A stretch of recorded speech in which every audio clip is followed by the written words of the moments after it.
Log 743. Pawn 76 and its player failed. When a pawn fails, it collapses, and those living within it share the same fate. That's why I'm leaving behind these records. I don't know if anyone will ever read them, but I hope you'll be able to avoid the same fate we suffered. No matter what, at any cost, don't go against the players. It doesn't matter how strong your weapon or your skills are. In the end, we're nothing but a single piece on their game board. Everything fades to black. Someone approaches him and finds the record hidden in his armor. They read through the notebook and say the strategies in it are actually pretty solid. Then they toss the notebook to the ground and walk away, saying they already know everything written in there. Someone else extends a handful of dice. There's a twisted smile on their face as they begin to cast a spell. The guy who read the notebook mutters that there's just one thing that other person didn't notice. The creature lunges at him with an attack, but he dodges it. He says the one thing they didn't realize is that players can be defeated as long as you have the guidebook. He adds that he has no intention of just sitting around. It started off as a normal, peaceful day, just like any other. A bunch of guys were hanging out and chatting, and the main character showed up, headphones on, listening to music. Nobody could have guessed what was about to happen. While he's walking down the street, the ground suddenly opens up beneath him. He's confused. That day would be remembered forever. A blinding light appears, startling everyone nearby. Some people panic, thinking it might be a terrorist attack or even an earthquake, but that was their last peaceful day. The entire city is consumed by a strange, bright blue light. The protagonist is stunned and tries to shield his face from the glow. Then he sees something, and it grabs his full attention. He's standing right on the edge of a cliff. He asks himself what the hell is going on. His head is pounding. There are tons of people behind him, all terrified and asking the same thing. The main character starts wondering if this is dimensional travel or transmigration, stuff he's only read about in web novels. He can't tell if it's really happening. Then suddenly, system windows appear in front of all of them. It's an announcement saying the game has begun and telling each person to roll their dice. The protagonist wonders what kind of game this is and what the message even means. Then a woman screams and points up, telling everyone to look. Something terrifying is up there. The protagonist looks and is stunned. It's a die. A giant die falling through the sky, showing the number 3 on top. The system window updates. Pawn number 8 will move forward 3 spaces. A path appears in front of them. A massive base with the number 8 materializes and powerful magic surges around them. Someone yells out that the city is moving. A child clutches their mother and says they're scared. The protagonist starts to realize what's going on. They'd all been summoned into a game, but none of them are actual players. They're the pawns. That must mean the players are the ones who get to roll the dice and move them. The city moves forward, like it's stepping 3 spaces ahead, then it stops. The main character realizes they're not the pawn. The city itself is the pawn. But if the player only needed a pawn, they could have just summoned the city alone. So why did they bring everyone living in it too? Another message pops up on the protagonist's system window. It says they've entered a defensive zone and the difficulty and defense time are being configured. Difficulty, level 1. The die is rolled again, this time showing a 1. A second die lands on 3. Defense time, 3 days. A new announcement is made. A strange dome forms around the city and terrain starts rising up from the ground. Everyone is stunned that the Earth just appeared out of nowhere. They don't know what's going on. Another system announcement pops up saying the defense mission will begin shortly. If all 4 bases are destroyed, it'll be considered the end of the game. Inside the city, 4 locations are marked as bases by glowing arrows. In case of game over, the pawn will die. The main character wonders if the pawn dies, does that mean they'll all die too? People start panicking, shouting that none of this makes sense and that none of it should be happening in the first place. The main character calmly removes his headphones. He reflects that there's no point in making a scene. If communication had been necessary, surely someone would have spoken to them from the beginning. The best thing they can do now is focus on the announcements. A new one appears telling all citizens to roll their dice. The result will determine their class. The main character watches as the die appears. It's a 100-sided die. Someone else yells out, terrified, saying something's heading their way. And it definitely doesn't look like a rescue team. A whole horde of monsters is closing in fast. Suddenly, everyone bolts, running for their lives. The monsters charge at the crowd, catching up quickly. Even the main character runs, and those who fall behind are mercilessly slaughtered. The creatures show no pity. Blood spills all across the city. The main character realizes this is why humans are needed, to protect the pawn. Those monsters are invading the city and attacking the population. They have to defend the city, the pawn, so it can move toward the final goal. A dice-based game played by beings who might be gods or demons. That's what this really is. The monsters flood the city. Many of them are already down, but they just keep coming. Then suddenly, a woman appears behind one of the creatures. She's wielding a massive axe, and it's engulfed in flames. She swings and the monsters are blown away, scorched and wounded. Everyone stares, stunned. Those monsters were taken out in an instant. Nobody knows who this woman is. She's a player character. Her name is Go Hyeju. She's level 1. Her class is Ordinary Citizen. Her weapon? A legendary class spear that lets her borrow the power of the Imperial Flame Dragon. The white-haired woman shouts for all the injured to run to Namsen. The military and police are setting up a defensive line. Everyone needs to roll their dice. One man asks if she means that weird 100-sided thing. She yells back out when they roll, they'll receive equipment based on the number they get. If you get a common grade weapon, fall back. If you get anything magical or higher, fight. People start rolling. Just like Haiju said, weapons begin to appear in their hands. More monsters appear, approaching fast. The crowd panics, but a woman screams. Do what she said. Grab your weapons. That day, their ordinary lives were torn away, replaced by something extraordinary. On the first day of the new year, countless lives were lost. Haiju fought with everything she had, along with a few others. And just like that, heroes were born. The protagonist, he was one of the survivors of those first few days. He was level 1. Class, ordinary citizen. His name was Choi. On the 8 pawn's turn, he rolled his 100-sided die. It rolled and landed on 100. And just like that, he became someone special. Someone who soon enough would be known by everyone as the worst piece of trash. Right then, the system revealed a magic text to him. He would become the Demon King of Sovereignty. From the Book of Krasna, a mythical class magic text appeared before him. It granted him access to the Demon King Krasna's library.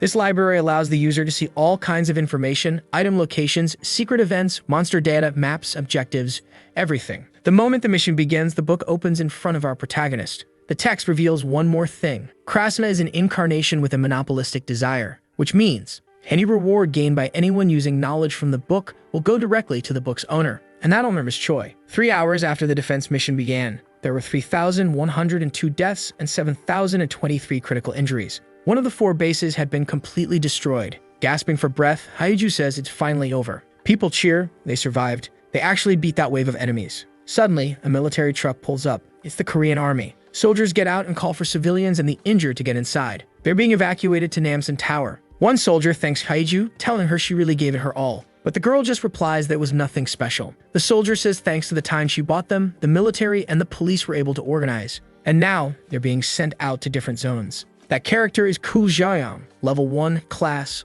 ordinary citizen. He's wearing the Helm of Helden, a heroic class item. Thanks to an unshakable faith, the wearer doesn't fall into confusion, fear, or disorientation. Haiju says that means it's finally over. But Ku responds that phone calls and the internet aren't working, so it's hard to say for sure. They're using shortwave radios to communicate, and they should be getting status reports from the other locations soon. For now, they need to head to Namsan Tower. Haiju agrees, until someone behind them suddenly shouts, "No, it's not over. It's our hero, Choi Yu." He's holding a book in his hand, and even though he's injured, he says a boss will appear soon. He explains that the book has all the mission details, monster info, current progress, everything is written in it. He turns the book toward them and asks them to look. But when they do, Haiju says it's just a blank page. Jaeyoung, the soldier, confirms he doesn't see anything either. Haiju asks if this is one of those manuals only he can read. Jaeyoung thinks so. He guesses it's like an information-based artifact. Choi is stunned. He's the only one who can read it. Jaeyoung, frustrated, thinks to himself, if that's true, then Choi has one seriously broken item. In a world like this, information is power. So he tells Choi to give them everything he's got.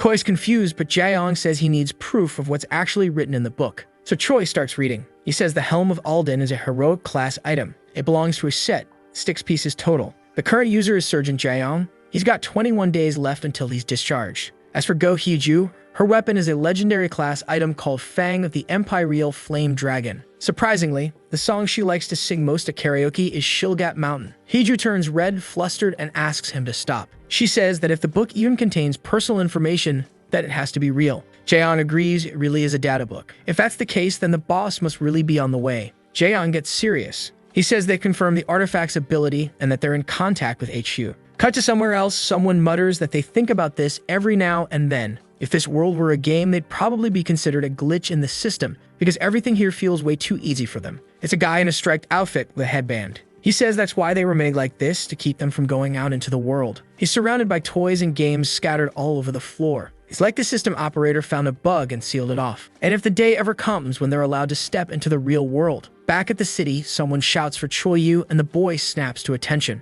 It's Sergeant Jaeyoung. He says HQ has given him the green light. It's a gamble, sure, but they don't have a better plan and there's no time to waste. So they've decided to trust Choi's information. Choi looks nervous. Jaeyoung hands him a walkie-talkie and asks him, please provide as much information and as many countermeasures as he can. Choi nods. He tests the device and asks if they can hear him. Then he says he's going to start explaining the defense mission. This is a defense-type mission. That means they have to protect the bases from waves of monsters, which will show up every 6 hours. At the end of each wave, a boss will appear. This time it's a two-headed ogre. Its difficulty level is 1, and it uses both close-range combat and magic simultaneously. Choi says they'll win if they can defend the base 4 times a day, 12 times across 3 days, and defeat the boss of the monster wave. He has all the data on this mission. If they use that information to form a strategy, they can survive. After that, he says he's going to find a way to return to their original world. Hearing this, Haiju is left speechless. This guy isn't just thinking about the mission in front of him, he's already thinking ahead about what comes after. Choi gets serious and says it's time to begin. But he should have double-checked something back then. Something he missed while he was unconscious. The fine print on the item book of Krasna. The sacrifice of sovereignty's defense. It monopolizes all rewards from anyone with whom the information was shared. It started with Go Hyuju and Kwon Jae-yong, but the reach goes far beyond them. Everyone Choi speaks to will be affected. It doesn't only apply to people who heard the information directly from him. It ends up including anyone who heard it from someone else or even just caught rumors or things like it. In other words, any and all information that starts with him causes harm to the people around him. Which means the army, trying to defend against the boss and fighting off the monsters, could be in serious danger just by knowing. And yet, even with that risk, they keep fighting and winning again and again under Choi's command. But the more they fight, the more danger their lives are in. And more people end up tied to Choi's book. The list of names under the Demon King of Sovereignty Krasna just keeps growing. Meanwhile, the total population of Pawn 8 is 193,256. The number of sovereignty sacrifices has already reached 176,542. In just one day, 91% of the population was registered as a sacrifice. And that was only the beginning of Choi's sins, which would stretch all the way to the final moments of the game. A defense mission works like a tower defense game. Multiple enemies approach from different directions. Monsters head toward the bases, trying to destroy them, while the players have to build up forces to stop them. A wave of creatures starts approaching the population, and Choi gives the command for the army to strike. First, hit them with long-range weapons that cover wide areas. Then, while the first batch of weapons is reloading, begin the second wave of attacks using the other long-range weapons. Level 1 difficulty monsters aren't intelligent, so they're terrible at defending themselves or coordinating. The army fires from behind barricades, unloading everything they've got. It's easy to lure the monsters exactly where they want them. The creatures just charge forward. If they get them injured enough, the monsters will scatter. Then they'll run straight into elite units with high-tier gear that can wipe them out in one go. Choi keeps giving out directions where to maintain formation, which locations need more people. The Book of Krasna updates in real time, tracking everything that's happening. That way, Choi always knows what's going on. He just has to think about the information he wants, flip the page, and it'll appear instantly. As long as he's holding the book, he can access it. With it, Choi relays everything. What kind of gear is good for long-range support, when to hold the line, when to push, and exactly when the monsters will come. Together, with everyone following the plan, they can survive. Smoke spreads across the city. Monsters are getting blasted from every direction. The army keeps pressing forward. Captain Jae-yong announces that the area is secure and tells the third squad to begin their sweep. The commander reflects silently at the start. HQ had the final say after reviewing what Choi and Woo suggested. But now, it's pretty much Choi who's running the show. He stays quiet, then recalls what Choi said, that the book only provides information. So if he's commanding an entire city like this, maybe that's something he could already do before. Unless, that's one of the hidden abilities of the book. Kota calls for Sergeant Jae-yong, who turns and asks what's up. The boy says they're almost done. Jae-yong asks if that means the boss of the final wave is showing up. Koi smiles and tells him not to worry. Haiju will finish this once and for all. The girl's asleep until she's suddenly jolted awake. A massive creature stands before her, and she's completely startled. It's one of the bosses, Billy the Giant. He's at level 1 difficulty monster, the giant born weak. Big in size but lacking in combat power. Haiju is inside a military vehicle. Choi asks if she's awake. Panicking, she asks why no one woke her up earlier. They fire signal flares at the monster, and it goes berserk, trying to hit them with massive punches. Haiju watches in shock at the force behind its attacks. Choi yells that this is why they brought her out here. If that thing gets to the city, it'll destroy the bases in the blink of an eye. The good news is that the giant moves slowly and isn't that tough against elemental attacks. So if they just keep the pressure on, it'll go down. Haiju looks around and says it's just the two of them out here. But Choi says he's not talking about them. He's talking about just her. The girl's stunned. The monster starts charging, and Haiju wonders what the hell she's supposed to do. Then Choi tells her that items above heroic class come with hidden traits. If certain conditions are met, the item's form can change. Not only that, but a hidden ability gets activated too. Choi explains that to unlock those traits, they need to fulfill specific conditions. And luckily, the book lists every condition for every item, so they have a huge advantage. Haiju stands before the enemy and asks, "Are you really sure about this?" From a distance, Choi yells for her to trust him and the book. Worried, the girl grumbles that she doesn't feel right about it, but she says she trusts him. Then she stabs herself in the stomach with her own weapon. The ogre raises its arms to strike her. As the Obre hits Haiju, Surgeon Jaeyoung shouts her name in panic, but Choi calmly says she's fine. A red aura begins to swirl around both the giant and Haiju. All the conditions have been met. With that, the hidden ability of the Fang of the Empyreal Flame is activated. Choi and Jaeyoung are stunned by what unfolds. An Empyreal Flame Dragon is summoned. It can only be used once per mission. It charges at the giant and unleashes a massive explosion, one that can be seen from outside the city. Jaeyoung comments that if that ability had gone off inside the city, it would have been a disaster. But there's something even more dangerous than that attack. Choi Yu's book. That book holds incredibly dangerous information. If misused, it could lead to the fall of the entire city. Still, Jaeyoung thinks maybe it's a good thing that Choi is the one holding it. Then a system announcement echoes out, defense mission complete. Civilians outside the city will now be transferred back inside. Rewards will be given to all survivors. They've earned 300 points. Additionally, there will be individual rewards based on each person's contribution, how many monsters they defeated, how much they helped defend the base, and their role in the boss battle. Those will be calculated and distributed shortly. The population is amazed that it really works just like a game. Now the point shop is open. There they can buy healing, abilities, equipment, and more. People are overjoyed to have survived. At the healing shop, points can be used to treat wounds, purify status effects, and even regenerate lost limbs. At the hospital, the nurse strongly recommends that everyone choose healing first. Choi breathes a sigh of relief, happy that the injured will be okay. But then, something grabs his attention, and everyone else's too. The system suddenly announces that all reward points are now 0. All rewards have been taken due to the sacrifice of sovereignty effect. Panic sets in. No one knows what that even means, and people start freaking out, demanding their reward points back. Worried, Haiju turns to Choi and asks what's going on. He says he doesn't know either. Then the system explains. The sacrifice of sovereignty works according to how many citizens were sacrificed. The more citizens sacrificed, the greater the total reward becomes. Suddenly, a notification is delivered to each of them, showing who received the points from the mission. To everyone's shock, Choi received 9 billion points. The crowd is stunned, then consumed by rage. They shout at Choi, demanding to know how he got so many points. Kaiju and Jaeyoung try to shield him as the furious mob begins closing in. Everyone is convinced he did it on purpose to steal the rewards. Desperate, Choi pleads with them, saying he didn't know anything about this feature. Jaeyoung tells him to stay calm. First, they need to help the injured. He figures that maybe points can be traded or donated. So if Choi shares the points, it'll prove he didn't do it intentionally. If he doesn't, people will assume it was on purpose. Choi, panicking, agrees. But when he opens the system to transfer the points, a passive ability activates, Demon King of Monopolistic Desire. Krasna denies all sharing or donation of points and items. Choi starts to panic, completely confused. He has no idea what this ability even is. The crowd, now enraged, screams at him to hand over the points.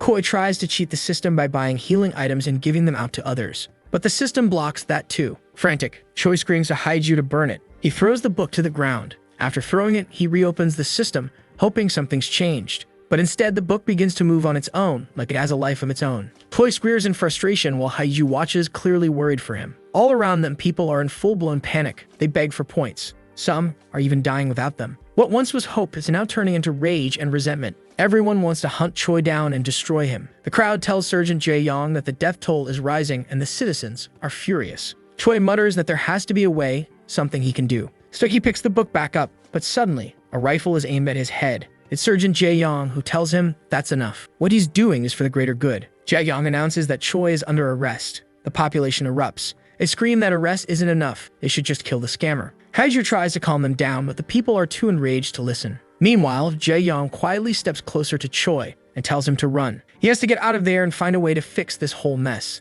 It's the best they can do right now. Choi clenches his fist in frustration, then opens the system window. The crowd shouts. He's trying something again, but he's faster. He spends points and buys agility. In an instant, he vanishes, gone in the blink of an eye. The crowd explodes in fury, shouting that he escaped. Then the system announces, time until next turn, 23 hours, 59 minutes, and 59 seconds. The people panic. That's nowhere near enough time to recover. Jaeyoung yells for everyone to move to the safe zones immediately. The injured must be transported by car. Meanwhile, Haiju stares up at the sky, deep in thought. The people scramble to get organized, separating into those who'll fight and those who'll evacuate. They're told to watch their system windows carefully and stay inside evacuation zones. Everyone must memorize the locations of temporary bases and safe centers. And if they run into Choi, they are to run away immediately. They must report his location and flee as fast as they can. They are not allowed to follow any advice or guidance from Choi. If someone becomes a sovereignty sacrifice and hides it from the public, it will be treated as a crime punishable by law. Jaeyoung and his squad begin developing new strategies for the upcoming battle. Meanwhile, Haiju also gets ready. Most of the population evacuates, trying to escape what's coming. Fights break out, and the people's faith is tested. 24 hours later, the system announces, a new turn has begun. All players, roll your dice. Pawn number 8, their city is moving forward 4 spaces. They arrive at the Demon King's seal square. The demonic pillar guardians will now appear to protect the pillars. The population's job, destroy all the demonic pillars. If the pillars aren't destroyed in time, the Demon King will be summoned. A die is rolled to determine the mission's duration, 5 days. There will be 3 pillars, each with its own guardian. The first pillar has a level 1 guardian, the aimless fallen angel, a fallen angel wandering in search of its lost purpose. The second pillar also has a level 1 guardian, the mad brains, a creature that can't stop creating. The longer it lives, the more dangerous its inventions become. But the third pillar's guardian is level 3, that catches Haiju and Jae-young by surprise. It's a goblin sword master, a being who reached the peak of martial arts and surpassed physical limits. Now he's trying to break the seal, to challenge the Demon King himself. Meanwhile, Choi lies low inside an abandoned warehouse, surrounded by scattered papers and mystical symbols. He smiles as if he's completely satisfied with how things are unfolding. Through the walkie-talkie, someone reports to Jae-young. The people are already attacking. They've gone after the fallen angel. They tried to stop the crowd, but they're totally out of control. Concerned, Jae-young says they should head out too, and asks if Hyeju is ready to go. But one of his men replies she already left a little while ago. The captain sighs. It's chaos now. The smooth coordination and teamwork completely fell apart after just one day of battle. Haiju went alone to face the final guardian, that level 3 monster. Her goal, take it down before anyone else dies because of it. As soon as she strikes, a burst of flame erupts. But when the smoke clears, she realizes she didn't leave a scratch. The swordmaster spins his blade once and knocks hers far away. Then, a strange blue light appears. The swordsman looks confused. His attention shifts. Someone is approaching, quiet, measured steps. He catches Haiju in midair and gently sets her down. The girl stares, stunned. You're back, she asks. Choi nods and asks if she can still speak to the others. He wants her to deliver a message. All the rewards will be used for me alone. Haiju is caught off guard. She doesn't understand what he means. Then Choi says it plainly. Tell everyone never show up in front of me again unless they want their rewards stolen too. There was no way to return everyone's rewards. No way to get rid of that curse book. So Choi opens his status window to level up. Smiling, he says he wants to max out all his stats. Haiju is stunned by how fast it's happening. All over the city, citizens receive notifications that Choi is maxing out his stats, and they go ballistic. Choi rolls the dice to get the highest quality equipment possible. If he's stuck with this, then he might as well use it. He plans to take full advantage of the rewards earned through blood and tears, along with the power of the Demon King. Choi stands before the Pillar Guardian, glowing with a red aura. He's made up his mind. He's going to protect this city from the game and return to his real life. That's the only way he can atone for his sins. So he doesn't care if people throw every insult they can at him. The Goblin Swordmaster smiles, excited to see a worthy opponent. But Choi says he doesn't have time to play around. Then he activates Airborne Magic Sneakers, a heroic class item. They allow the user to jump and float with a force that mimics flight. Choi tells the Guardian, I'll be back. Just wait for me a little longer. Haiju is shocked. He just left like that. The Swordmaster calmly sits back down, waiting. Haiju can't believe it. He's really willing to wait. That Guardian isn't in any hurry. Choi leaps between rooftops. The Goblin doesn't attack first, meaning he only fights back if provoked. Choi dives in and strikes the fallen angel in the head. His strategy is to deal with the other Pillar Guardians first. When the people see him, they scream in rage, accusing him of using up all their points. But they fall silent as they witness the aerial battle unfolding before them. Choi versus the Pillar Guardian. Each Pillar Guardian has a unique trait that can be unlocked under certain conditions. Some of those traits reveal weaknesses, but if you trigger the wrong conditions, they might become stronger or worse, gain an extremely troublesome ability. The fallen angel fights with everything it has to destroy Choi. Once this Guardian kills 100 humans, it evolves into a version that will wipe out humanity. Right then, it becomes significantly more powerful and abandons the Pillar, focused now on hunting humans instead of guarding. Choi chose this one exactly because it has the most annoying trait, and he plans to unlock it the right way as part of the mission. He manages to rip off its wings. As it falls to the ground, Choi thinks to himself, the most important thing isn't completing the mission, it's how you complete it. Over the walkie-talkie, Jaeyoung warns everyone to stay at least 500 meters away from the pillars until they figure out what Choi's real intentions are. He wonders if Choi really couldn't find a way to return the rewards, or if he just chose not to. Choi didn't seem like a bad person, but someone with that much power shouldn't be acting on guesswork. Someone that smart and that powerful could probably take control of the entire city if he wanted to. Even Haiju, who Jaeyoung thought might be able to help keep Choi in check, is losing control. Jaeyoung questions whether they're really going to be able to complete this mission. Choi darts through the sky, fighting, attacking, flying across the city. From a distance, Jaeyoung watches. Suddenly, a red light appears beside his vehicle, and the entire car flips over. A soldier rushes over and asks if Jaehyung is alright.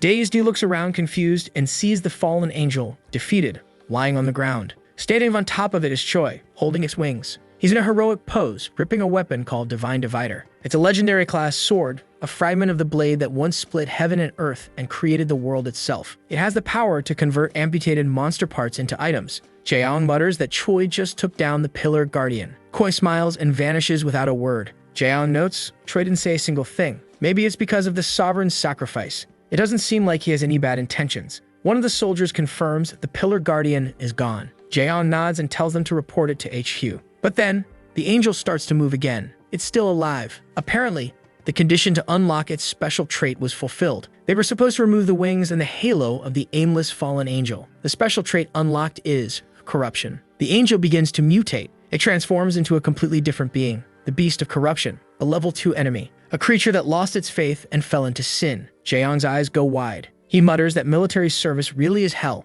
The soldiers move in. Jaehyung reflects, there are only 3 monsters in this mission. That means each of them is as dangerous as a full-scale invasion. He wonders, is Choi really going to leave the rest of these monsters for the people to deal with alone? The beast knocks over the soldiers trying to stop it. Everyone starts running, screaming for help. Their status is unstable. Basically, they've lost the will to fight. They're fleeing from the enemy. Jaehyung starts to worry at the sight of everyone falling into despair. So he turns toward the monster and opens fire. He needs to lure away from the soldiers until reinforcements arrive, but the beast is focused entirely on killing him. Jaehyung wonders if he'll be able to hold out until then. The beast slams down on him. From afar, Choi cheers. He says finally took control of one. A green light suddenly appears under the beast's foot and hesitates. Then, boom, an explosion goes off. The Helm of Helden has a hidden ability. Its activation conditions were fulfilled. It triggers when the wearer is on the brink of death from a darkness or corruption type attack, and is the leader of a group of 5 or more. At that moment, the Ghost of Helden ability is activated. It lasts for 10 minutes. All of Jaehyung's gear and abilities are now infused with divinity. His resistance to corruption skyrockets. His powers spike as well. The beast stares, confused, not understanding what's happening. Then the ability Fanatic activates. Every soldier nearby starts losing their minds. The fear that once paralyzed them is gone. Now they fight with everything they've got to survive. Choi watches from a distance and mutters, okay, this is way darker than I expected. Earlier, someone had told Jaehyung they'd give him a veticle, but he'd be on his own. He joked, asking if that wasn't too much privilege for a mere surgeon. Kim Song replied, that courage. I like the balls on you, Jaehyung. At first, Jaehyung didn't know how to react. Then Kim Song said they barely had any intel on the current situation. And in times like that, what they needed was a calm observer, someone rational, someone who doesn't lose their head, someone capable of making logical decisions under pressure. A cold, level-headed sentinel, now possessed by Helden's spirit, Jaehyung shouts, everyone, attack the enemy. Kim Song had been right. Jaehyung was perfect for the role. With that, everyone joins in, and together they annihilate the corrupted beast. The system announces, the Beast of Corruption, Guardian of the First Pillar, has been defeated. The highest contributing group, Independent Escort Squad, Squad Leader, Sergeant Jaehyung. Kim Song reads the message in silence. Choi cheers in victory, grinning. Told you I was right. The Guardian's HP had dropped just enough for Jaehyung's squad to finish it off. Even after becoming corrupted, its reduced health didn't reset. Plus, because the monster had evolved into something new, Choi's earlier contributions against the original fallen angel were wiped. So Jaehyung ended up being the top contributor, meaning he gets all the rewards. Excited, Choi turns to the person standing next to him and asks, so what do you think? It's the Swordmaster, who looks completely dumbfounded by Choi's rambling. Choi thanks him for listening. He says he's been dying to say this stuff to someone. He just couldn't talk to anyone else before. Then he looks the Swordmaster in the eyes and asks, wanna make a bet? If I win, and you lose, you break the Demon King's seal. The Swordmaster looks stunned. Meanwhile, Hyeju is struggling with the anti-human machines. They're only level 1 in difficulty, but they just don't stop coming. She keeps taking them down one by one. After the rescue call, she went to the second pillar, but it feels like this battle will never end. Worse, the machines keep evolving. She has to end this with a finishing move before they get too powerful.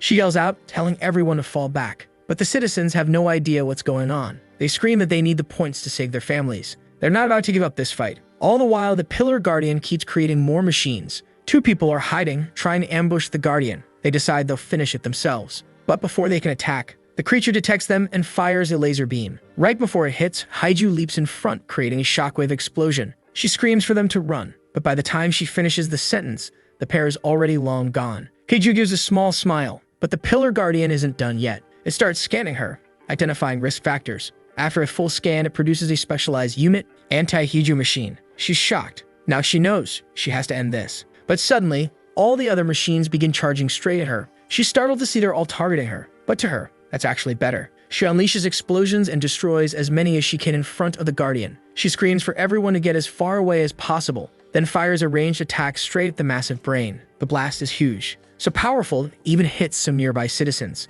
Still, Hyeju is thrilled because she did it. She sighs, then thinks to herself, yeah, there's no way this world is anything close to easy. Suddenly, an anti-Hyeju machine appears. It's resistant to fire, equipped with a Dragon Slayer, and deals bonus damage specifically to Hyeju. She's stunned to see a machine that was literally designed to eliminate her. The creature appears behind her in a flash, launching a vicious strike. She barely manages to defend herself, but her vision begins to blur. She starts to lose consciousness, and that's when she sees Choi approaching. He flies straight toward the Pillar Guardian and tears off its head. Just before blacking out, she sees him holding that massive brain and wonders what the hell he's doing. Then, she loses consciousness. A massive explosion rocks the battlefield. The specialized anti-Hyeju unit marches toward where she fell, but now there's only a pool of blood on the ground. The target is simply gone. The machine initiates tracking mode. Even without its head, the Pillar Guardian is still alive. The condition for unlocking its special trait was met, destroying the collective brain of the Insane Brain's host. The new trait unlocked is Insane Order.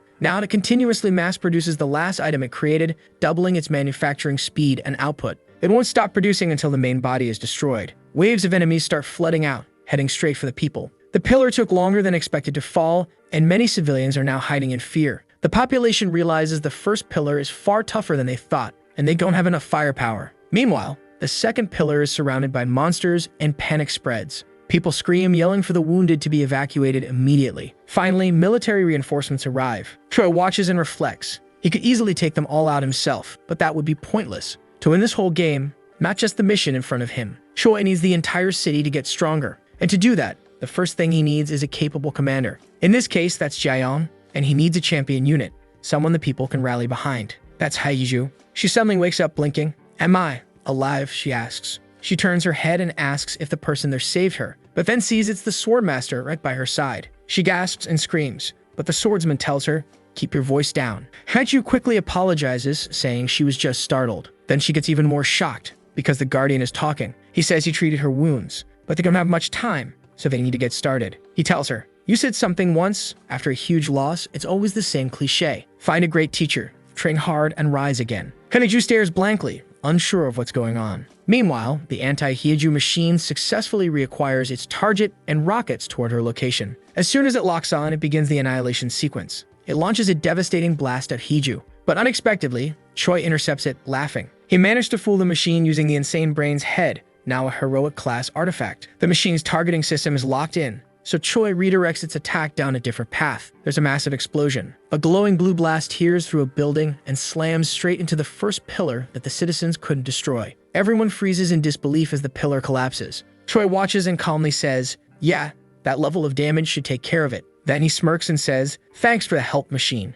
You really saved us there. Meanwhile, Hyeju is training with the Sword Master. He tells her to try using that power. She nods, ready. The swordsman lowers his hat and says softly, just don't forget what matters most. Since that power doesn't belong to her, pushing too far could hurt her. So instead of borrowing too much of it blindly, she should only draw as much as she can handle. As she tries to attack without exhausting herself, the Sword Master tells her, power shouldn't control you. You should be the one controlling it. With newfound determination, Hyeju leaps forward to strike the Guardian. But after attacking him over and over, she collapses to the ground, exhausted. Panting, she asks, did Choi make a bet on me that I'd beat that machine? The man confirms. Hyeju stares at him. Is that even possible? The Swordmaster goes completely silent. She sighs. Yeah, staying quiet right now isn't exactly reassuring. Then he asks her, why did you let me train you? Why do you trust Choi? Why do you even want to get stronger? Hyeju slowly stands. Honestly, I don't know. There's so much I don't understand about the game, the missions. I'm not smart enough to figure everything out just by thinking. So I have to strengthen my body first.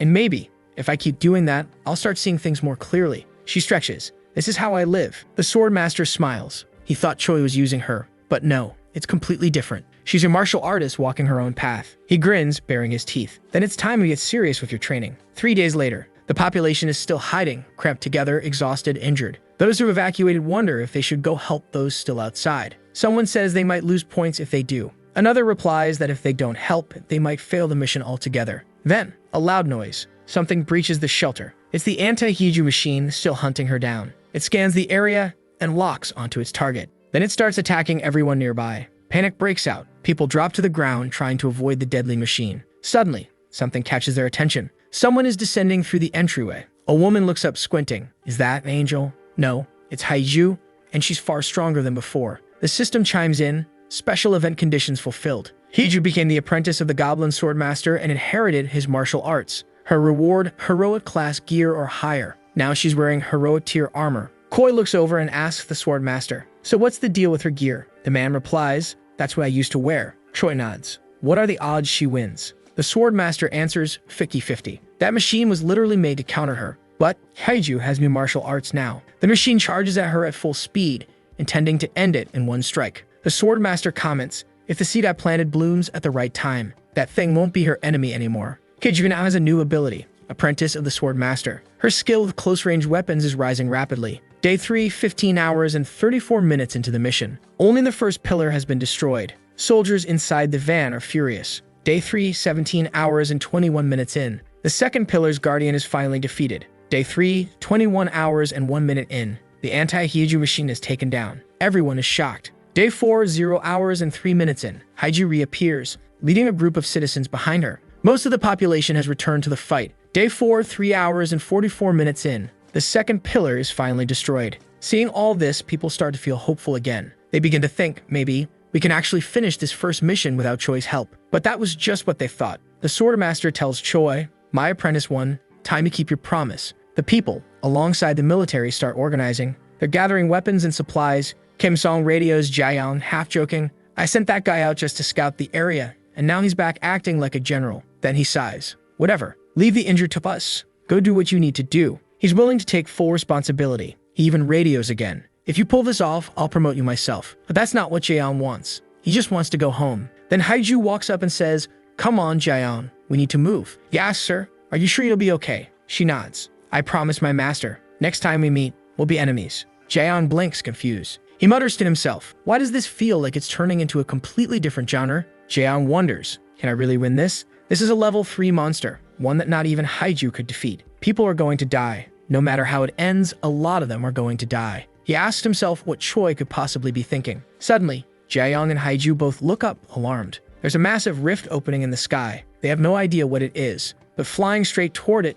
is Choi. With a powerful kick, Choi strikes the massive circle in the sky. A thunderous boom echoes through the air. Then the system announces, the Demon King's seal has been destroyed. The mission objective is updated. The seal breaks open, and countless creatures begin pouring out from it. The system issues a warning. New mission, kill the Demon King. Failure means the end of the game. The population breaks into chaos. People start panicking, screaming at Choi, calling him a lunatic. Jaeyoung is stunned. What the hell is Choi doing? The Swordmaster watches from afar. He didn't think Choi would actually do it, but there are some really interesting humans around now. He speeds toward the Demon King's seal, ready for battle. The moment he arrives, he launches into action, cutting down every fallen angel that emerges. One after another, he wipes them out. Watching in awe, Jaeyoung and Haiju are speechless. The Swordmaster says, consider this both a gift and an assignment for my apprentice. Then he turns to Haiju and tells her, you better take this seriously. He says goodbye. We'll meet again the next time our fates align. And with that, he vanishes into battle. Meanwhile, Choi obtains a new item, the Angel's Halo, a legendary class accessory that protects its wearer in demonic and hellish realms. Standing beside the Demon King, Choi mutters,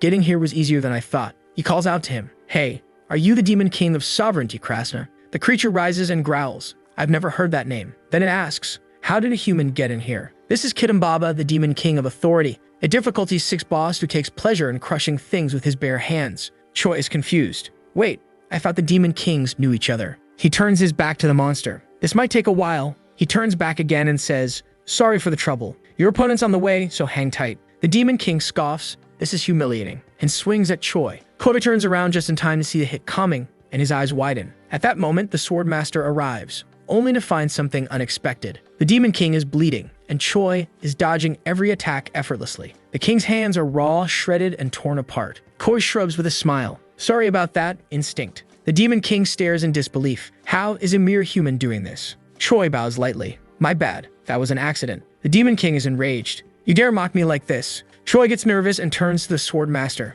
Aren't you going to switch with me now? But the Swordmaster starts speaking calmly. He's not interested in me anymore. He's focused on you now. Choi realizes everything is flipped. The plan was simple. The Goblin Swordmaster was supposed to fight the Demon King one-on-one. That was the only way to complete the hidden event, Martial Artist's Fate. In that event, the Sword Master would aim for mutual destruction with the Demon King, sacrificing himself to take the monster down. If that happened, the reward pool would skyrocket and all citizens would receive massive point bonuses. But now it's ruined. Koi crashes into the ground at high speed. He receives a new piece of gear, the Hare's battle jacket, a legendary armor. He sighs. What am I even supposed to do with this? He concludes he needs to wait. Let the people gather points by hunting monsters and end the mission before anyone else dies. Meanwhile, the Sword Master watches in silence as the Demon King tries to crush Choi. Winged creature corpses begin piling up around the battlefield. Military squads yell for civilians to retreat indoors. They'll intercept the monsters. Jaeon is exhausted. The monsters don't hit very hard, but there are so many of them. People are getting injured fast. Jaeon knows bitterly. Choi became the enemy of the entire city the moment he broke that seal. And if someone dies today, everything will collapse. Hiju is being driven toward a shelter that requested backup. Midway there, she takes flight, burning every winged monster in her path. She calls to the crowd, urging them to evacuate. But the citizens are furious. If that lunatic Choi hadn't broken the seal, we'd already have finished this mission. Haiju listens silently. Then someone steps beside her and says, "You're just gonna let that slide. Honestly, I thought you'd explode after hearing them trash your boyfriend. But I guess you're colder than I thought." The speaker, Kang Ji-woo, level 1 class, ordinary citizen. Annoyed, Haiju asks who said Choi was her boyfriend. Kang just shrugs and says, whatever. Then he tosses his bag of cookies to Haiju and says it's for saving his life and escorting them. She looks inside the bag. There's only half a cookie left. Suddenly, the Sword Master steps in front of Choi and tells him to get back. He smirks and teases Choi. "Are you getting attached to me now?" Choi, flustered, replies, "If we'd met in another world, maybe we'd grab a drink together." Without another word, the Sword Master heads into battle. Choi feels a bit guilty. It's already too late to trigger the martial artist's destiny, but even if it wasn't, he'd still feel guilty. Then the system suddenly announces, friendship with Goblin Sword Master has reached the maximum level. A hidden ability from Krasna has been unlocked. Choi is confused. He didn't even know that was possible. He smiles down at his book, amazed at what it can do. The goblin, now worn out, says the Demon King is stronger than he expected. But now, it's time to use his ultimate move, a technique that risks his life, all for his friend and his student.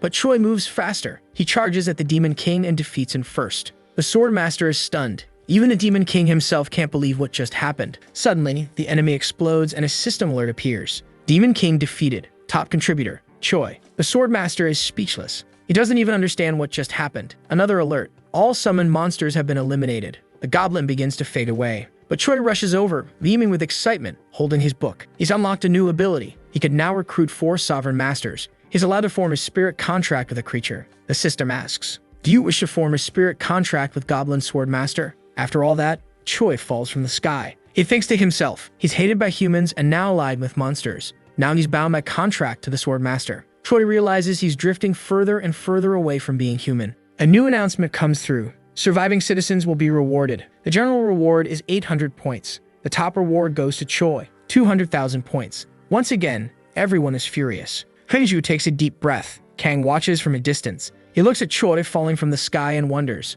is that guy a golden hero or the fuse to a ticking time bomb? Jaeong reflects. I don't know much about games, but this one feels like a base defense with massive troop deployment. He questions whether a max-out unit is even meant to exist in this game. Could someone really exist who could even beat a Demon King? Or is Choi just a glitch? The system suddenly reports, an abnormal unit has been detected. Target, Choi. He has max level and max stats. Now a decision must be made.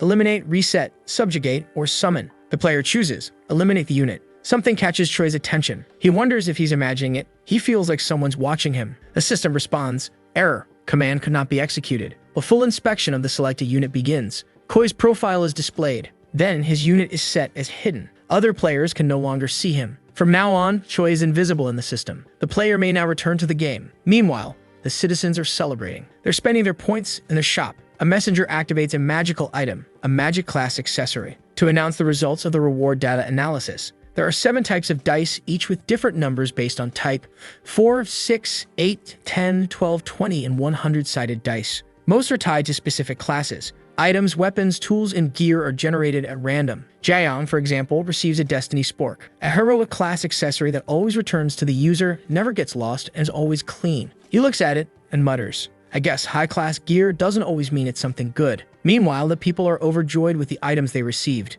They start trading, selling, and negotiating. The population begins organizing. Some are recruiting attackers for the next mission, others are seeking defenders for evacuation zones. Jaeyoung turns to Haiju and asks, "Are you really leaving?" She nods. "Yeah, I don't think the military's for me. There are still so many people hiding in fear. I want to help them." But she adds, she still plans to support the missions, so Jaeyoung doesn't need to worry. He watches her go, thinking to himself, little by little, we're getting used to this crazy world. From a distance, Choi watches silently. The citizens are off to a good start. The champion, who will be essential to future missions, and the military, both have taken their places. How they move forward from here, that's what will matter most. If the plan Choi sets into motion from here on out fails, the city will fall at the hands of his own people. Choi takes a moment to reflect.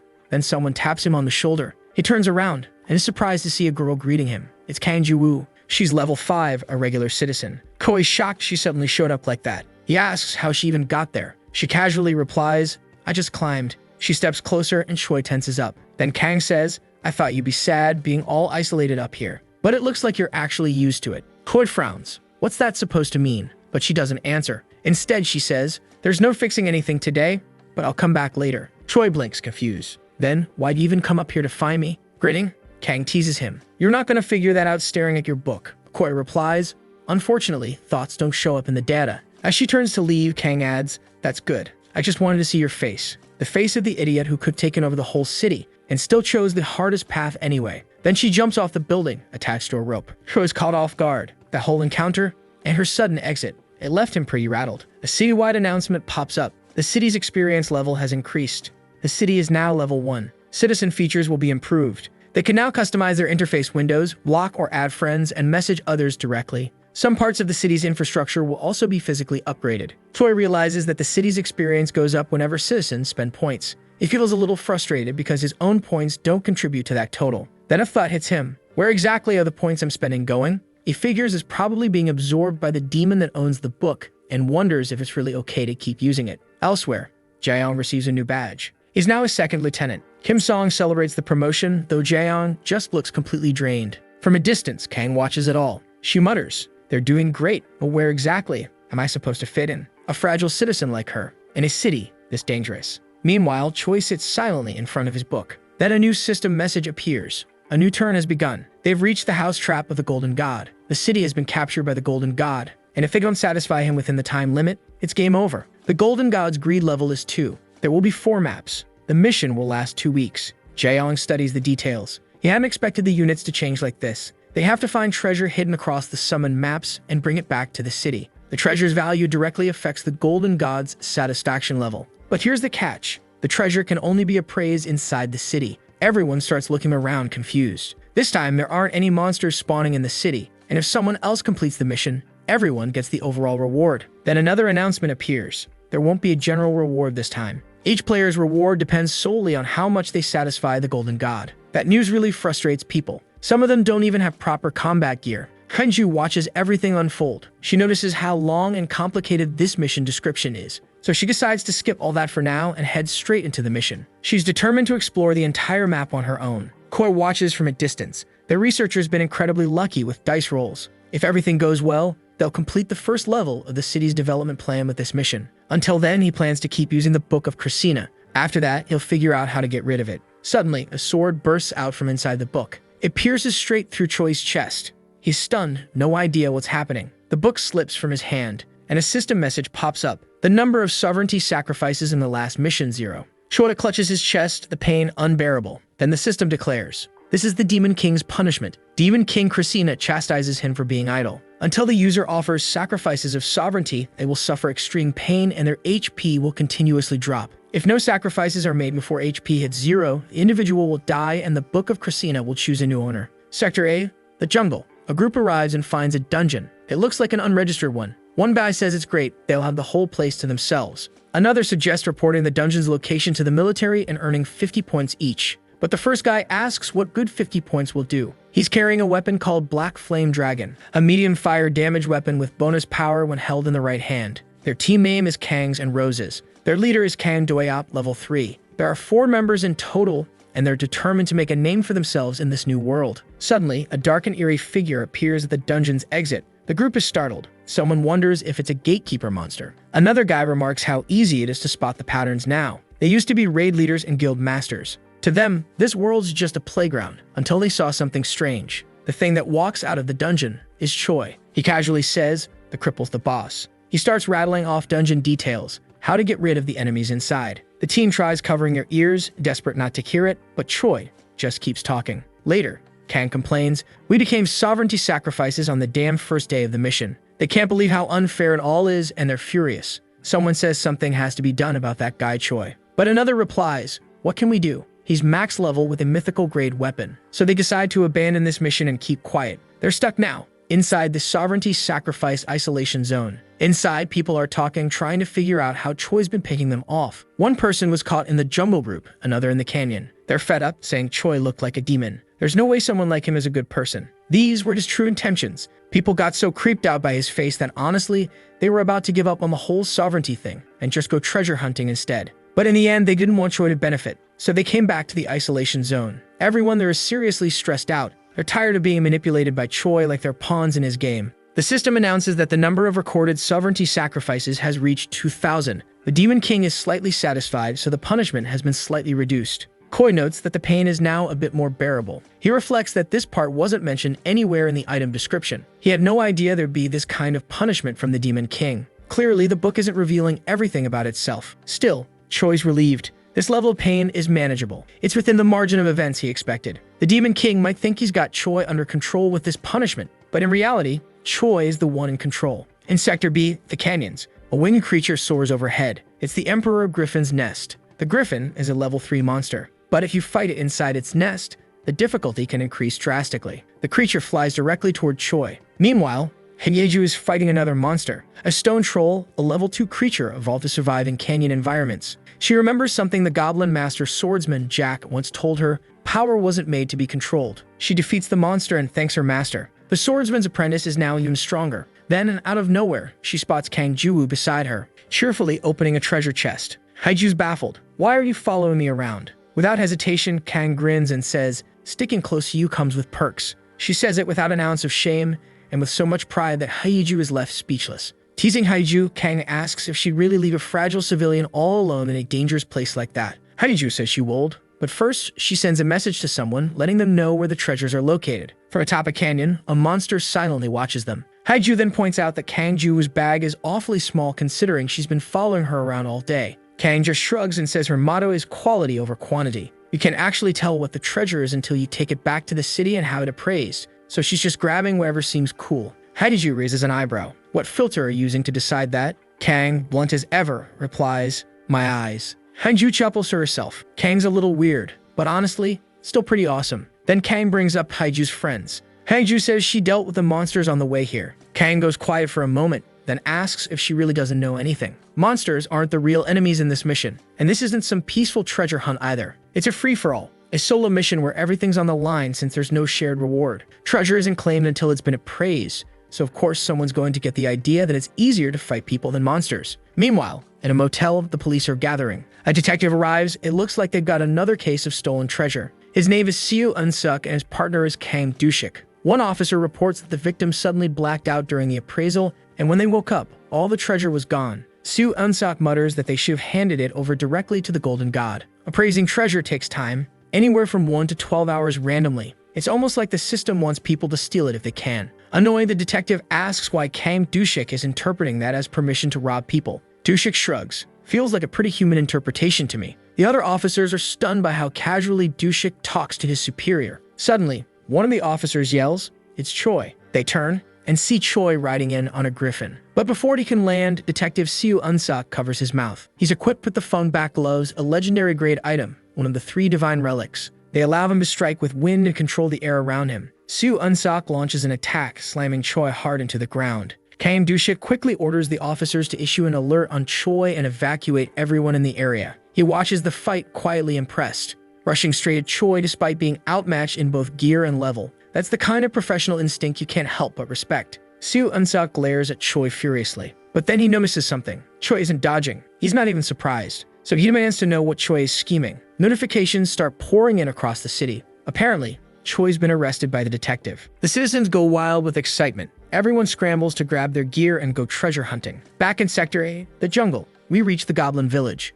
Adventurers are storming the place, hunting monsters for all kinds of treasure. One soldier, Wang Minwoo, level 3, charges and wielding a heroic grade axe. Another soldier joins him. His name is Li Wujin. and he's using a heroic-grade bow. They start clearing out the goblins one by one. Wang and Li begin arguing. Wang wants to know why Li brought a bow instead of a rifle, since the bow is clearly less accurate. But before the last goblin can escape, a sharp strike hits it right in the head. It was Sergeant Park's Shankyu. He grumbles that those two idiots will need to redeem themselves later. He radios the platoon commander, reporting that the area has been secured. The commander is Jiayong, who confirms they're done on their end too. Meanwhile, a goblin casts a spell. He laughs and says that soon, his god will descend upon them, and no one will be able to escape death. He locks eyes with Jiayong and says his end will spread like trees in a forest. But just then, a soldier activates the explosion ring, a magical class item. A soldier using it is Kim Kwang-soo. A massive explosion erupts right where the goblin was standing. Jiayong watches and mutters that attacking something while it's in the middle of transforming or summoning is kind of cheating.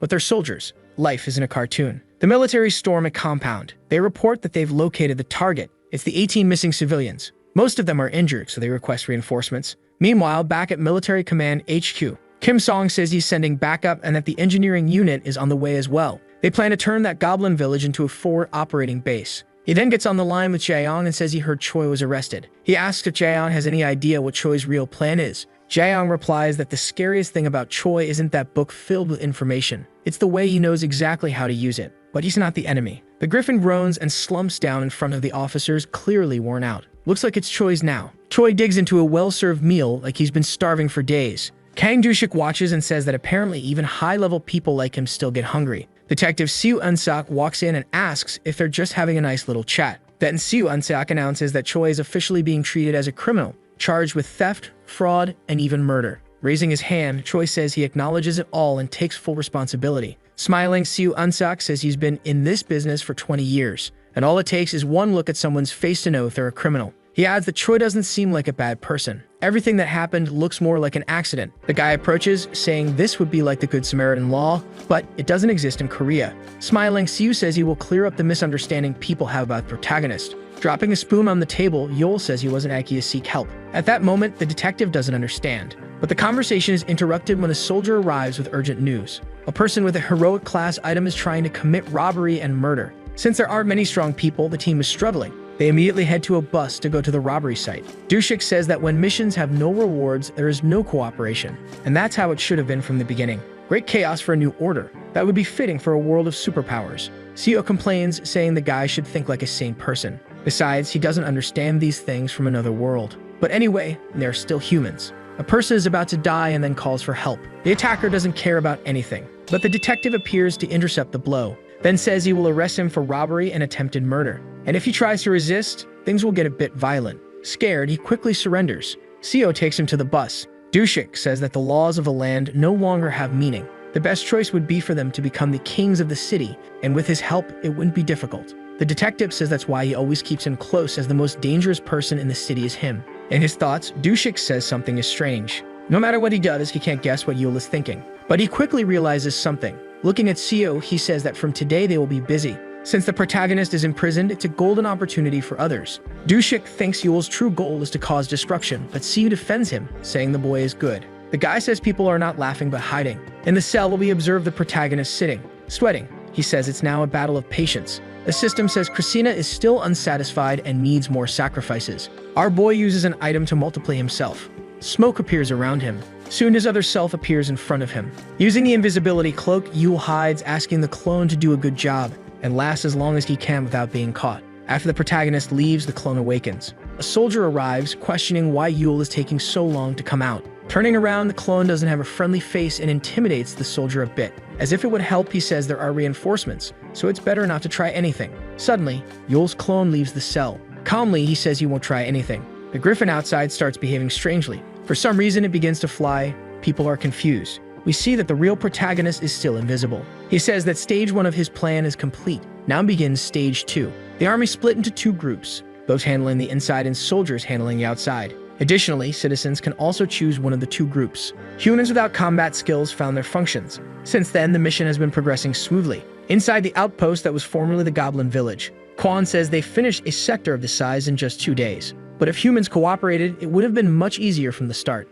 The sergeant recalls his superior saying that the city's atmosphere isn't very good. More and more treasures are being stolen and human greed only grows with time. The people protecting the city are struggling due to a lack of equipment. Quan asks if the army will act, and he responds that they won't because it's dangerous. If the army handled the police tasks, civilians would think the situation is critical. Their duty is to act when necessary. Quan remains silent, thoughtful. Then he says that even if the world changes, people will never change. And he adds that knowing this causes terrible affliction. Later, somewhere else, a guy is being taken over by something dark. The bandit is using the person as a guinea pig to test his poison combinations. We see that the item he uses to cause this is the abandoned magic pearl. This equipment evolves every time you use it. The poison around the guy starts to disappear. With a macabre smile, the unknown person says he won't kill him yet, because he still has to test several other poison combinations. The civilian says he will hand over all the treasures, begging for mercy. Like a lunatic, the guy says experience is the greatest treasure. The last thing heard are screams. Later, the detective arrives at the crime scene.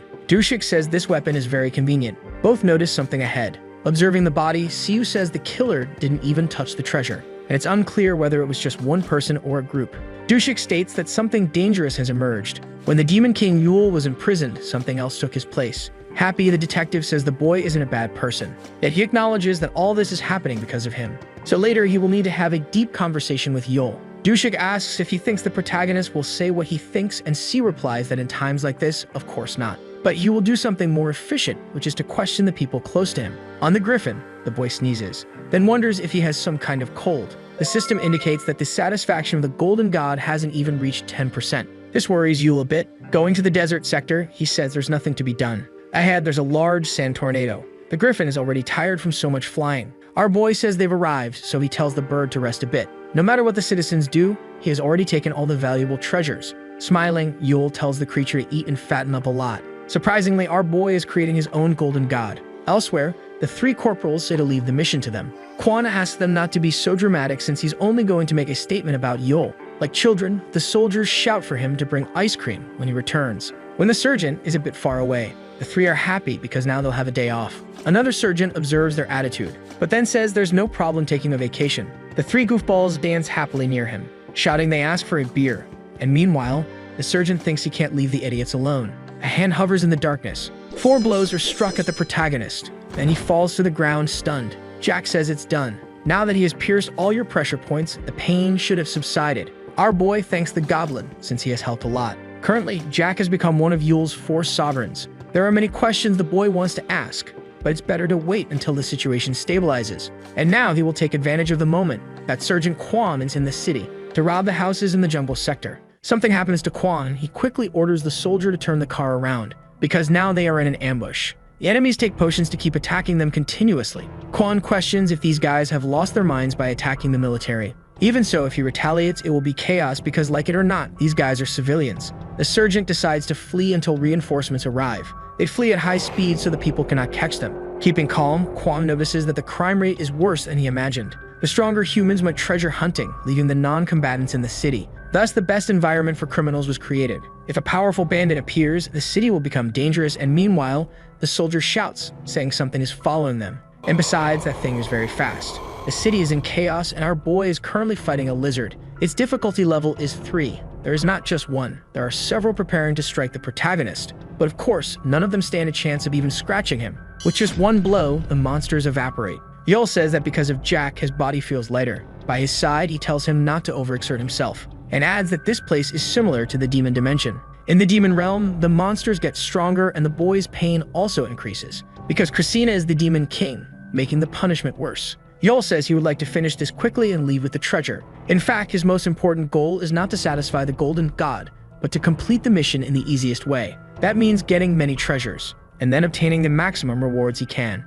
The protagonist says that the chaos happening in the city is because of his plan to get treasures. A monster made of poison attacks the soldier and Quan. The two are not scared and have already called for reinforcements. Before being there, the sergeant earned a promotion reward. His superior said he got on a mission and also gave some items to his subordinates. Quan didn't say much, only that he still couldn't get used to it. The item is heroic class, providing momentary shelter for the user. A safe area is created with a range of 3 meters and lasts for 3 minutes. The sergeant tells the soldier to stop because if they act hastily, they could suffer. Before doing anything, someone jumps onto the moving car. The guy catches their attention. Quan asks him to call the leader because he has no intention of talking to lackeys. The man starts laughing, saying the sergeant is good at offending. Pointing his hand at them, he says he is the leader, and orders them to obey if they don't want to die there. The entire car is enveloped in poison. Things start to melt. This scares the soldier, but Kwon remains calm thanks to his helmet. In his mind, he notes that this smoke is corrosive and the area the poison covers is wide. Moreover, if things go wrong, their fate will be no different from the people outside.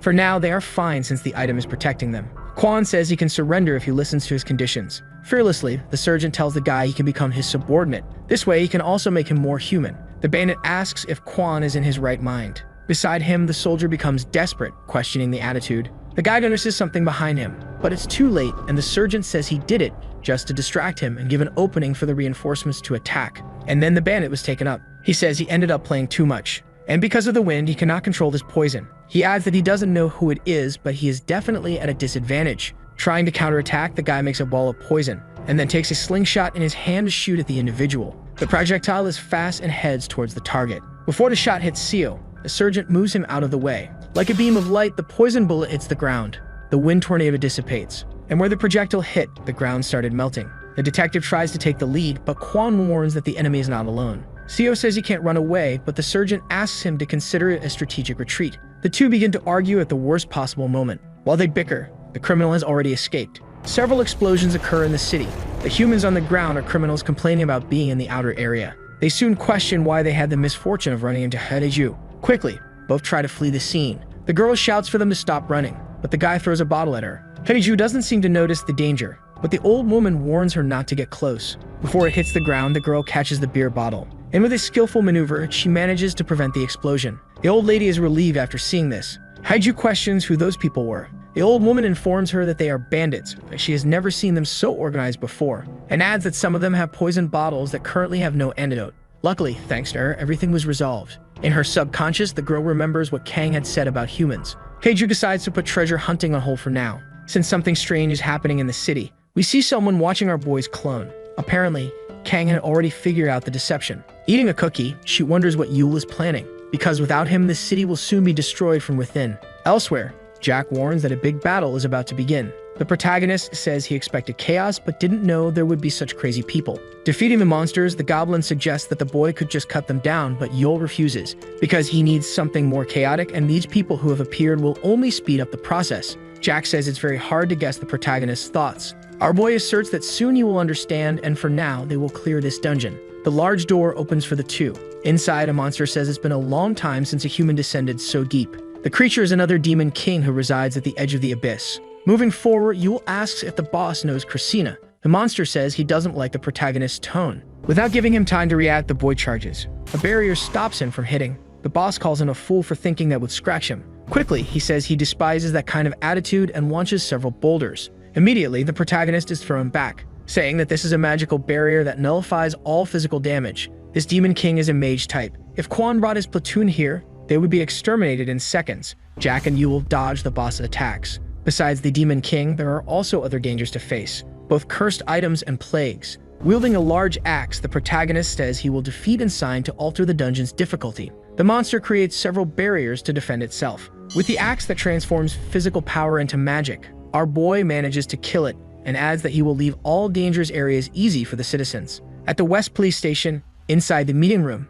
Seo is talking about something. The topic of conversation is about the poison bandit called Inuji. Dushik says the best thing would be to arrest him, but with their current strength, it won't be possible. The detective plans to carry out a joint operation with the police, the army, and good citizens. Haeju fully agrees with this idea. Kwon knows that the longer this lasts, the worse it will get. If they lose the battle, everyone will die. Since the superiors planned this, they must know the risks. This means they are confident in winning this fight happening within the city. Meanwhile, in the dungeon, the Demon King has not yet been defeated and says he has brought suffering to countless people. And for a long time, no mortal has been able to hurt him, but Yol managed to do it easily. Again, the protagonist asks if the boss knows Christina. He questions if this is related to the convocations. Yol doesn't know if the monster is talking about the missions. The creature explains that they also receive missions just like humans, and usually, it's to destroy them. Perhaps some monsters have different convocations, and meanwhile, the boy wants the boss to say more. But he says it doesn't matter, because the more he tells, the closer the user of that book comes to finding death. At this moment, Yul realizes the monster knows something.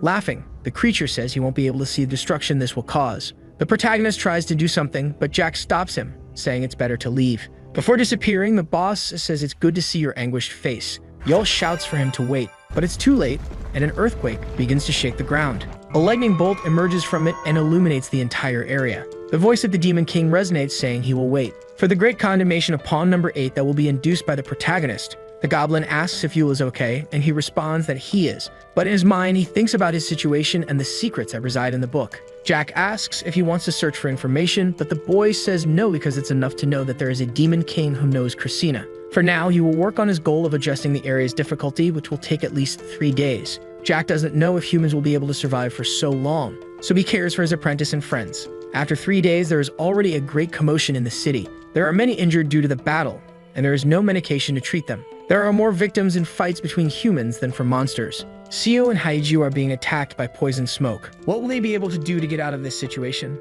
Someone wanted to see them give up hope. The masked man with his dark power stated that their legendary items wouldn't be enough for his downfall. According to him, none of the soldiers wanted to pour their efforts into this battle but wanted to make an easy profit instead. All of this was due to the absence of a chief. This world needed an emperor who could rule humans, and no one should be as strong as this absolute ruler. The girl suddenly claimed that the title of strongest belonged to Yule. Yet the masked man affirmed that Yule didn't come to face him as he was aware of his inability to win. The villain was even disappointed since he had prepared a secret weapon to face him. When suddenly, the man was targeted by gunshots, and he managed to use his powers in order to remain unharmed. His barrier, which is able to stop bullets, is also an automatic defense, meaning that the antagonist was gaining new abilities as the fight went on. With that, the masked man decided to counterattack. As the soldier evaded the attack, he realized that this man must be vanquished as soon as possible. The masked man claimed that unlike Yule, he could aid in completing missions and would share points and items. They just had to execute his orders for him to do that. As obscure intentions filled his mind, the masked man claimed that they just had to accept. All they had to do was execute his every desire. But the detective began to charge up his gauntlets, before attacking with all his might, stating that the serpent should just raid a dungeon. But the masked villain managed to shield himself from the wind and claimed that he had already adapted to such a fence. Yet both the spearman and the police officer seemed startled as something began to approach them from underground. Suddenly, multiple slime snakes began to rise from the ground, before engulfing both of them in a giant sphere of poison. But luckily, Haiju managed to create a barrier just in time to protect herself and the inspector. The serpent then stated that Seo and Haiju's abilities were rendered powerless against his own. With that, he decided to spare whoever's scream would bring him the most joy after being victims of his poison. The serpent then asserted that there was only one type of agonized scream he wanted to hear. With that, the barrier was shattered by the snakes. So Inspector Seo decided to cover Haiju and use himself as a shield against the venomous bites. The dragon warrior claimed to be of a higher level, but the police officer didn't want to hear any of it, as it was his responsibility to ensure her safety as a police officer and the eldest of the two. The serpent claimed that this scene displeased him. Yet when he was about to express what he truly desired, a sudden blow of wind blew his poison away. This left the dragon, the bear, and even the serpent confused. As he sheathed his sword, he stated that he expected more from his student. Jack was disappointed to see Hidiju struggling against such a weak foe. Both Seo and Haiju were surprised to see the goblin swordsman. The serpent recognized him as one of the monsters who guarded the pillars on the last mission, which left him confused as to why he didn't vanish ever since. Jack wanted to teach the young one a lesson, but they were running short on time. An emergency notice popped in the system. A rumble could be heard near an immense pile of gold and what seemed to be an empty pig shell. Another golden deity that competes for the head of the herd spot has been discovered after reaching adolescence. With that, the city's mission was altered. The citizens were now able to choose which golden pig they would like to gift their treasures to, and the deity with the most riches would be crowned the winner. All were reading carefully as another notice popped up stating that those who chose the future winner would be rewarded handsomely, but those who chose the loser would receive none. The citizens began to blame the protagonist after seeing that the golden deity of the desert had a much more impressive wealth compared to the one in the city despite having only one participant. Even the serpent's underlings began to discuss how this all might be Yule's doing, when something surprised the masked man. The whole city joining forces to take down one villain was a very old play. Yet a simpleton that relies only on his epic item could never possibly fill that role, as stated by the protagonist arriving on the back of his griffin. The civilians began to talk about how Yule would never surrender himself and how he looked like an evil person upon seeing him on the scene. With that, one of the men proposed to head back to the city, yet another decided to argue that the serpent was there. Yet they didn't care about the small villain when facing the demon lord of greed's servant, who even made the serpent shake in anguish. With that, the masked man immediately attacked the protagonist. He unleashed a colossal venomous snake on Yule. Both Seo and Haiju were surprised to see the giant snake eating their friend. The serpent decided to execute the wielder of the book for ridiculing him. Yet Yule seemed unfazed by the situation, unlike his griffin. Suddenly, the magic beast caught the serpent's projectile with his beak. This confused the masked villain. When witnessing it eating his power, he was surprised to see the Emperor Griffin, who diets on venomous creatures, swallow the special poison bomb that he created to take down its master. Suddenly, Yule appeared right behind the villain. The serpent was startled when the book's wielder asked him if he knew why his poison was ineffective from behind his back. Yet Yule refused to tell him why and decided to let him search for the answer alone, before flicking him on the head and asking him to stop harassing innocents. Seo and Honeydew were left shocked, and just like that, the serpent was defeated. After that, the protagonist claimed the golden deity of the desert as his own, and stated that anyone who tried to offer a treasure to his giant pig would be a victim of the demon greed lord on every mission.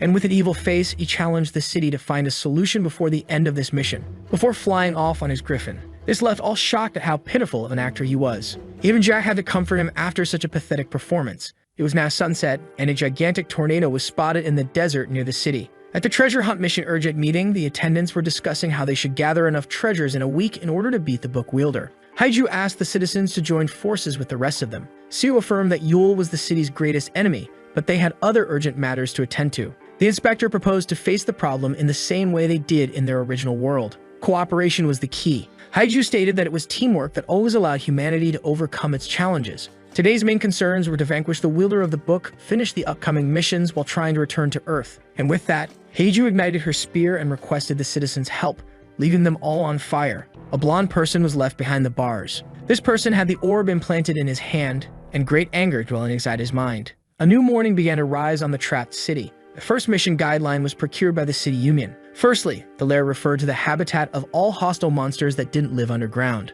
The layers were easy to deal with since the monsters could be spotted from a large distance. It didn't offer much to loot but could potentially contain a rare and valuable item. Secondly, there were the dungeons. Dungeons were defined as every biome that couldn't be discovered without entering them. This place offered the most valuable loot, but it was prohibited for someone to enter a dungeon alone, seeing how dangerous it was. It was recommended to seek the help of an experienced fighter of the army or the police before entering a dungeon. An old man was organizing the treasures before escorting the loot back to the city. With that, multiple loaded trucks made their way into the city, when suddenly a horde of flying monsters appeared from the skies. And so the adventurers tried to repel them until they could reach the city. The humans were almost home, where some other adventurers waited for them. With that, the humans in the city began to attack the monsters in order to protect the trucks. The third place was the Treasure Evaluation Center. The loot's value was estimated inside the Treasure Evaluation Center's walls, while the forces of order protected the adventurers inside. An epic treasure called the Idol of the True God that was made after the deity himself and was also valued at 1,000 was discovered. The hunter was overjoyed by his precious discovery. Meanwhile, someone was writing numbers on a blank board. Uchoi was still far more wealthy than the city itself, even though they had conquered most of the jungle and the canyon. Only one place remained undiscovered, and that was the desert where the book wielder was hiding. The citizens had been avoiding such dangerous, mysterious areas until now, but now they had the power to explore it. A shiny hair was on the table. Seo was just informed that this hair was the replica of Yule they were detaining. His partner then stated that if Yule had talked about the desert's deity from the start, most people would try to avoid it, since they were all scared of him. Yet the book wielder decided to play the villain in order to force people to take action by letting them overcome their fear. Yet the angry inspector broke the table in two as he rejected his idea. At this rate, the mission's outcome wouldn't matter in the end, and the poor young man would always be seen as a villain. His partner stood there in silence, thinking about it all. He was starting to grasp how Yulchoi thought. The protagonist wasn't only trying to accomplish the current mission, but strategize for the rest of the game. The young man was aware that the rest of the city needed to work together and to be constantly evolving and leveling up. He probably had a plan to make them win their treasure hunt, pushing the civilians beyond working together to loot some pricey objects. A giant tablet of stone with scriptures on it was found in the jungle. The blonde woman examined it carefully. She thought of making a nice profit out of it as she discovered a new way to beat the treasure hunt. A great battle was occurring in the desert near the tornado. It was now the final day of the treasure hunt, and Detective Seo was facing the protagonist, Yule, who just blocked Seo's punch, and his golden deity amassed a fortune of 38,552,895. But our protagonist was surprised to find himself sent flying into the air. Seo stated that he would remain heavier than Yule, no matter his level. Once in the air, our protagonist was attacked from both sides by the serpent and the dragon warrior, who were part of the citizens whose paid amassed a fortune of 37,001,970. But the wielder of the book managed to swiftly evade all the attacks directed at him, and the race for the best deity ends in less than 25 minutes. Yule then pointed out how little time the city still had to beat him. He then called his opponents the allied forces of the city and stated that they needed to work harder against him. 4 days ago, Haiju was surprised by the serpent's true identity. The mighty villain turned out to be a level 24 teenager named Sungwon Kang. The arrogant boy wanted Haiju to leave him alone and stated that he would call her when needed, which angered the hero who was tasked with surveilling him. But just as the serpent was about to make his move, he was interrupted by something that flew right next to him. That was Haiju's spear, which was quicker than the villain's orb, separating him from the average person. The dragon warrior obtained that information from Sungwon's gang, who quickly betrayed him, making him look like a bad leader. But the serpent didn't blame his traitorous underlings, who would lick his boot once again after he taught them a lesson. The high schooler claimed it to be their essence as humans. This made the hero call him a teenage edgelord. Sungwon's wishing orb, which was also an epic item, but the only reason he lost to the epic book's wielder is that the orb wasn't at full power yet. But once his strength reaches its zenith, even Yule would be no match for him. Henju grew worried when the serpent claimed that he would eventually rule the city. The villain was right, since the wielder of the demonic book was the only one responsible for his defeat. This made the dragon warrior think that the city should take precautions regarding this young man who hasn't unlocked his full power yet. At the Treasure Evaluation Center 4, two hunters were talking about how one of them experienced a dungeon for the first time.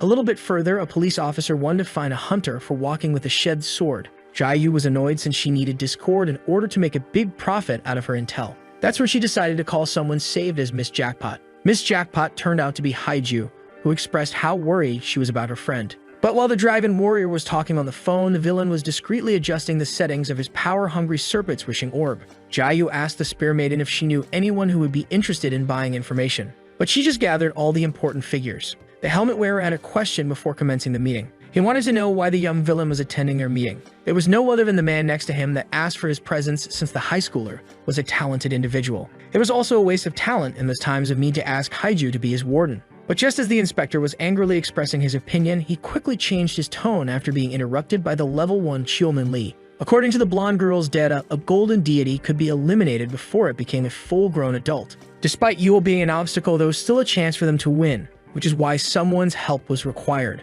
Just like he said, the city would eventually scream for him before proposing a deal to the rest of the table. Yule and Jack were sitting on a building's roof near the massive tornado. The swordsman wanted to know if his master needed more victims for the demon lord of greed. He noticed that Yule was still under demonic punishment, but the book wielder stated that he wanted the people to get as much treasure as possible since he found the solution for the victims. This time, the protagonist targeted those who were about to enter a lethal dungeon and those who were about to stumble upon a cursed item. Yule claimed that he had to put some individuals into isolation for this mission, which left the swordsman intrigued. With that, someone came to them. A team composed of the lieutenant, the inspector, the high schooler, and the spear maiden was getting close to him. There was also a truck escorting soldiers meant to help them fight Yule. Jack wanted to face them, but the wielder of the book stopped him, as it wasn't his time to take action since he should be sending his weakest servant to battle first. A giant shadow was above the military trucks. The Emperor Griffin attacked the allied forces of the city. Both Siyu and Haiju were surprised to see poison roaming around them. The serpent ordered them to leave.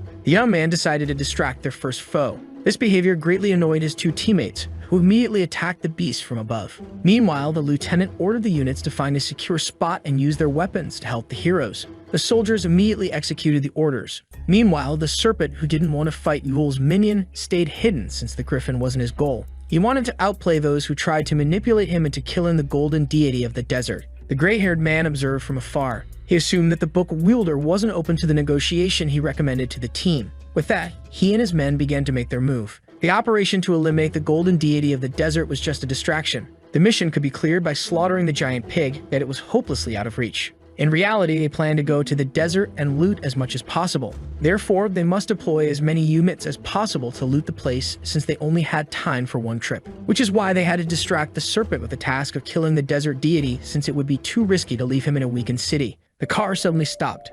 The man was shocked at what he'd seen. He and his men stumbled upon a ruined city from Earth in the middle of the desert. The soldiers observed the place in silence. This led him to think that they weren't the only city trapped in this game. Yet he wasn't expecting to see his theory come true in such a way. This city was ruined by its citizens killing each other, not by some outside monstrosity. The place was filled with treasure. The corpses began to decompose a year ago. This led the soldier to think that this city had years to complete this mission despite them having much less time. But then he was shocked when the man with the hat theorized that both cities started the challenge at the same time, but the flow of time moved differently for each city. There was no way to prove it, but if this turned out to be true, it meant that the players behind this game could control even time. Claws began to slash. Siu was face to beak with the Emperor Griffin. The inspector attacked the beast with a well-chained series of punches, greatly damaging the great beast, when suddenly something startled it. Kanju, who was ready to strike it down, managed to sneak her way onto its back. She apologized to the griffin since they had no choice but to win, before using her power to burn the poor beast. Jack was left impressed. Seo and Hiju's main weapons were some of the finest in the game, which also gave additional stat points while granting the user great firepower, which explains why those two were impressive from the beginning. But their attack range was too large, making them a danger to anyone near them, which is why Yule forced them into joining forces in order to learn to control their powers. But training them would only be possible alongside an experienced party of fighters who were used to working together. The Griffin was now defeated, which is why the Inspector and the Dragon Warrior were surprised to feel it move behind their backs. It was Yule carrying the creature and praising them for completing the first stage. Seo wanted this whole masquerade to end and stated that he wasn't here to slaughter the pig of the desert. Yule was surprised when the man claimed to be coming to rescue him. Seeing that man working to get him back to the city put a smile on the protagonist's face. Yule then challenged Seo to put him under arrest, before flying away, leaving him and Hiju alone on the scene, when suddenly something caught her attention. She got in front of the Inspector, trying to defend him. Hiju had to repel a powerful attack. She was successfully able to protect all her allies. Jack stated that his student was the only one to repel his attack. This made him realize that he had to do his best to restrain himself before accidentally killing one of them. The lieutenant recognized him as the strongest out of the 3 Pillar Guardians during the last mission. It took great numbers and countless hours to take down the weakened pillars. This made the man wonder if they could face the Goblin Swordmaster with such a small unit, especially after the serpent disappeared. Meanwhile, at the Griffin Emperor's nest in the canyon sector, Yule was praising his weakest minion and recommended him to rest well as it healed. He then apologized to the creature, who could quickly regenerate, for sacrificing it like a mere pawn. As an apology, Yule used the legendary Tool Weather Orb that would change the weather in a small area for one time. The wielder of the book summoned a thunderstorm in order to protect the Griffin's nest until the end of this mission. With that, he headed back at an impressive speed. On the way, he remembered the Inspector's kind words. He expected the city's strongest fighter to come and face him, but was surprised by his good intentions. Yule could predict others' actions, but not what was on their minds. Smoke began to rise in the sky. Only Seo and Hiju were still standing in front of the Goblin Sword Master. The Inspector couldn't think of a way to win against that Jack, who looked invulnerable. Hiju begged her master to grant them access, but Jack didn't want them to earn their pass with a conversation, but with a fight. The lieutenant, who turned out to be alive, proposed to retreat. They still had some time ahead of them, so they should use it to strategize since the goblin only counterattacked. Jack was standing on the top of a ruined building. When Yule arrived, the Sword Master stated that Jaeong-Guan thought wisely. Meanwhile, inside a military tent, the 3 of them were analyzing their opponents. A party needed strategic thinking in order to thrive since strength alone wasn't enough. Yule wanted to take advantage of the mission in order to make them more experienced in beating dungeons. It is also crucial to make multiple and diverse groups work together, to avoid seeing a single entity rising to power alone. As for the serpent, the protagonist decided to keep an eye on him for the moment. After all, he was just a boy becoming a man. Someone stated that the sandstorm in front of him made Seo look powerless. He planned to eliminate the golden deity of the desert, while the others were distracting its protector after passing through the sandstorm. Meanwhile, back in the city, the young man was surprised by the result he got and asked the Inspector how he figured it out. The man stated that Yule never followed the mission's rules but used them to earn as much as possible. This made the man wonder what he would do in their place, which is how he found out how to successfully increase the value of a treasure before offering it. With that, the city had to amass greater wealth than the desert deity, or hope that the sent unit eliminates it first, making the man wonder what way Yule chose for the city to win. The uprating and organizing of the city treasures was proceeding like clockwork. A policeman and a soldier were worried about the sandstorm in the desert sector that would slow down the upcoming trucks and their lack of equipment, but the Inspector resolved them quickly. With that, they decided to quickly execute their orders. Yet they were both surprised to find themselves calling him boss. Inspector Seo was asked about his partner. Hiju assumed that he must be powerful since his partner left him to lead the citizens, which Seo confirmed. But Dusik was more known as resourceful. Yet that's what makes him a threat. Seo wouldn't have left him unsupervised if it weren't for the current situation. He thought of how he had no other choice as he swallowed his meal in one go, surprising Hiju. The serpent was going all out, but he was still being overpowered. He was vanquished and launched far by the enormous sandstorm. This left the boy confused since the level of his wishing orb didn't get any higher after use like it should have. Yule had his book open. He thought of how the serpent was wasting the chance he offered him. In order to master his wishing orb, the young boy had to fight a stronger foe every time. Yet it was expected to see his poison being useless against elite monsters since he was only using it on weak monsters and humans while hiding. Yul decided not to tell him that he would have progressed further if he fought alongside the city's heroes. Yet the protagonist found the immature serpent to be currently a good asset. Someone was traveling at an incredible speed. It was Jack, who landed on the roof of a building, when suddenly the structure was blown up under his feet. The soldier gave Seo the green light. The detective put all his power into his punch, and with the swordsman blinded, the soldiers were free to make the bullets rain. They then had to take cover as the missile entered the eye of the tornado. This resulted in a huge explosion. One of the soldiers decided to celebrate early, but the other one shut him down since it brings misfortune. Hiju was standing in the rubble. Her master used her as a shield and stated that this attack wasn't enough to penetrate his barrier. The lieutenant realized that they needed more power. Yet the goblin was impressed and decided to let them pass. He stated that they had learned to fight in this world. Jack then turned to his disciple and stated that teamwork was one of the many ways to make one more powerful. The lieutenant was still impressed that these two were in a story of their own, as the master stated that he expected more of his disciple. With that, the allied forces of the city went on their way. Jack also walked away with a smile on his face. This made the man with the glasses wonder if the enemy was training or testing them, making him wonder what would have happened if he wasn't pleased with their performance. He then ordered his forces to stay vigilant since the wielder of the book was expecting them. The allied forces were discussing a way to get past the tornado, but the detective seemed to have an idea. With that, he decided to try something. In that moment, he went to his limits. In order to open up a pass through the tornado, everyone was surprised by this impressive feat, but all were startled when someone stated that wearing these gauntlets didn't grant such power. According to Yule, this meant that Punbake started to respect the detective. Keiju was surprised to see him, when suddenly she and the detective mysteriously disappeared. It was Yule's Dueling who declared the start of the final act after using the heroic tool-free warp tickets, which allowed him to teleport someone to a certain place. This tool can forcibly teleport a citizen under the condition that he wasn't stronger than the user. Haiju and Seo assumed that they were teleported far from the battle,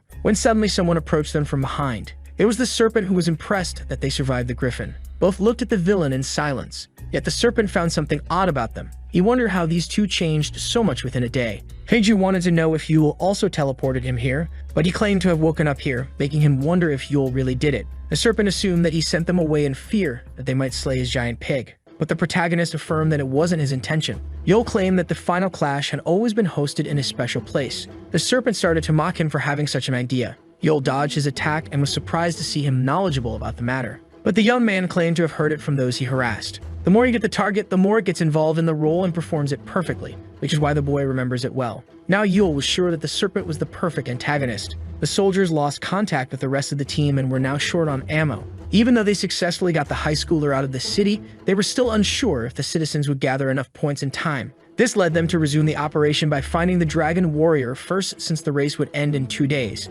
They only had time to proceed with the current strategy without coming up with new ones. Haiju and Yule clashed together, yet the hero wanted to negotiate. The protagonist then stated that his pride would cause his downfall like every other villain. Battle stated that everyone here could slay the deity in one attack since it was full of health, with no defense. And with an evil laugh, he decided to let the first one to hit him pass and kill his pig. But while the serpent was getting into the set mood, Seo and Haiju were impressed by how he became even worse as an actor. The little boy clearly understood the mission, but his bloodlust wouldn't be satisfied by one hit. With that, he launched an attack that targeted Yule from all directions. But with a swing of a sword, the protagonist repelled the poison, before hitting the teenager on the forehead. The serpent was defeated once again by getting hit on the forehead a second time. With that, Yule asked Seo and Haiju about their next move. There was no room for argument. Although they opposed the serpent, the bear and the dragon warrior decided to confront the wielder of the book. The truck was loaded up. The soldier stated that since the cars were full, there was no place for the adventurers. So he told the old man to return home with the guards and the non-fighters. He and the rest would carry the rest of the loot on foot. Meeting them midway after delivering the treasures would be a time saver. The soldier looked back one last time. He gazed at the ruined city and paid his respects to its fallen citizens. Back to the fight, Yule swiftly dodged Hiju's flames when Seo decided to take him by surprise, but the book wielder suddenly disappeared. The anti-hero reminded them that he was stronger than his monster friend, stating that they should do better than that. Despite not taking them seriously, Yule's air shoes made him unpredictable. Keiju was trying to remember the goblins while someone tried to get her attention.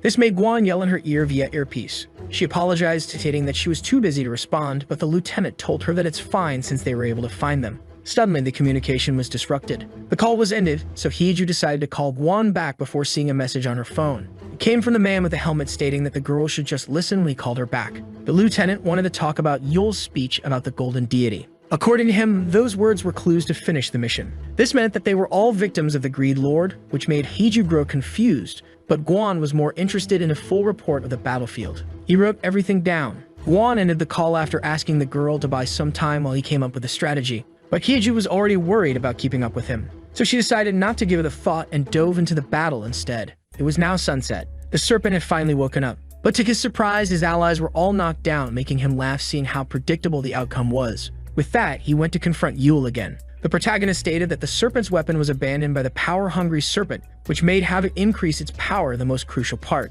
But using it carelessly would end up corrupting the teenager. But the serpent didn't want to hear any of it as he attacked the anti-hero. The villain was now warned but was more interested in defeating him. Someone was trying to communicate with the Spear Maiden. The lieutenant finally came up with a plan. By night, the golden deity of the city had almost amassed a wealth of 16 million. It was a long night for those who tried to come back from the desert on foot, but finally, a new dawn had risen on them. The old man finally came to pick them up. With that, the city had almost gathered 27 million in treasure, with 116,554 participants. It was now the final day of the treasure hunt. The golden deity of the desert had amassed 38,552,895, surpassing the cities by 1.5 million.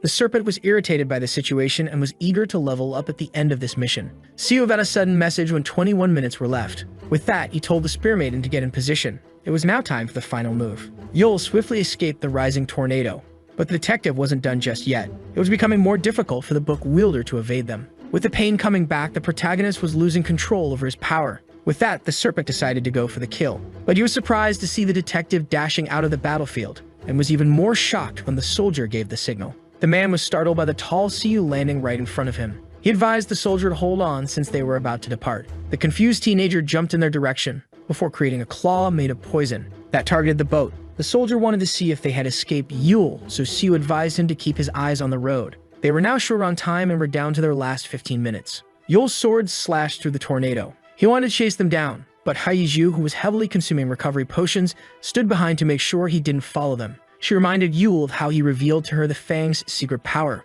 It was true that she could use prominence, but there were conditions. Haiju stated that she only had to stab herself with the Fang if full health unleashes full power. But Yule tried to warn her that the most vital condition was missing and what could happen to her. But Haiju was ready to stab herself. Trying to unleash this power now would result in her death. Haiju's spear is a weapon containing the power of the Fire King, allowing the user to use its abilities and summon the Dragon of the Sun prominence once all the conditions are met. But this power could only be used at dawn or sunset. Yule knew that Haiju was aware of the requirement, but she stated that it was the lieutenant's idea. The man stated that it's impossible to predict Yule's strategy, but he wasn't invincible, since it was easy to guess what type of soul he had. With that, Yule admitted defeat. He could chase them down, but it wasn't necessary anymore since his goals were all achieved. 7 minutes remained and they were getting ready to engage the enemy. Seo was pushing the boat at an incredible speed. Once again, the man was lifting the wind, creating an opening for the others to enter the storm. But the detective was surprised to see the serpent emerging from behind with a crazy laugh. His snake almost hit the soldiers in his way. The villain was trying to seize the golden deity of the desert.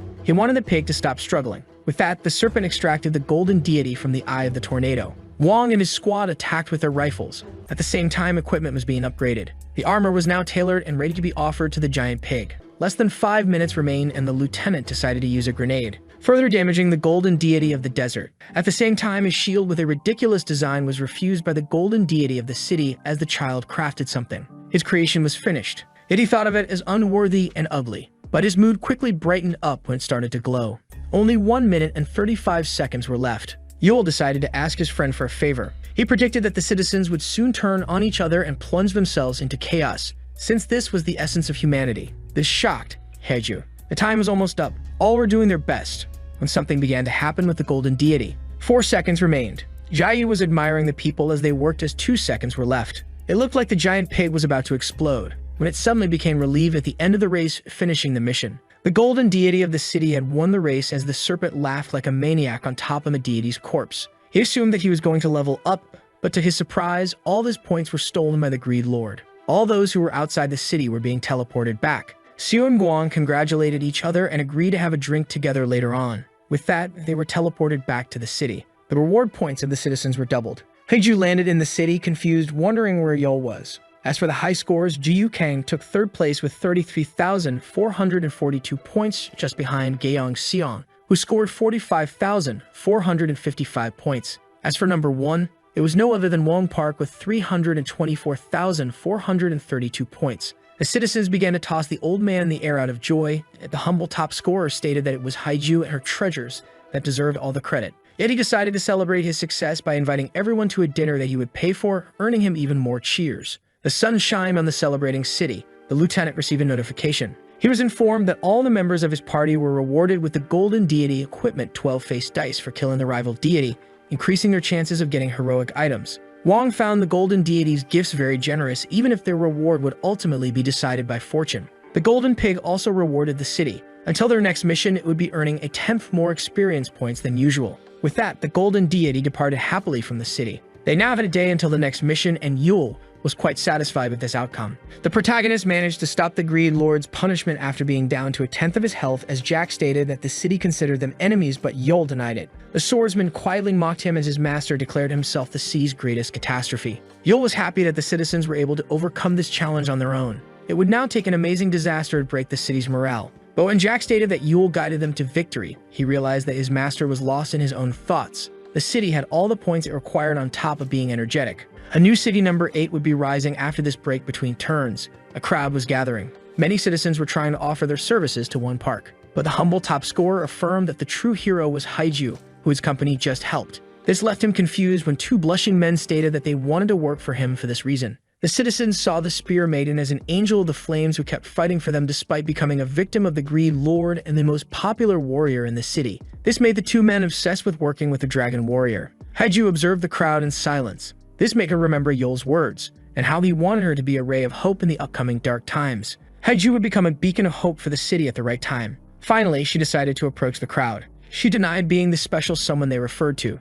Yet Haiju invited them to fight with her by forming a guild. In the Middle Ages, guilds referred to groups of artisans or merchants in Europe. But in gaming, a guild is formed by individuals who share the same goal. This made the detective compare them to social clubs. Dusick confirmed and stated that there were many types of guilds, so Siu asked if there was a guild option in the system. The guild option had always been part of the system, but none were created yet since no one could afford to pay 100,000 points, which resulted in the creation of 3 official guilds and some others that remain unregistered. The first and most popular guild, which focuses on missions and keeping the city safe, is the Delanix Guild with Haiju as guild master and one park as deputy. At first, the members wanted to call it the Haiju Guild, but their guild master was so embarrassed that they decided to name it after her most relished flower instead. Since Detective CO trusted the Flame Angel, he assumed that her people wouldn't cause any trouble. The second guild, which thrived based on the colonel's leadership and the lieutenant's abilities on the field, was the Armed Forces of City Number 8, also known as Armed Forces. CO, who acknowledged the two men, could expect only the best for their guild, and as for the third guild, the detective was shocked after hearing about the Serpent Guild, also known as the Kingdom Guild. Although defeated, the serpent with his wishing orb drew a lot of people who were mostly greedy criminals into his guild with the one goal of ruling the city after slaying its greatest enemy. CO stated that they needed to gain power in order to beat the egotistic serpent, who will stay hidden until they can kill the wielder of the book. Yet the police were still unable to create their own guild since they were occupied with catching outlaws and protecting the city. If nothing is done, the police would become powerless. CO looked through the window and asked Dusick if this was his solution. Many men greeted them in a single voice. They all expressed their desires to work under Dusick by becoming police officers. This made the detective curious about his partner's activity while he was in the desert. Dusick then affirmed that he wasn't gathering troops in order to overthrow the current police. So Siu thanked him as a response for gathering all his followers in one place. The tension had risen once again between the fox and the bear as an officer tried to get their attention. He stated that they spotted something strange while listing the most recent victims of the Greed Lord. Siu decided to take a closer look. Most of the victims were registered as criminals back in their world. This made Dusick realize why the serpent was the only villain that showed himself in the city, making him state once again how powerless the police forces currently were, making his partner burst in anger and finally accept to hire his followers. The detective then walked out, giving his partner the middle finger, insisting on the new recruits following the police protocol. The serpent wasn't the only troublemaker scared of Yule. This would take a long-term plan, which the fox excels at. Papers were dispersed into the air. They were all flyers inviting the people to join the armed forces and inviting them back to the military. The colonel was confused as no one wanted to be a part of their guild. It was due to the word re-enlist that scared people, according to Wang. But on the other hand, this also meant that only serious adventurers were applying despite being only a few. It seemed like the lieutenant had something to tell his superior. The guild was almost out of fuel and ammo. Their food was also getting rare despite having electricity, which meant that they would soon have to rely on the available items and return to a life that lacked technology. But it was unlikely for the citizens to complain with their currently raised morale. The colonel then threw something on the table, calling it an asset. Those were archives that belonged to City Number 4. The citizens of the ruined city of the desert left records behind before going extinct. And these notebooks are summaries of their adventures. By combining their knowledge with the experience of City Number 8, a new mission manual should see the day. Meanwhile, Yule was lost in his thoughts. The person next to him stated that he looked pretty happy, which he confirmed. Yule was startled to see Jiayu sitting next to him. She then offered him some chips while stating that Yule's action allowed her to earn some points. Jaeyu then asked him if he was going to start his own guild, which he denied since all the members would end up as victims of the Greed Lord. She then leaned even closer to him and asked him to promise to make her his first recruit if he ever forms a guild. With that, she suddenly stood up, leaving the city's greatest villain intimidated. Her hook was firmly planted. Jaeyu offered her help to Yul. She then proposed to become a victim of the Greed Lord. Before jumping off the tall tower, Jaeyu was a strange girl. She left him a bag of chips. Yul started to think about how the Demon Lord's punishment and the victims of the Greed Lord were becoming obstacles in accomplishing missions. Yul started to confront Krishina on this mission while making the mission easier for the citizens. The Greed Lord didn't receive any reward since Yul didn't get any points by betting on the losing golden deity. This was a way to warn the Demon Lord not to stand between Yul and his goals. And so the protagonist decided to repeat the same strategy until the entity responds back. Yet he felt that he would get his answer soon based on his title of Greed Lord. Krishina was fully aware that Yul could get him what he wants, when suddenly something caught the protagonist's attention. He was now in a vast white empty room. In that room was a mysterious person surrounded by flying books and seemed familiar to our anti-hero. Yul quickly charged with his sword at the man after recognizing him as the Demon Lord of Greed. But to his surprise, he was suddenly sitting in a chair. The entity was now behind him holding a plate full of fruit. Yul tried to strike the book's owner once again, but he was magically back in the chair with a new, more formal outfit in front of a table. Yul was suddenly having a tea party with the Demon Lord of Greed. Krishina felt different from all the other Demon Lords. For the first time, Yul felt powerless as he faced Krishina, the Demon Lord of Ultimate Greed. The entity was quietly sipping tea. Yul decided to keep a cool head since the Demon Lord didn't seem to bear any hostile intention, and so he decided to converse with him, but he was left surprised after opening his mouth. Yul realized that he was unable to talk when Krishina claimed to have answered his call out of curiosity. The Greed Lord then gave him a choice between becoming someone crucial to him or staying someone interesting. Yul thought for a short while. He then cracked a smug smile upon hearing that Krishina required something. So the entity advised him not to get over his head since he could easily replace him, but not the other way around. This made the protagonist assume that the Demon Lord could hear his thoughts. Yul was now confronted with the choice of remaining a curio or walking a more promising path by becoming someone the Demon Lord needed. The presented books were identical but would morph in order to adapt to his choice. Yul wanted to know if walking this new path would put an end to the victims of the Greed Lord and the punishment of the Demon Lord. But Krishina affirmed that he was only offering him to become someone that was crucial to him, and Yul might not be able to fulfill his new task. The protagonist remained silent. Yul then stated that those needs would put pressure on him. But this is why he picked Krishina's curiosity from the start, since the price would be worth the opportunity. By accepting this new mission, Yul would be able to alter the destiny of all captured cities. This left the anti-hero shocked. The city had now reached level 3. It was able to jump 2 levels when its inhabitants started to use their points. The player was selecting his reward as his city was partially restored and making Jaeyu realize that the player had more options than what the dice offered. This entity barely acted up until now, yet the player of city number 4 caused their downfall. This meant that the player of city number 8 was just being lazy and letting events occur or simply lacked interest in the city. The player chose to summon an NPC known as the Summon Helper whose look and equipment were randomly generated. The citizens were advised to be cautious around it since it would treat its attacker as a hostile threat. Seeing how high her attributes and level were, some of those pleased by her appearance began to run away. Jaeyu compared this new ally to a powerful village guard. But since the player made his choice, it meant that he was active. Or perhaps he decided to play with more dedication. The player received a notification. After detailed analysis, it turned out that Yul was a perfectly designed unit, but since the presence of an error was still possible, the player had to choose between 3 choices. This made the player opt for the invasive analysis. Yet this option proved to be a threat to Yul's life. Finally, the giant hand made up its mind. Yul was plunged into a deep slumber. The protagonist wondered if Krishina meant other cities when referring to units. The Demon Lord confirmed as Yul realized that he was able to talk once again. This was unexpected since the owner of the book had the power to impact all the game. Krishina was far more powerful than the other Demon Lords. It was now time for Yul to choose. The protagonist was more interested in knowing the reason behind Krishina being summoned, but the entity denied being invoked. Krishina affirmed that he wanted to steal everything that belonged to the player down to their last possession, making the human realize how much the demon loathed these entities. Yul now had to choose. He recalled how other Demon Lords regarded the players as deities who invoked them as pawns for the sake of the mission. With that being said, the protagonist reached for one of the 2 books. This put a smile on Krishina's face. As he faded away, he stated that his chosen one chose the right and most obvious path. Yul was left shocked when he learned that he would forget about this encounter since it should stay a secret for now, leaving the man disappointed and unsatisfied. Krishina then stated that it was crucial to keep things as they are for now as Yul began to fall. The protagonist began to wake up. He assumed that he had just given in to slumber. Yul sighed in disappointment, thinking that the Demon Lord didn't answer his call. Krishina stated that the book would guide the protagonist. the sun began to set on the city. Someone was running as fast as they could. It looked like Jiayu was in a hurry. She wanted to know if she was able to shake her pursuers off, when suddenly a hand was slammed on the wall. Jiayu felt uneasy as this person's voice was full of love. Haju tracked her friend down in order to invite her into her guild. Jiayu denied and told the Angel of Flame to stop acting so childishly. This adventurer worked solo, and so she advised the Spear Maiden to invite someone else. Hiju, with her blazing hair, then threw herself on her friend, comparing her to a little kitten that she would keep by her side. And so Hiju kept insisting on Jiyu. The armed forces were training for battle. They should use the recovery function that cost 10 points after half an hour if they weren't harmed. But they should also use it for the others' sake in order to restore their stamina. Not only does it restore the body,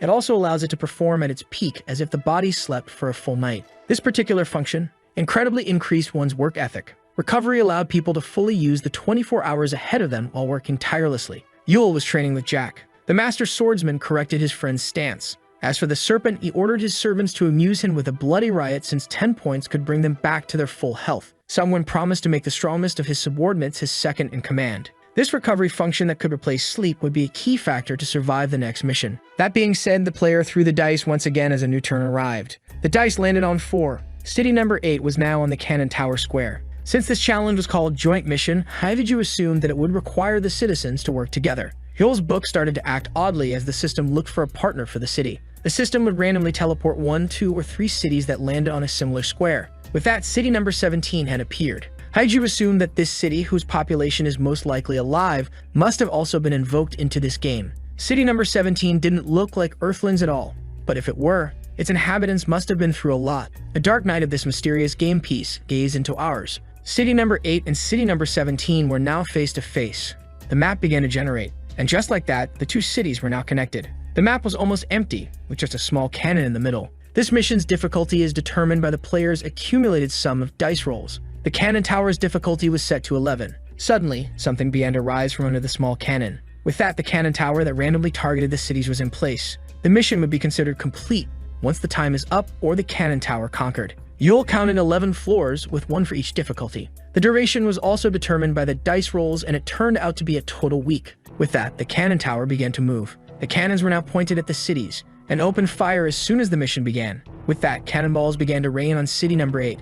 Hadiju and Sia went to intercept the massive projectiles. The Spear Maiden tried to destroy the first one, but the cannonball was almost indestructible. Haiju failed to incinerate the first cannonball. The detective advised her to be careful, and if the cannonballs were indestructible, they'd only had to ensure everyone's safety by redirecting their course. The cannonballs caused great destruction upon impact. Kaiju was worried about the city, but Sio assured her that its inhabitants' well-being was more important. But Dusik disagreed, since the mission's goal was to protect the city and not the citizens. With a tenth of the city's health gone, Yol realized that they would lose the game if the city got ravaged. So the wielder of the book decided to observe. He wanted to analyze city number 17's power. Its inhabitants began to mumble. It looked like its citizens were happily praying. They were worshipping their player as a deity. With that, the citizens of city number 17 asked for their player's protection. Yul couldn't believe his eyes. A spell called Hardened City created a shield to protect city number 17. With that, their city kept most of its health. The Cardinal recognized the card as one of those mentioned by the Fallen City's archives.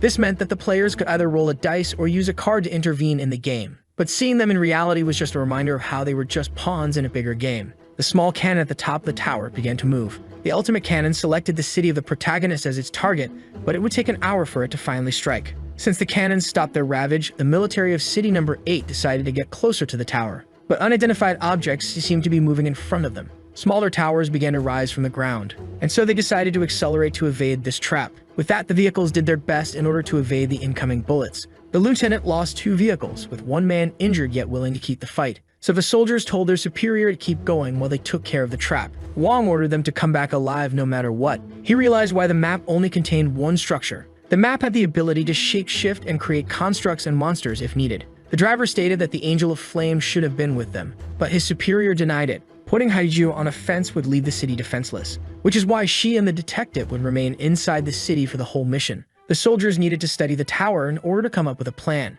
But just as he claimed that they should join forces with city number 17, the lieutenant noticed the serpent flipping him off from the window. Wong then noticed the villain on top of a red speeding sports car while talking about making a good first impression. The serpent and his guild rushed headfirst into the obstacles, and so the masked man decided to use his powers to clear the way. With that, he used his venom to destroy the many towers. The soldiers observed as the young maniac advanced ahead of them with his crazy laugh. Wang hoped that this immaturity wouldn't lead to conflict with the other city. 47 minutes and 30 seconds remained before the ultimate cannon struck city number 8. Cannonballs were once again launched into the sky. Each cannon of the tower had a cooldown of its own, and the Kingdom Guild was already inside the tower, when suddenly someone surprised the soldiers from the back. This person assumed that city number 8 was still a first generation based on its design and its citizens' outfits. This intrigued the lieutenant. The mysterious mate was a level 62 elite citizen who introduced himself as Roble von Lexus. Roble was the head of his house who had been called by the Divine, and in order to protect his city, asked the lieutenant to form an alliance. Yet before forming an alliance with this medieval city, Wang found it necessary to inform Roble that he represented a guild called the Armed Forces of City Number 8 and not the city itself. The knight then understood that City Number 8 had yet to unite itself, just like his city in the past. With that, Von Lexus decided to reschedule their alliance but asked the lieutenant to deliver a message to his city. Roble called on a Pacific Pact where neither of the cities would behave violently, and the aggressor's punishment would also be chosen by the attacked city, meaning that it would be possible to kill in order to defend. Roble clarified that he only proposed this pact in order to protect his city, and so he offered a manual for clearing out his mission to the other party as a symbol of goodwill. Roble stated that the cannon tower was the first mission that his city cleared. This meant that his city was able to go through the same square multiple times. With that, he gave the unspoken order to his soldiers. Wang thanked the knight for his kindness and offered to give intel on those who would be an asset and those who may pose a problem. Roble was satisfied with this first interaction and proposed to schedule a meeting at the same time tomorrow. The curious lieutenant was intrigued since the knight wasn't interested in scouting the tower, but he assured him that it was impossible to force the entrance. It was useless to try to open it by force since it required a special ritual. The closed door was frustrating the serpent, and therefore they needed to make some preparations first, since city number 8 wasn't blessed with the one's protection. Yule was surprised to learn that city number 17 had been in play for a century and a half. Jack was intrigued since Yule was sitting on the side. The anti-hero was making himself difficult to obtain. The book's power was activated. Seeing this made Yule smile. He was tasked with offering an object from the world in exchange for sparing 100 victims of the Greed Lord. Yule was intrigued by the odd side quest and was unsatisfied with the proposed reward. This task was a personal request of the Demon Lord. Yule assumed that Krishna, whom he pictured as a hideous monster, would try to meet him in person. Suddenly, the anti-hero slapped his own face. He was aware that the task ahead would be difficult, yet he was still happy that Krishna responded to his call. With that, he decided to fulfill his demand. Yule was sure he would meet the Demon Lord one day by keeping the same approach, and if not, he would force him to manifest. The citizens felt alarmed as they saw their greatest threat moving inside the city.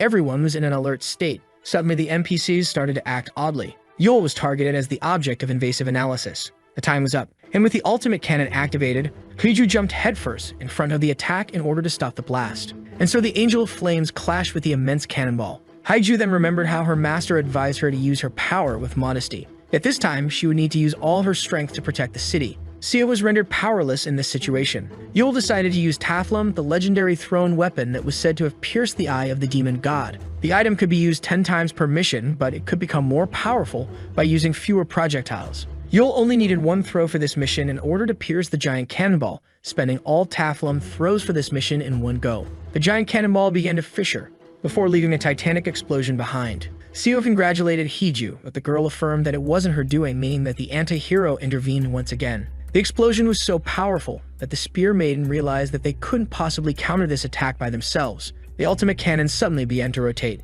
It would be attacking city number 17 in an hour from now. After the use of the ultimate cannon, the map would start to change. The once plain surface was now covered in solid walls that the soldiers could use to protect themselves. The lieutenant began to grasp how the map works. After reviewing the data provided by their new ally, Wang could come up with a strategy. With that, he ordered his men to regroup and get into the vehicles. But the engine was destroyed by the rising walls. The jealous man wished to ride horses like the forces of city number 17. A red streak appeared in the sky. The defense towers were easily taken down by Yule's sword. Yule arrived at the right place according to the book. The protagonist had to take a 16 square feet section from the ground beneath him. He was given specific and detailed instructions on how to cut it. Yule would have to finally place the design piece on his book. Suddenly, the piece of ground disappeared. With that, the protagonist received his small reward. But while he was left intrigued, the carved piece arrived in the Demon Lord's hand. Krishna then crushed his received gift. He seemed satisfied. The powerful demonic entity was now in possession of a fraction of the key that holds great havoc. And so he decided to protect his worthy servant until his services were no longer needed. Suddenly, the NPC appeared behind Yule to do the executive analysis. Its presence outside the city intrigued the anti-hero. Suddenly, the NPC attacked Yule, who assumed that it must be malfunctioning. Yet the protagonist felt alarmed when it was regulated to match his strength and suddenly became level 600. And for the first time in a long while, Yul began to bleed. The NPC began the physical checkup, the first part of the invasive analysis. Yul was shocked to see its incredible rise in level. With that, Yul and the NPC entered the quarantine zone. He desperately tried to fight back, trying his best to escape the quarantine zone. But the NPC gripped his leg just before he could reach the exit, stating that he was forbidden from taking part in the mission. Yul would remain detained until the end of the invasive analysis. This analysis intrigued the protagonist. Yul was suspected of being a defect in the system or a hacker for acquiring such power with such a low level. The anti-hero grabbed the flying book and summarized what the NPC just said, and in a burst of anger blamed it on the Demon Lord's book given to him by the system while throwing it at the NPC. Yul would now be tested and would be considered normal if he managed to pass, but would be immediately terminated in case of failure. This deaf ear turned to him by the game's developers made him compare them to those present in his home world. Everything was prepared. And with that, the new guild of adventurers called the Raiders went on their way. Its members were using bicycles in order to economize the precious rare fuel left in the city. This guild wasn't looking for a fight. The Raiders' purpose was to explore this new map ahead. Cannonballs kept ravaging the city. Its health was now almost down by 20%. Seo stated that the city was constantly taking damage, but Heiju claimed that it wasn't a problem, leaving the detective intrigued. The Flame Angel stated that it was not the same city anymore. With a smile on his face, the police officer agreed. The old man kept his calm. According to Dusik, they only needed to defend the attacked area of the city, and the Spear Maiden could even use the wall as a platform while it was being built. One of the raiders desperately requested assistance while his guild master was in awe in front of a wall. Meanwhile, Wong Park kept giving firm instructions to his men. Some of the citizens wanted to use the cannonballs in order to produce gear, seeing how sturdy it was and effective against Heiju. While a hooded figure examined the cannonballs, it seemed like it found something. Jiayu decided to sell her newfound data to the highest bidder. Yet elements like Yul, the Serpent, Dusik, and many other variables were still elements of chaos. But someone was spying on Seo and Heiju's conversation. The spy wore the heroic protective gear called Shadow Fit, making its wearer invisible while hiding in the shadows. City number 17 still hadn't lost 1% of its total health. Roble was impressed by City number 8's potential despite entering the game a month ago. Level 33 Hank Sith, who was an elite citizen, was worried that the night gave them too much intel, while the level 47 Emma Hilt thought that it would be for the best if City number 8 gained power. As for the level 50 Kane Bjork, he thinks that they could have simply obliterated everything if it wasn't a joint mission. Roble told them to be patient, since everything would go according to their player's will. The Swift Citizen card had been activated, making City number 17's inhabitants faster for a duration determined by the rolling of a 6-faced dice. With a blessing of 3 hours, Roble ordered his troops to charge forward.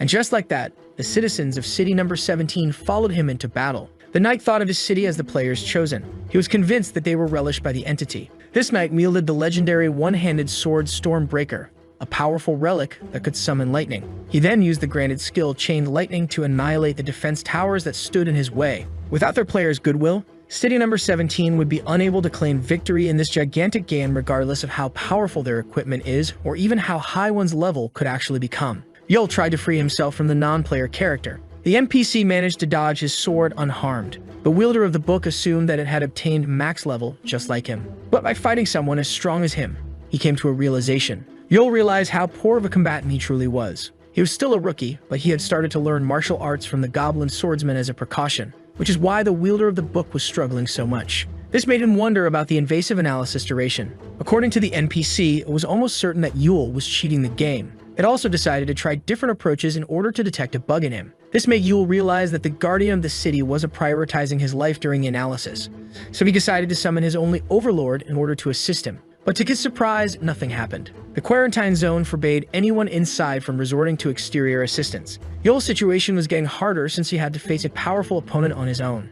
He was determined to get back in the game before the ultimate cannon targeted City number 8 once again. With a kick to the face, the non-player character decided to continue the invasive analysis. Yul was aware of a simple solution to vanquish it, but Yul had to win the fight first. The NPC's powerful kick sent the protagonist flying into the air. Yul started to lose hope, when suddenly Karishna decided to help him. Yul couldn't believe his eyes. The non-player character decided to continue the physical checkup after seeing that the wielder of the book was still breathing. With that, the entity charged at the man, yet was left shocked upon clashing with him. The system notified the protagonist, who managed to block the claws of the NPC, that he obtained a new skill from Brit of Krishna. Yul unlocked Overlord Possession, which allowed one Overlord to possess him in exchange for not summoning the said Overlord for the rest of the mission. With that, you will acquire the Goblin Swordsman's sharp skills. He didn't like the owner of the book for this reason, but now Yule prayed to not attack the Demon Lord upon seeing him to thank him for his precious aid. With that, Yule and the NPC were now truly fighting on equal grounds. As he gained new powers, both of them prepared to clash once again.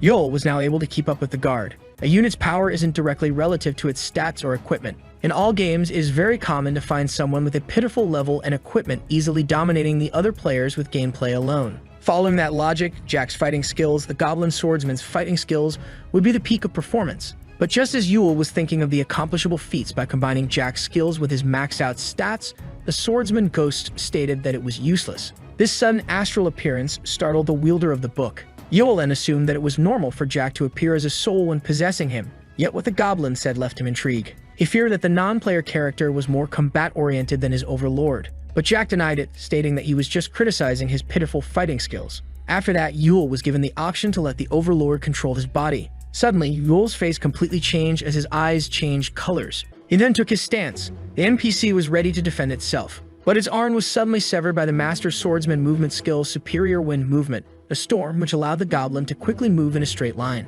After that, the non-player character tried to strike the swordsman down, but Jack quickly dodged its sharp claw, before knocking the NPC off the ground. With that, the Goblin Swordmaster decided to finish it off with the battle art named Celestial Wolf-Fang Technique, Wolf-Claw Moon Strike. But at the last moment, Yule restricted the Overlord from terminating the NPC, so Jack opted for striking it with 3 waves of Sword Aura. The non-player character was left damaged but not destroyed. Jack scolded Yule for not telling him to spare it earlier, but the poor man didn't have a chance to speak. And as the Goblin spirit left his body, Yule decided to attend to the most critical matter first. By using 50,000 points, he could use the Make Peace function, initially made to spare those who harm the NPC by accident, send it back to its spawn point while removing its hostility. But the problem is that the non-playable character needed to be neutralized first. This made the wielder of the book wonder if he passed the first part of the invasive analysis, but the empty silence in the room made him grow anxious. When suddenly, a mysterious voice informed him that he passed the physical checkup. With that, the system began the final analysis. This made Yule wonder if he had more challenges ahead, and if the mysterious voice came out of the void itself. Meanwhile, the lieutenant was reviewing the books offered to him by Roble.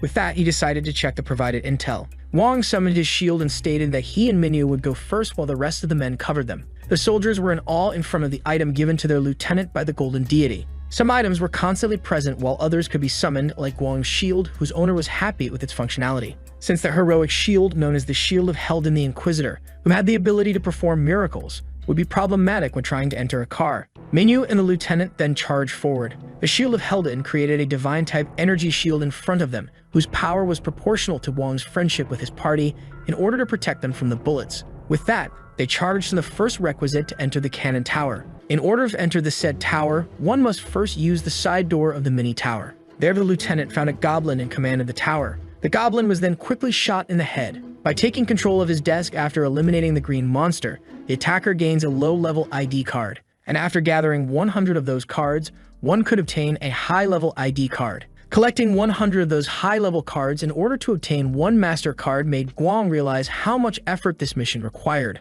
But this particular card would allow a team of 10 members at most to enter the cannon tower. With that, the objective was to create as many master cards as possible in order to infiltrate the necessary troops into the tower. The annoyed serpent found himself powerless in front of the main door, when suddenly, someone came to greet the villain. Jiayu decided to sell her intel to the serpent. The level 17 ordinary civilian Solju Wu recognized her as the number 2 of the last mission. The teenager wanted to replace the negotiation with threats, yet the girl seemed unfazed. Jiayu stated that this bargain would determine how they should treat each other from now on. She then reminded him how she ended up in second position in the treasure hunt and found the heat intel to win it despite working alone as proof of her talent. Solju Wu proposed to hear what she had to offer since Jiayu approached the serpent despite his status as a dangerous villain. Admiring her daring personality, she stated that they should spare her life if the information provided turned out to be useful. Jiayu stated that Solju must be wise according to her old age. This led to some tension rising between the two of them, leaving the serpent in the middle of it, to the point where even the great villain felt frightened.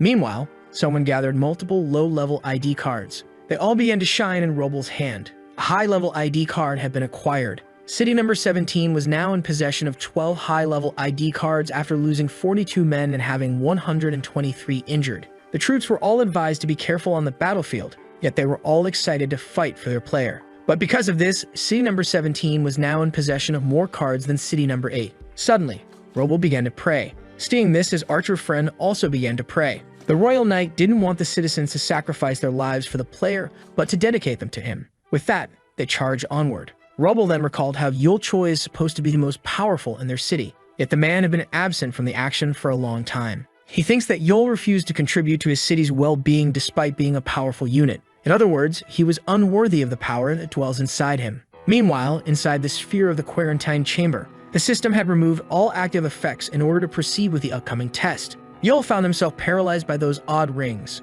and so the inspection began, and with it, Yul Choi began to panic. The system began to carefully analyze the man's memory in order to determine if he was truly a defect that had met an unusual entity. And so the game began to dive deep into Yul's tormenting memory regarding the victims of the Greed Lord. This made the man cry, but the system, unable to find anything, decided to investigate further. And so began the inspection of Yul's past life before the start of the game. The astonished young man found himself sitting at his desk. It was almost like he and the entire city hadn't left. The protagonist was now on the phone with his mother. He was also using his tablet, all at the same time. The genius man who began to ask about his father had now won 1,000 consecutive games of chess online. He then took out his phone to execute yet another task. Yul had just won $150, before reassuring his mother that he was alright. Yul then asked about a mysterious person. The mother's words seemed to have worried her son. Yet he was certain that this person would be just fine, since he had always been the smartest between the two of them. With that, Yul decided to go to his part-time job. Suddenly, the memory of Yul began to glitch. The furious man strictly forbade the system from looking into his past life back on Earth. With that, the system decided to stop the analysis to prevent any material damage from the revolting unit. In the end, the system deduced that Yul never had any odd encounter with any entity and finally labeled him as a regular unit. And just like that, he would be sent back to the game. Yul was now back to the Cannon Tower map. This encounter with the system left the man completely exhausted. His wounds were finally healing, but Yul didn't expect the system to be able to disable his recovery, which usually drops by half during combat. Yul found himself in the same position as when he was struck with the punishment of the Demon Lord. In the end, his mighty power was just what the game allowed him to have. And so Yul decided to surpass this power granted to the pawns of the game. The ultimate cannon attacked city number 17, which was protected by the shield of black steel knights that protected it from all physical damage and partially from magic for one time. And just like that, city number 17 came out unharmed by the ultimate cannon, keeping the far most of its health. Yul was determined to be one day able to rival or surpass even the players. When a group of hunters passing by saw the overpowered unit lying on the ground, they assumed that he was just slacking off. And so one of the citizens proposed to head back before falling prey to his curse, yet one silent hunter didn't seem to agree. Kim suddenly raised his sword and went to Yul. And just like that, the man decided to stab the wielder of the book in the throat, leaving his comrades terrified. Yet Yul, who remained uninjured by the man, wanted to know why he tried to take his life. But Kim returned the allegations towards Yul by calling him a charlatan. The man used to put his absolute trust in Yul's book and even defied death for him. But in the end, Kim had nothing left, and not even the necessary 10 points to save his daughter, he declared as he raised his sword. The blade broke as he claimed that his late offspring was just a 7-year-old child. But the unharmed Yul decided to remind the man what happens when someone crosses him. The terrified teammates implored the man to Yul. But in an instant, he used the power of the Overlord to immobilize the men with pressure point nerve paralysis. And so Yul declared that Kim should come and seek his head once he maxes out his stats. With that, he decided to turn them into victims of the Greed Lord, leaving the father's eyes filled with unsatisfied bloodlust, before reminding them that he will also curse other innocent citizens as well. And just like that, the new victims of the Greed Lord were isolated in a truck. Kim apologized to his teammates for what happened, but the men understood his grief, before reminding the man that he should level up and better his gear, just like Yul said before facing him. At his current level, Kim would never be able to seek justice for his dead child. And with that, the level 9 Yujin Kim swore to become more powerful in order to eliminate Yul Choi by his own hands. With that, he began to picture the moment of his revenge. Meanwhile, Yul was watching the new victims from afar. The Goblin Swordmaster was confused as to why he punished those men instead of retreating. But Yul affirmed that Kim would have been overcome by rage if he had just left, leaving his teammates prey to danger. The wielder of the book also had another reason. Suddenly, a massive robot emerged from the ground. Yul wanted to save the men from the boss monster known as Doom Machine Octopus that was created by the combination of multiple mini towers boosting all its abilities. With that, the monster immediately opened fire. Field boss monsters spawned at a regular rhythm in this mission, but killing one as strong as a raid boss would grant Yul an immediate master card to enter the cannon tower, a much easier way than collecting 10,000 low-level cards. Yet this shortcut was also more lethal, and so Yul activated Jack's powers as he summoned his sword. And just like that, the protagonist charged forward. His target was the giant robotic octopus. The wielder of the book slashed the creature with ease by using the battle art known as Celestial Wolf Fang technique, Descent of the Black Wolf. And just like that, the level 5 threat fell to Yule's blade. But Jack scolded him for executing so many unnecessary moves that lacked focus, making him waste his energy uselessly. The swordsman then stated that Yule should keep a focused mind in order to not fall to Precipitation's problems while seeking power. The wielder of the book then thanked his overlord for his wisdom. Yet he didn't want to use his MasterCard just yet, since once inside the tower, the only available exits were either victory or death. And so Yule decided to attend to the other problems first. Jack was left shocked. He didn't expect to see Yule breaking into city number 17's castle. The king called the young man arrogant for barging suddenly into their city, demanding an audience with their player. Yule came all this way to threaten the king. The wielder of the book was aware of city number 17's betrayal, yet the king kept denying it. But Yule asked him to drop the act, as he was aware of the citizens' state. All citizens of city number 17 picked up their weapons. In addition, Yule was already aware of the many spies crawling inside his city. The king planned to betray his allies right before completing the mission. With that, the old man got off his throne, stating that he could just change the subjects. But all would be pointless in front of the book's omnipotence. And so Yule gave him an ultimatum, stating that the king would be killed if he didn't cooperate. The royal man stated that Yule's power made him prideful and arrogant, that he still hadn't fought a real player. And so the card duel was activated, allowing one to make his unit fight with an opponent in single combat inside a coliseum where the strongest level becomes equal to the weaker unit. With that, the level 99 city mayor Remulus von Lexus claimed that his player's plans would remain hidden once he had silenced his opponent. The king, armed with the Uppeter, the epic great sword named after the sky god that controls lightning, charged at the young man, stating that this book was the cause of his downfall. And just like that, powerful bolts of lightning filled the arena. According to Remulus von Lexus, his opponent was no different from a newbie without his immense level. The old man was sure to win when they were both at the same level, yet he was shocked to see Yule dodging his blade so swiftly, before suddenly striking him from the back. And just like that, the city mayor was ejected into the air. Unlike him, his overlord didn't rely on a high level. With that, it looked like a powerful dragon just penetrated the old man. He all stated that Remulus von Lexus' defeat should serve as a warning for his subjects, while Jack couldn't help but admire the old man's strength. With that, Yule and the defeated king were teleported back into the palace, leaving the guard in a state of panic. The scared soldiers took out their swords, but the wielder of the book stated that they should just work together on this joint mission. This unexpected defeat of the king even made the player of city number 17 shiver in fear. Suddenly, all soldiers felt alarmed. The odd behavior intrigued Yule. All the guards had a sudden rise of bloodlust. The once hesitant soldiers now charged without any hesitation. This behavior even confused the lieutenant who was on the field. Even he was left confused, as he saw all the units of city number 17 quickly retreating to their city. This city was now under the effect of Frenzied City, which increases the power of all the units of the player, while making them hostile towards any alien presence. A sudden explosion occurred inside the castle. Yule theorized that Frenzied City was the trump card that they were planning to use to betray city number 8 later on. Jupiter's power was once again activated. The surprised Yule immediately evaded the lightning bolts. He didn't expect city number 17 to use this card so soon. Upon landing, the young man was left surprised. Someone was waiting for him. In the end, those citizens weren't the player's relished units and were nothing more than obedient little puppets. And so the Green Ham used his cards to increase his citizens' attributes and make them all target Yule at once. Conquering the cannon tower to clear the mission would take him a whole day, and sparing the units of city number 17 meant leaving them to fight the units of city number 8. Jack proposed to do the dirty work for his master, but the young man declined, and so he decided to summon his sword. Multiple citizens charged at him all at once. The protagonist decided to accept this sinful burden of his. After that, a huge magical explosion roared through the city, and so the frenzied units were slashed to pieces. There was no more coming back from the current carnage. Yule lifted his gaze to the sky. The player of city number 17 began to panic upon seeing that the system was unable to show him the attacker. With that, multiple explosions emerged through the city. Suddenly, Yule was attacked by bolts of lightning, but he was able to block them with ease. With that, father and son charged at him. Yule was unsure if his words could reach them, but he promised the fallen city to avenge them for their 150 years of slavery as he killed their prince and king. Romulus couldn't believe it. The severed head looked at his player one last time. The streets were now tainted in blood. Yule single-handedly butchered the citizens of city number 17 until nightfall. The protagonist was now covered in human blood.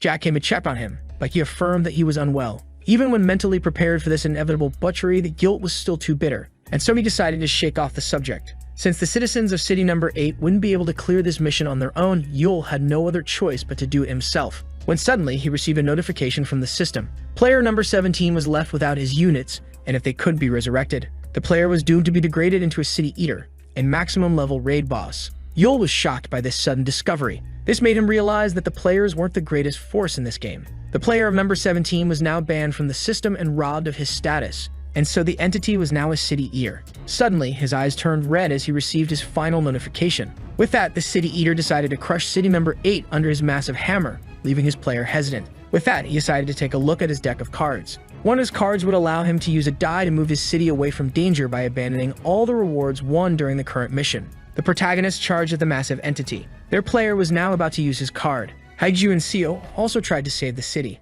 All seemed to have lost hope as a giant hammer began to descend upon them. Suddenly, the golden hand stopped. In the end, it decided not to use his card, resulting in the massive hammer destroying his city. City number 8 was now shredded into pieces, but Yul woke up to his book glowing red. He was surprised to see himself alive when his city fell, but Yul was even more shocked by the presence in front of him. With that, he immediately attacked the demon lord, who stopped him with just one finger. Yul began to regain the memories of their first and last encounter. The young man now remembers it all. The owner of the book judged him worthy and so decided to give him a chance as promised. A cold silence filled the empty white room. Yul was concerned about the other citizens. The demon lord affirmed that they had all met their end. With that, the survivor fell to his knees. According to Krishina, simple units couldn't possibly defeat a city eater. Their city was destined for doom since only players could stop them. This made Yul burst out in anger while asking about the game and its players. He also wanted to know why he was the only survivor. The demon lord had all the answers, but now was not the time to give them. Yul had little time ahead of him to bring his fallen city back to life.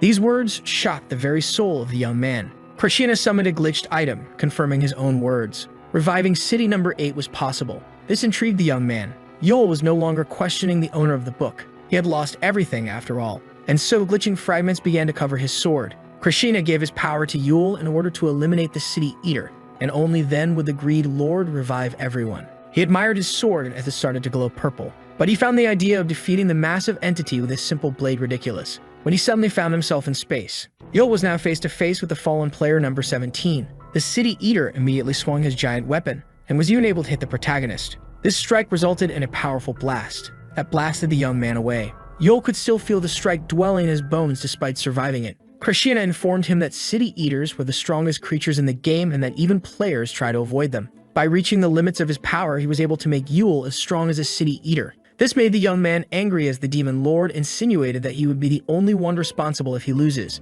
But the protagonist was alarmed to see the fallen player using a card. The entity used summon meteors to invoke a number of meteors equal to the number of the 12-faced dice. But Yul managed to parry and evade all rocks coming his way. According to the owner of the book, Yul was currently equal to the player, and even his gear and abilities now equal the cards employed by players. Yul had now fused with his overlord, landing a devastating attack on the city eater's face. This made the mask of the fallen player crack. With that, the entity fell to the ground. Yet Yul felt startled. Giant tentacles appeared out of nowhere and tried to crush him. But Yul managed to cut 2 of them. He wanted to ask the greed lord a question. His question regarded players. Yul wanted to know if they were all this hideous. Krishina denied, stating that all players were different when it comes to appearance, thinking, behavior, and even cards. With that, the city eater decided to use thunderstorm, which made lightning bolts appear in a wide area. And so, many lightning bolts began to descend from the sky. Thunderstorm successfully hit the protagonist. This made the young man realize the existence of city eaters superior to the one he's facing.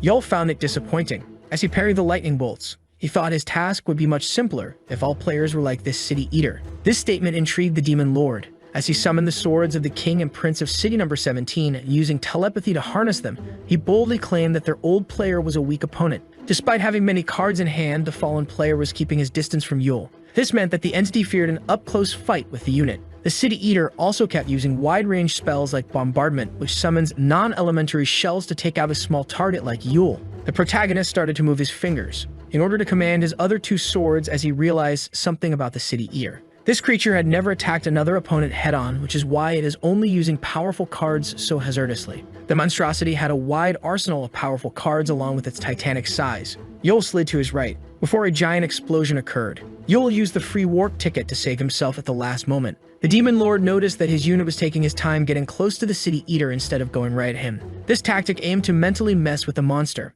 and also to empty his hand. After all, it was futile to relentlessly attack mindlessly, said the greed lord as Yul prepared to end the fight. Just like that, the fallen player was stabbed with a heroic sword. Yule then activated Chain Lightning. With that, the entity suffered as it was struck by lightning. Yule then asked the creature if it enjoyed mimicking the divine, while manipulating their lives as he held the legendary Tool Weather Orb that could change the weather in a small domain for a short time. The protagonist also decided to use Jupiter's unique skill, Overcharge, that absorbs any nearby form of lightning, but would also damage the user when overcharged. The creature began to tremble. Yule didn't have the heroic sword in his hand since he was using telepathy to control it remotely. This allowed him to employ a new form of attack, and so a massive bolt of lightning was launched by the protagonist, inflicting massive damage to the vile abomination. That was quadrupled by Overcharge and the combination of Jupiter and Electric Shock. In addition, the special skill Rage of the Thunder God allowed the heroic blade to unleash all accumulated power at once. With that, the fight came to an end, and the player found himself with his very guts exposed. Yule was surprised to see the monster still alive. He wanted to turn him into a lab rat, but the protagonist had to terminate him in order to bring his fallen city back. With that, he stabbed the City Eater, and so the creature began to crack. But Yule didn't expect the mass of the monster to accumulate itself around his sword. The owner of the book asked the young man to step a little further since he still had work for him. With that, the City Eater's flesh began to change shapes. The confused Yule found himself in front of a perfectly spherical egg, when it suddenly began to hatch. A man with horns came out of the egg. Yule wondered if it was his plan all along. The man began to breathe again after eons. The greed lord Krishna affirmed that it smelled as vile as ever. But Yule was more interested in him fulfilling his side of the contract, and so the demon lord activated his red magic. So Yule prepared himself for combat. But to his surprise, the remains of his fallen city began to move. All the pieces were coming together. And just like that, city number 8 was fully restored. The amazed young man couldn't believe his eyes, yet the streets were empty of people. This made Yule assume that the greed lord, but the entity stated that it should just be patient.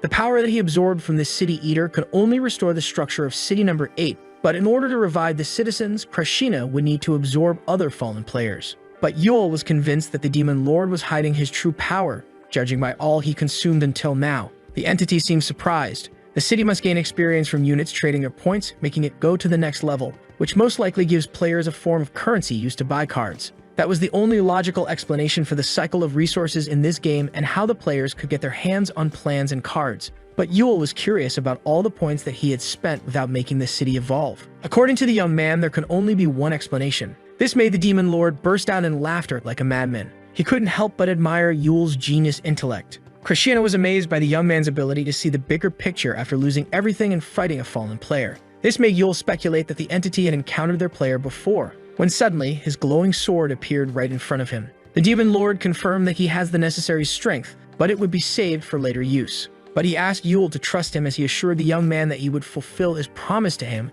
while releasing a massive blow of wind. This disturbed the protagonist, who suddenly found himself above his newly restored city. The demon lord then asked him to observe, as he pointed to the real appearance of the game. Yule was shocked as none of this was present while facing the City Eater, but there was a simple reason. The game would only allow one to see what he is supposed to. Suddenly, a new perception was open to Yule. He was now in front of yet another colossal entity. Yule looked like a pebble in front of the giant mountain of flesh. The demon lord needed to consume 3 more fallen players. All the units of city number 8 would be revived once all 3 were slain, just as promised. With that, the city would be fully placed back in the game. And with that, the demon lord of greed would become its new player. The City Eater used one of its cards to bless itself with flight. With that, it was able to close the distance between itself and the human. Yule was amazed by this speed. Suddenly, multiple heads emerged from the City Eater. The creature divided itself into multiple parts. This made Yule worry that he would face 3 fallen players at once. But he was even more astonished that the creatures used one card to summon 3 non-elemental shields to protect the 3 of them and absorb a part of the damage, which meant that the 3 are one. Suddenly, 2 of the monstrosities collided with each other, with Yule in the middle struggling not to get crushed by them. As for the third one, it equipped itself with a blade using a card. Yule was intrigued by the fallen player's strategy, seeing how its 3 parts shared buffs, but not the longsword. The demon lord claimed that just like humans, each player is unique when it comes to their abilities, before asking Yule not to let him down since City Eaters had already lost the game. He also claimed that nothingness awaits the young man if he fails to slay them. But the protagonist, who was fighting for his life, didn't want to hear any of it and ordered the greed lord to resurrect the citizens. So Prashina told him to be at ease, since everything is already prepared. Jiayu and Haiju were confused as they were supposed to be on the other side, when suddenly the demon lord addressed them, as all citizens were startled by an unknown pressure crushing them. The entity introduced itself as Krishna, their resurrector. None were able to stand as he claimed to be their new player in charge. The serpent assumed that he must be one of the greatest bosses as a player of the game. But as the greedy teenager claimed that he would kill him to gain ultimate power, he suddenly stopped. It was unclear if he stopped himself or if he was frozen, and it felt like time itself ceased to exist. The new player claimed that they were to listen to him in silence. He claimed that the citizens were now standing between thriving and demise, so they were free to enter the White Gate to resume their existence or walk to the Black Gate, where they would peacefully journey to the other side. The humans were to choose their fate once the doors opened. This made them assume that Krishna was asking them to commit suicide, that the idea wasn't fully revolting if it meant the end of the infernal game. But one person raised their hand to ask him something. The Demon Lord accepted to answer. This person was none other than the Dragon Warrior. As she, the detective, the inspector, and the lieutenant stood straight in this immense pressure, she asked about the time for the gates to open.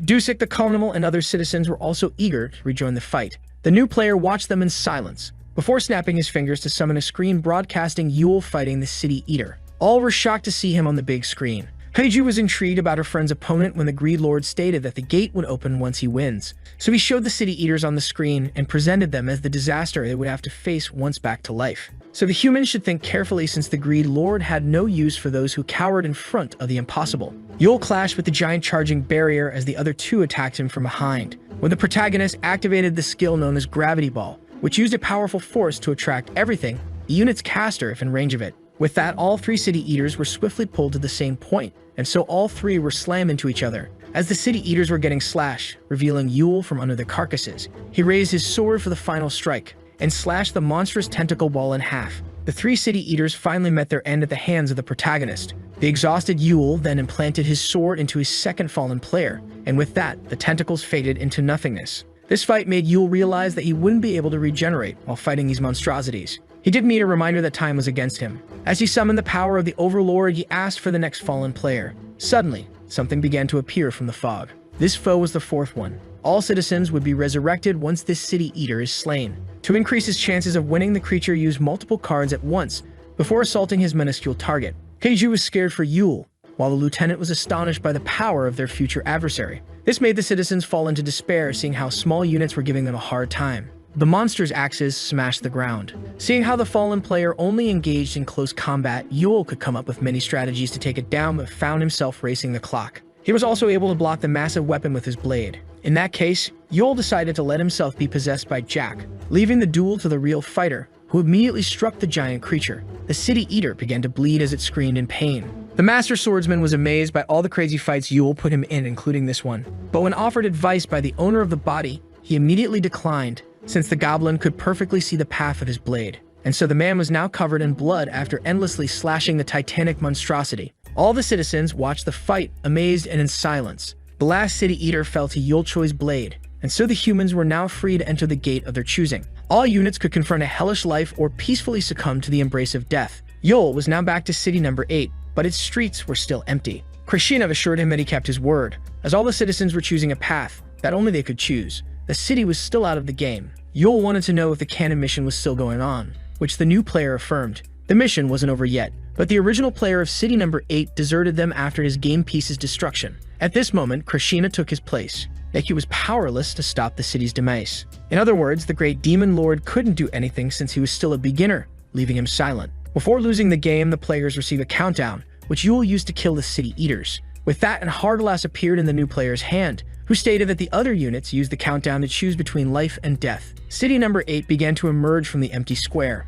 With that, the city resumed its journey in the game. And with that, the canon mission would continue after an hour and 6 minutes. Yule was satisfied with the time remaining. The Demon Lord also affirmed that no one would any longer become victims of the Greed Lord. He no longer needed victims since he owned city number 8, but Yule denied it, since this city actually belongs to its inhabitants who went back to fight for it. All units were back in the game. Even the angry serpent and his minions were brought back to life. Jiayu and the raiders were brought back to the canon map. The odd one was happy with the outcome, when suddenly a huge explosion erupted. The Angel of Flames destroyed too many towers. As something came close to her, suddenly the earth beneath her began to shake. The boss of difficulty 5, known as Doom Machine Earthworm, made from many towers, appeared. With that, Haiju ordered to warn the others not to draw the boss's attention, as the earthworm chased her through the map. And finally, the giant target was in position. With that, the Doom Machine received great damage from the laid trap, and so the giant mechanical beast found itself decapitated. The Spear Maiden praised her partner for his precision, but Yule returned the compliment, giving all the credit to her for being stronger, before asking her to protect the city since this mission would be over soon. And with his master card, Yule was able to enter the cannon tower that he wouldn't be able to exit until the end of the challenge. With that, he entered the cannon tower. Now on its first floor, known as the City of Minor Goblins, Yul found it disappointing. Seeing the wasted resources of this mission, the player asked him to focus on the bigger picture, as he activated the headhunt card that sends to the boss one of his units present in the same dungeon. Krishna stated that it was all for the sake of the ultimate victory. Suddenly, a goblin piloting a giant machine attacked the young man, as he tried to shower him with bullets. Yul disappeared from the spot, and so the goblins assumed him dead and celebrated their victory, but were suddenly shocked to learn that their boss on top of the cannon tower was slain just after. The level 6 boss, known as Multibrain, was swiftly defeated, Yul decapitating it. The protagonist ignored all the other monsters and went straight for the crucial kill, bringing victory to City number 8, and so Yul was teleported back. All those who were outside the city were brought back to their home, and all eyes were on the man who was once the greatest villain. But Yul decided to ignore them and went on his way, when suddenly someone called for his attention. Yul received a mysterious container. This small gift was these people's token of gratitude. Yul politely thanked them, before flying off. As they watched him fade into the horizon, Yujin Kim claimed that he and others weren't brought back by hope, but by the powerful desire of seeing Yul Choi as a rotting corpse. The city now had a 24-hour rest before the next mission. The owner of the book and its wielder were both alone on top of the tallest tower. Yul was happy to see that everyone was resurrected and no one would become a victim of the Greed Lord ever again. Suddenly, the protagonist tried to slash the Demon Lord with a surprise attack, but Krishna was curious that Yul's blade didn't reach him. The joking young man was aware that this Demon Lord was nothing more than a projection, before pointing out that he still had use for the Greed Lord, piquing the player's curiosity. If Yun was surprised when the player, who aimed to make him reach the end of the game, let him decide the next step of the plan, but was also embarrassed when the Demon Lord pointed out that Yul had more experience manipulating City number 8. They all seemed to have something in mind involving their new player. Despite the difficulty, the Greed Lord accepted to grant the request as a favor for his new game piece. Suddenly, all the city began to shake. Entire buildings began to levitate into the air, leaving everyone confused. The unit's training center was a building that the player could create in his own city in order to train his units by fighting fake opponents, despite not granting any rewards that help units gain experience without risking their lives. But according to its owner, this unit training center was unique, since it was able to teleport the units to existing maps to gain rewards in exchange for putting their lives on the line. The book owner and the book wielder were both in the control center of the new construct. The regulations were now done. Yul crafted special training programs for the city's strongest unit, but had to wait for the right map to put them to use. By using the special unit training center, the strongest units like the Spear Maiden could finally begin their training. Through the mic, Yul informed her that they only had 18 hours left since tailoring the training took some time, but due to the Greed Lord's power, time will pass differently for Hyeju. She would spend an entire year on the training map, but if she wishes to retreat or in case of emergency, the Dragon Warrior could break the hard glass in order to come back to the city. But this wasn't the only path to gain power, which is why Yul asked her to remain careful out there. For her special training, the Angel of Flame was sent to the land of the dormant sun. Determined, she aimed to complete her training. The set goal was to earn the respect of prominence, the owner of the very weapon she uses. As for the two detectives in the Forsaken Mountain of the Old Kings, Seo and Dusik had to locate the vessels of Wonsa and Wusa. For the lieutenant and his team's special training in the map known as the Mausoleum of Dormant Demons, the squad had to face terrifying demons, as they sought to awaken the master of the map and take up his will. As for the next scalar training, the insolent serpent asked to be released from the unit training center as he lifted his middle finger, but the villain was confused when Yul offered him one last opportunity. The wishing orb that the teenager wielded could either become of light or darkness depending on his karma. To put it simply, it could either become a dragon on the path of righteousness or an evil serpent upon walking the path of malice. Normally, it would take one some time to decide his actions, but now the serpent's choice would save them great time. The young villain was free to leave the unit training center, but at the risk of letting the other units surpass him. And so the young man thought about it for a while. The serpent was indifferent to the others' training but loathed Yul's assumptions, and so he chose the path of darkness for his wishing orb.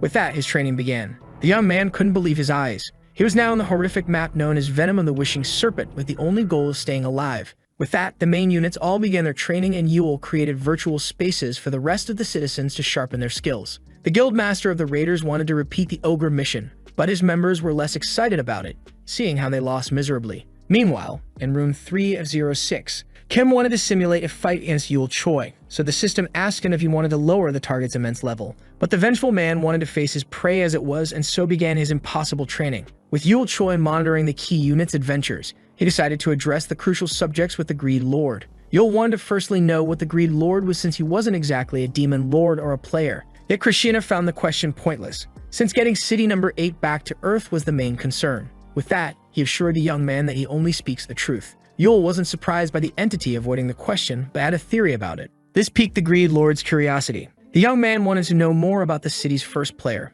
He wanted to know if abandoning them instead of losing them all was a way of preventing him from turning into a city eater. But according to the new player, the old one still controlled some units. Yul was astonished upon realization. The old player of city number 8 controlled another game piece. This explains why he didn't put so much effort into them and easily turned his back on their city. The Golden Hand used city number 8 as a way to farm resources for his first game piece. But since he didn't get much due to the victims of the Greed Lord, the old player didn't hesitate to abandon city number 8. Yul's assumption was accurate, but not all players get multiple pieces. The Golden Hand now above game piece number 43 was, in fact, a particular entity. The units were all butchered, with a few left on their feet. 3 cities allied with each other in order to take one down, and yet they failed to even come close to it. Suddenly, someone approached the injured man. The panicked units feared the nearby individual, and so the old samurai used the battle art known as Thousand Blossoms in the Sky that could deal great damage within a shower of moves. But with one swing of a sword, the old samurai was stabbed in the heart, meeting his end, leaving him confused as to how the blue-eyed knight predicted his movements.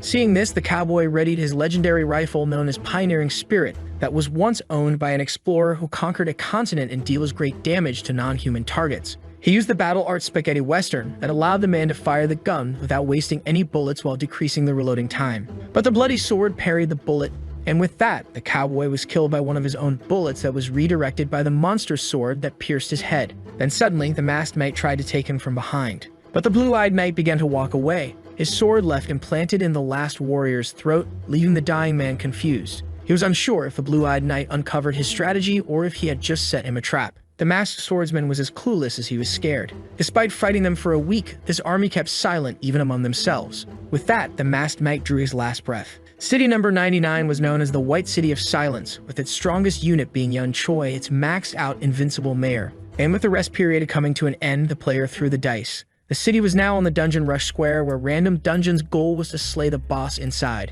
Once the countdown reached 0, the dungeon gates would open, freeing a wave of monsters. Dungeon Rush is a joint mission, and so another city that also landed on a similar square would be invoked to the map. Yul pointed out that it would be their city's first time being summoned to another square. And so city number 8 joined city number 32 for a joint mission of 5 days, and with that, the mission began. Yul decided to use his main item. By combining the writ of Krishna with the status window, the young man was able to make all dungeon data public, labeling their difficulty from A to D. With that, he decided to venture to city number 32 and proposed to join forces. Yet the Greed Lord stated that his units were fully capable of finishing the mission on their own. But Yul, who didn't think of the citizens as Karshina's belongings, aimed to return as many as possible to Earth, which is why he was determined to aid them. So the Greed Lord decided to recall their interaction with city number 17, but if one disaster were enough to stop Yul, then he would have never succeeded this much. The amused player wanted to see how long the young man would hold onto this idea. After that, in game piece number 32, the wielder of the book was left surprised.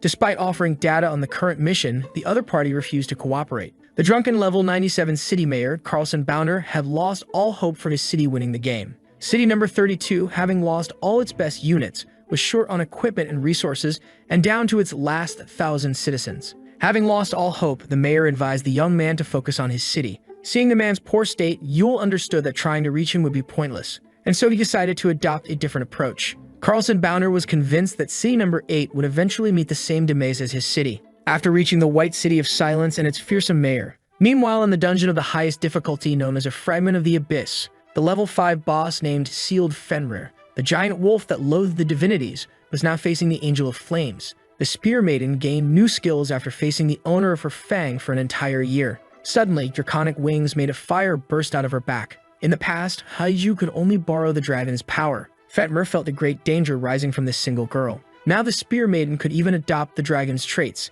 With that, the giant wolf began to chant a spell, making ice spikes rise in the dungeon. But a small light could be seen from behind the thick ice. The poor monster didn't have enough time to react. And with that, the great wolf was eaten by Prominence's fire, which resulted in the conquest of the level, a dungeon, with most credits going to Fenrir's slayer. Krishna was pleased with his unit's surprising new strength, stating that he was wise to leave their training to the protagonist. Yet the Greed Lord's curiosity was piqued upon seeing the young man lost in his thoughts. Yul was worried about not being able to convince the other game pieces, yet player number 8 was satisfied by them not becoming an obstacle. The young man was persuaded that city number 32 wouldn't survive the mission without their assistance. So Krishna asked him to tell his master what he wishes from him, which annoyed the independent young man. Yul wanted to conquer their city. This idea pleased the greedy player number 8. Someone was exiting a dungeon. The dungeon crumbled behind the Angel of Flames, who was curious about the next one, when suddenly something caught her attention. A titanic entity was facing a mysterious flying individual. The player used a card to summon magic missiles that never missed their target,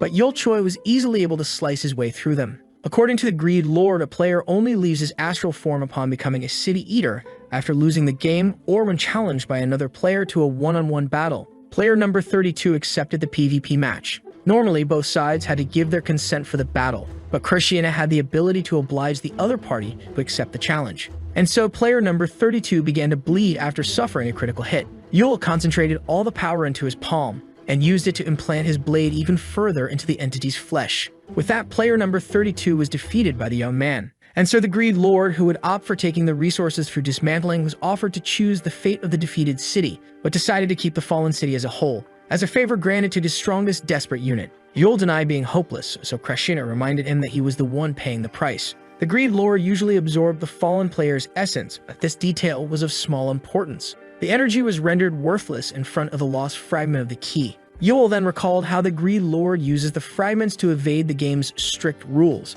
which made him assume that this was a hack. The victorious player then asked his unit to take care of all the dungeons that were transferred to City Number 8 after the fall of City Number 32. The Spear Maiden was shocked to see the system bombarding her with dungeon appearance notices. The Colonel stated that the number of present dungeons had now doubled, yet Yul seemed to be at ease, since the citizens were very qualified to beat those dungeons, and with him as their guide, their mission would become easy to clear. Yet the Greed Lord wanted to know if this claim involved all those who loathed him, which he indirectly denied. The future of this game piece seemed brilliant. Meanwhile, someone was using the card known as Observing Eye to collect intel on it, but the crafty Greed Lord decided to use his power, stopping the Golden Hand from spying on him and his city. The old player number 8, who turned out to be the owner of the White City of Silence, seemed to have a plan in mind. The entity wanted to reveal Krishina's personal information to all other players, and so the city landed on the Catch a Burglar Square this time. The goblin was violently punched in the face, yet the green monster mocked the detective with a smile, since he had to catch the multiple goblins. Otherwise, the monsters would get to keep all the points and equipment they robbed the city of. Seeing the many hiding spots in the city, the goblin felt optimistic, but was stopped by a huge man with a scary face holding a torch. The first confused goblin was caught by a police officer. The second was stuck under Jayu's foot. They were confused by the units rapidly locating them. But all this was possible because of Yul's power. Things began to go well with the city units, the young man's plans, and the Book of the Greed Lord, allowing them to complete the missions on their own. At the end of each mission, they used Krishina's privileges as a player to upgrade the city by creating the Cornfield of Resilience, for example. They'd also gathered the items that would let them bend the rules of the game, and track down the fallen players in order to make their player more powerful. As for joint missions, the units of the magic city of Buchin couldn't believe their eyes. They were shocked to see their players slain and defeated. City number 8 would slay the other players on joint missions in order to merge their cities together. They even persuaded the units to train themselves between missions, and so City number 8 evolved rapidly. The units didn't even need Yul's plans in order to finish the mission from this point on. Yet disasters only occurred in times of serenity. City number 8 was now on a battle square, and so 4 cities were randomly placed on the same square with the objective of terminating each other. The lieutenant feared the existence of such missions. Dusek wanted to know if it would be the units or the cities facing each other, but Steve didn't care since they were obligated to kill other human beings. Hinju feared such a moment arriving, yet the young villain looked forward to the upcoming confrontation. After all, it was this type of mission that suited him the most. Yet Yul stayed calm and didn't utter a word. Krishina stated that Yul, despite his strength, couldn't take on 3 players at once and proposed to terminate one at a time, so Yul assumed that he was asked to just watch the carnage occur. The Greed Lord found it ironic, but the young man reminded him that this was before they came to an agreement, and so Yul decided to take care of the enemy units first. But the protagonist was left confused, as all 3 cities rushed all at once and charged at City number 8 altogether. It seemed like the 3 other players decided to join forces, and so player number 8 activated Wall of Stone in order to shield his city.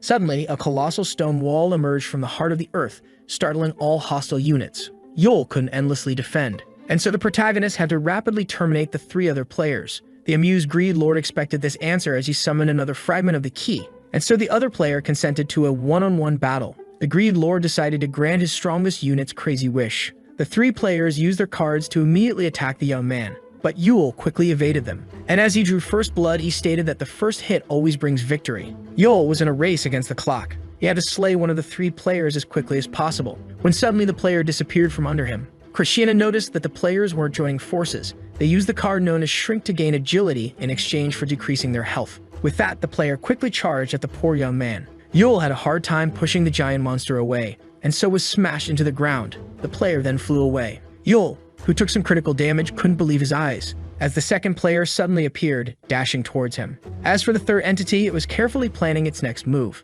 It observed as a giant energy explosion emerged. Suddenly, the players noticed a bright light behind the thick cloud of dust. It was the first player getting slashed. Yule's rescuer was surprised. Jack was amazed to see his attacks being effective against players, so Yule pointed out that his skills and gear were currently equal to the cards of a player. This includes the skills of the Overlord as well. Yet the Goblin Swordsman wouldn't be able to rival Yule or a fallen player according to the Greed Lord. And so all three monstrosities attacked all at once. Krishna found it better to let Jack possess his strongest unit. This piqued his curiosity about the young man's next move. The stones began to crumble, all prepared to fight upon seeing the wall of the Greed Lord falling apart. Wong noticed the soldier next to him trembling in fear. The lieutenant would understand if the man retreated since they were about to fight human beings. Yet the man decided to stand his ground, and was determined not to desert his team. Finally, the wall went down, and so the three armies rushed to exterminate the inhabitants of City Number 8. Upon entering the hole in the wall, the hostile unit saw one man standing in their way. It was none other than the serpent, determined to draw the first blood of this battle.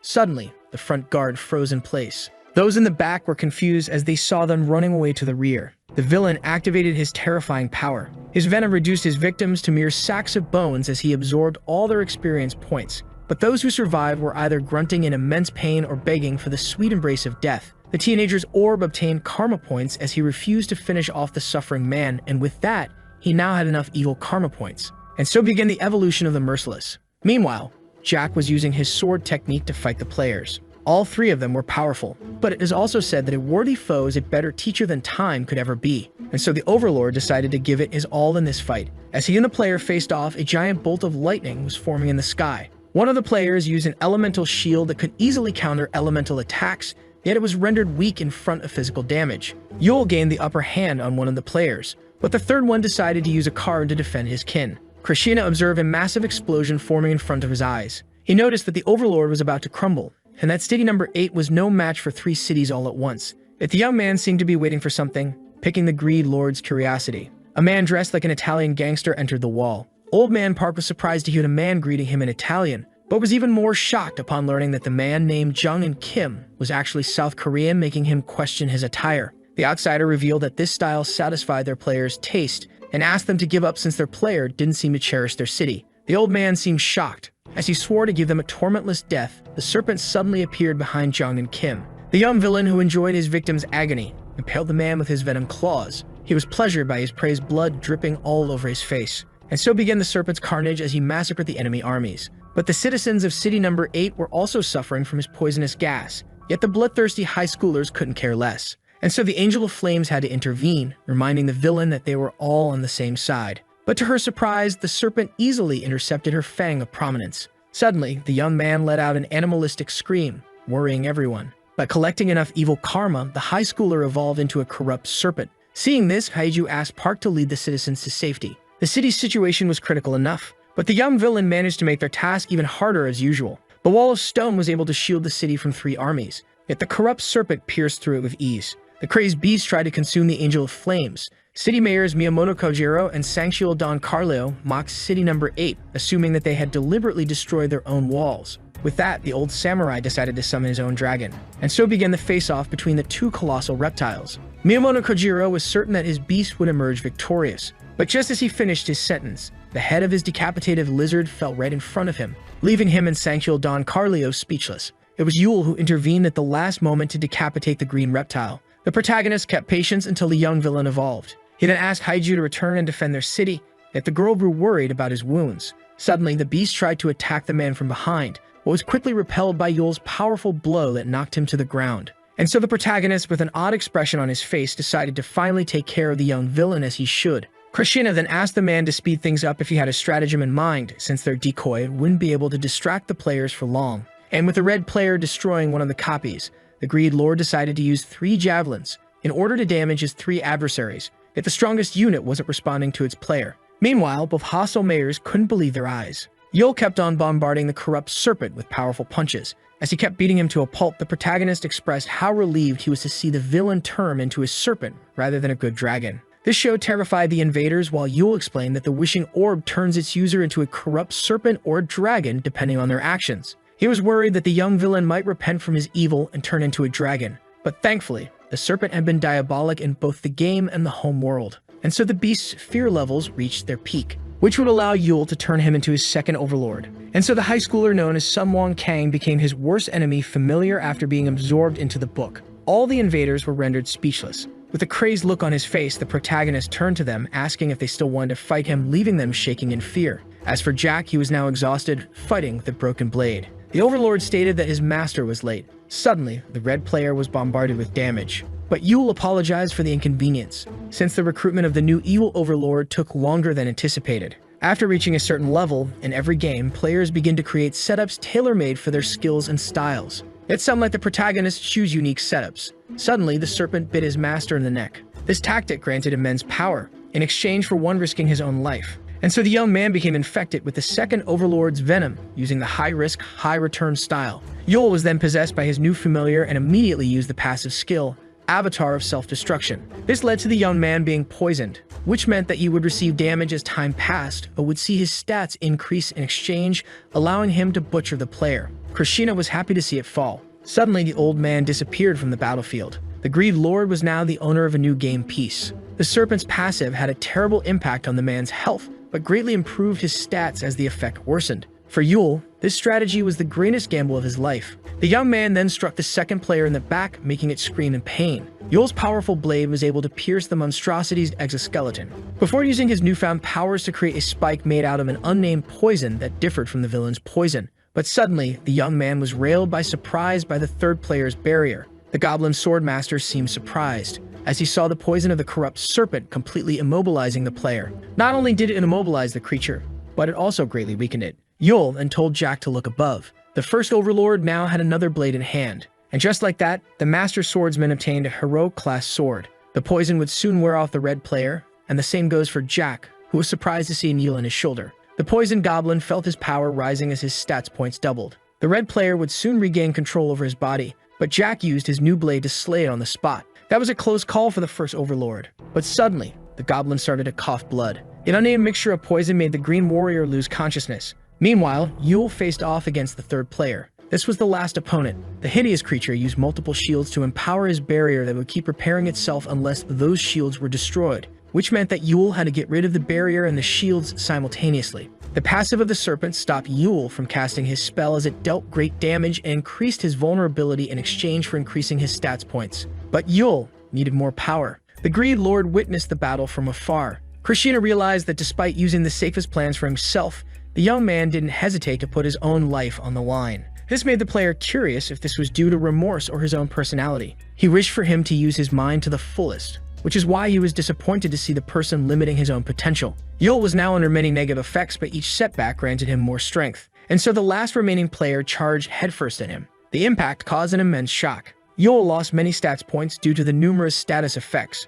but that was a small price to pay in order to obtain the Avatar of Self-Destruction. The startled monster tried to escape, but the protagonist advised him to stay still. Yule was now on the edge, and so he cut through the creature's barrier, slicing him in half. Just like that, the wielder of the book slayed his last foe. With that, the citizens of the defeated city were teleported away. The Greed Lord now had the fate of City Number 28, City Number 77, and City Number 90 in the palm of his hands. And so 3 players were defeated, and Yule was now free from the second Overlord's power. Jack came to check on him, so the young man stated that he would soon feel better. The young man decided to give his first Overlord Apater as a token of apology for making him risk his life. Jack gladly accepted the heroic-class sword. He also noticed the spirit of the new Overlord that, despite his bad character, would be needed according to his master. Yet the young man had another reason for gaining this second Overlord, since a corrupt serpent who is a failed Draven was unable to keep the wishing orb. In other words, the epic item would soon have a new wielder, and this man happened to be none other than the vengeful Kim. The Greed Lord seemed confused.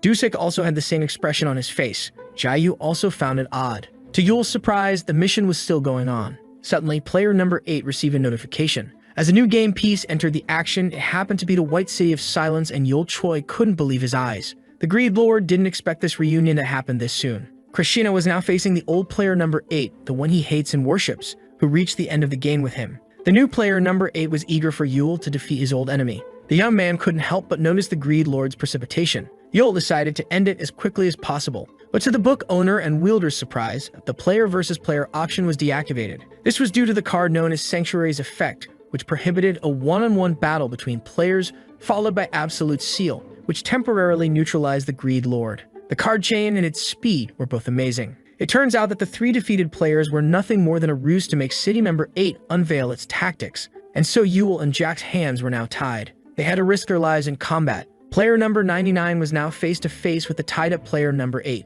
Krishna pointed out that the Golden Hand was always a careful player, which is why it used cards to make sure his old city no longer existed. Yet he didn't expect to be found so soon, since his preparations were still ongoing. The Greed Lord's eyes were filled with hatred and resentment, as he may have to desert City Number 8 himself.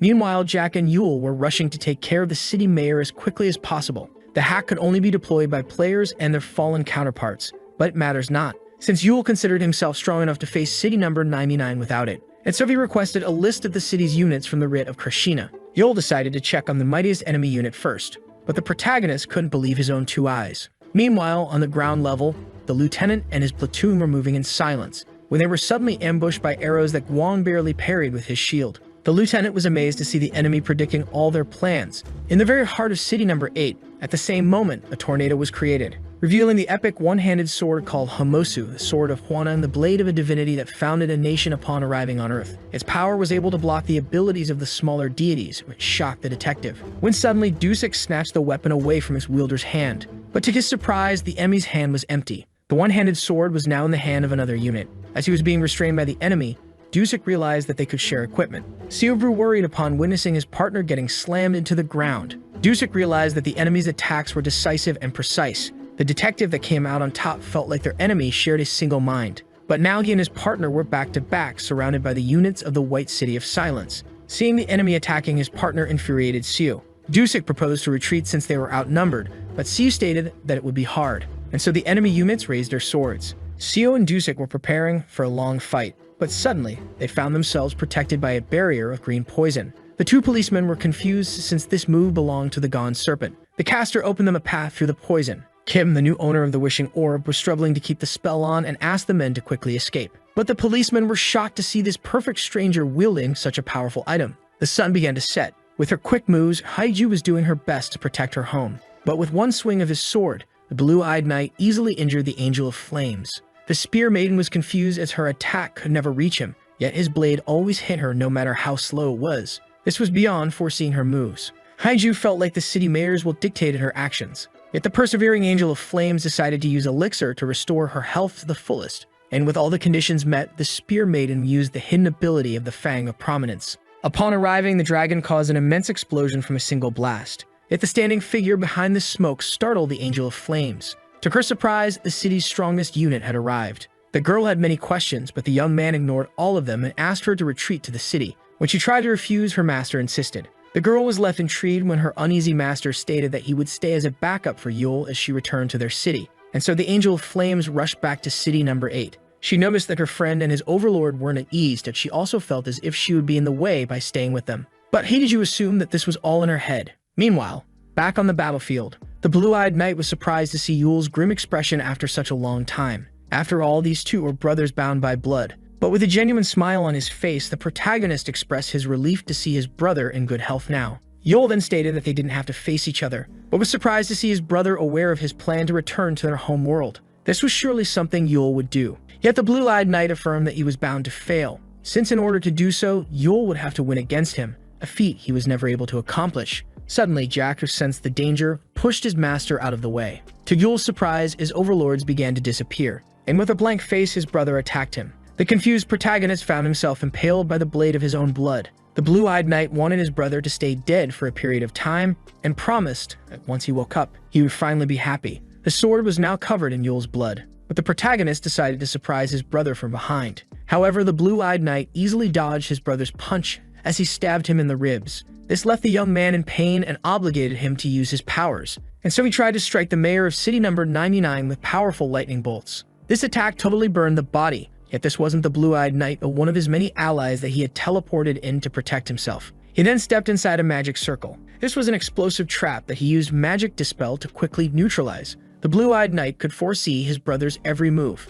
He then stated that it had been a long time since they had played together. To put it in simple terms, the main issue was the cerebral hyperactivity. The neurologist, Dr. Mingu, explained to the parents how one's body couldn't keep up with the brain in that case, who were worried that the two patients suffered the same problem. The doctor confirmed that both brothers faced the same cerebral hyperactivity. Yet the mother seemed intrigued as Yun seemed to have more difficulty than the protagonist. So the neurologist explained how his body found a way to coexist with his brain by executing multiple tasks at the same time in order to reduce his exceeding brain efficiency. Our young protagonist gazed with interest at the team in front of him as the doctor explained how his brain simultaneously deciphered, predicted, and analyzed his surroundings in order to prevent itself from overheating, before pointing out how this was the most adequate way for the unpredictable boy to survive his condition. On the other hand, his brother suffered a delicate case as he didn't seem to care about his surroundings. Both parents felt alarmed. The doctor explained how their young one needed a distraction in order to coexist with his outstanding cerebral capabilities. Both were struck by the same idea,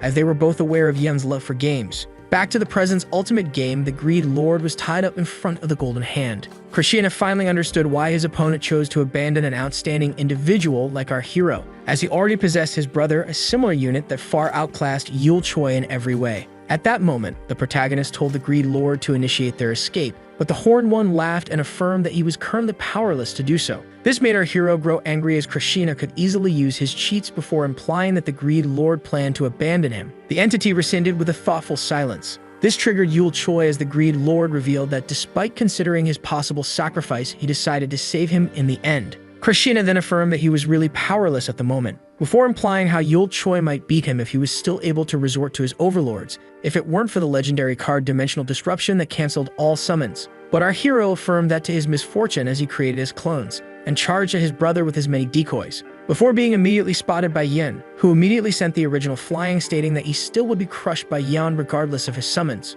With that, Yul Choi charged at the clones once again. Krishna asked our hero about the plot in his hand, so the struggling wielder of the book explained how humans used a certain saying at similar times. Just then, the duration of the chains restraining Krishna were about to meet their end, and as soon as the seal disappeared, the player tried to use his cards, but was instantly blocked by the Golden Hand, who used his own assets to prevent him from escaping. Krishna then cracked a demonic smile, as he wasn't trying to escape, but to use the card known as Armageddon that would bring great destruction to both their cities. Yan watched as the meteors began to rain. Just like that, great explosions occurred in the arena, destroying buildings and people alike. Just like that, the units of peace number 99 were wiped out. With that, the Golden Hand began to panic and immediately tried to act. Krishna was well aware that this maneuver wouldn't truly harm his opponent, but as the rogue players arrived, the Greed Lord affirmed that his avatar tends to use extreme solutions. The Golden Hand watched as the crazed entity began to assault the arena. This was all Yul Choi's plan, who didn't plan on winning but making Yun lose with him. With that, our hero teleported himself away,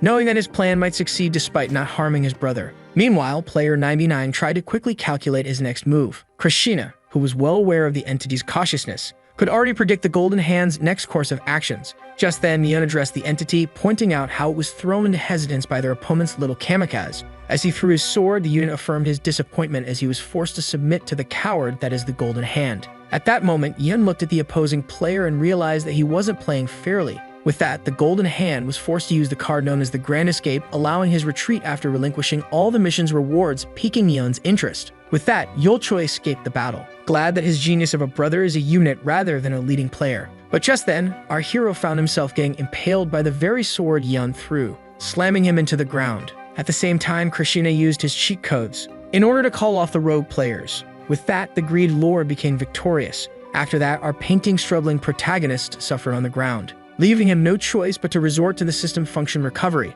With that, our hero avoided a bleeding that bridges to death. Yul Choi was still unable to fathom his brother's presence in the game. Krishna asked the protagonist if he could take on Yun, so Yul Choi returned the question. Both responded with an uncomfortable silence. With that, our heroes decided to reshape their strategy as their journey became more difficult. After that, player number 8 activated emergency evacuation that would put his citizens safely inside a bunker with finite capacity under the condition of possessing the said bunker. With no danger in sight, the citizens began to emerge back to the surface. Yul Choi began to think of how many casualties resulted after their short battle as the player revealed to have lost 30% of his units. Our hero was now aware of how powerful his brother and Peace 99 truly were. Krishna decided to restore the city before rethinking their plan before leaving his avatar surprised by predicting his very thoughts. The player began to grasp the unit's way of thinking as he correctly predicted that Yul Choi wanted to strengthen the city. Krishna revealed that there exists a solution that goes according to the game's rules. Our hero felt shocked as the player reached out to the system. Just like that, a new structure began to emerge next to their city.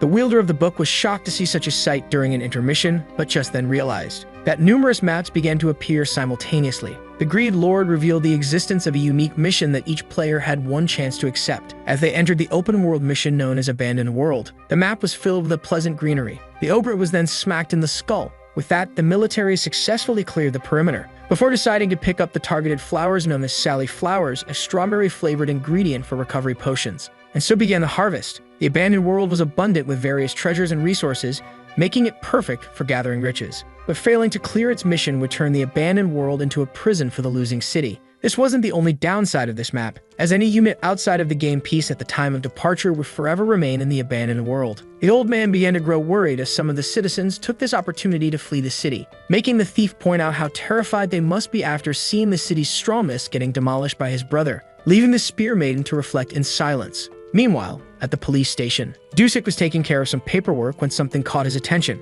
It had been 4 days since Game Piece 8 entered the abandoned world, and the book's wielder, who suddenly disappeared out of sight, keeps publishing strategy guides, making the inspector wonder about his whereabouts. At the same time, the Greed Lord watched in silence as our hero plotted on paper. Just then, Yolchoi snapped as after simulating countless battle scenarios, they weren't able to achieve any theoretical victory. The protagonist began to succumb to desperation, thinking that his brother was invincible in a one-on-one. Seeing this, Krishna asked the hero not to disappoint him. Yolchoi affirmed that they weren't on the clock as one turn in the abandoned world lasts a century, which the Greed Lord confirmed and assured that one could theoretically live here forever. The boat wielder began to think of how only 2 reasons push a player to resort to this open world, with the first aiming to farm resources and refine their assets like player 17, and the second being to throw in the towel. Any player that wishes to stop the fighting without becoming a city eater resorts to this open world and inhabits it until the game ends. Hearing at the name of Abandoned World, Yolchoi thought for a moment, and to Krishna's surprise affirmed that plans were ineffective against his brother,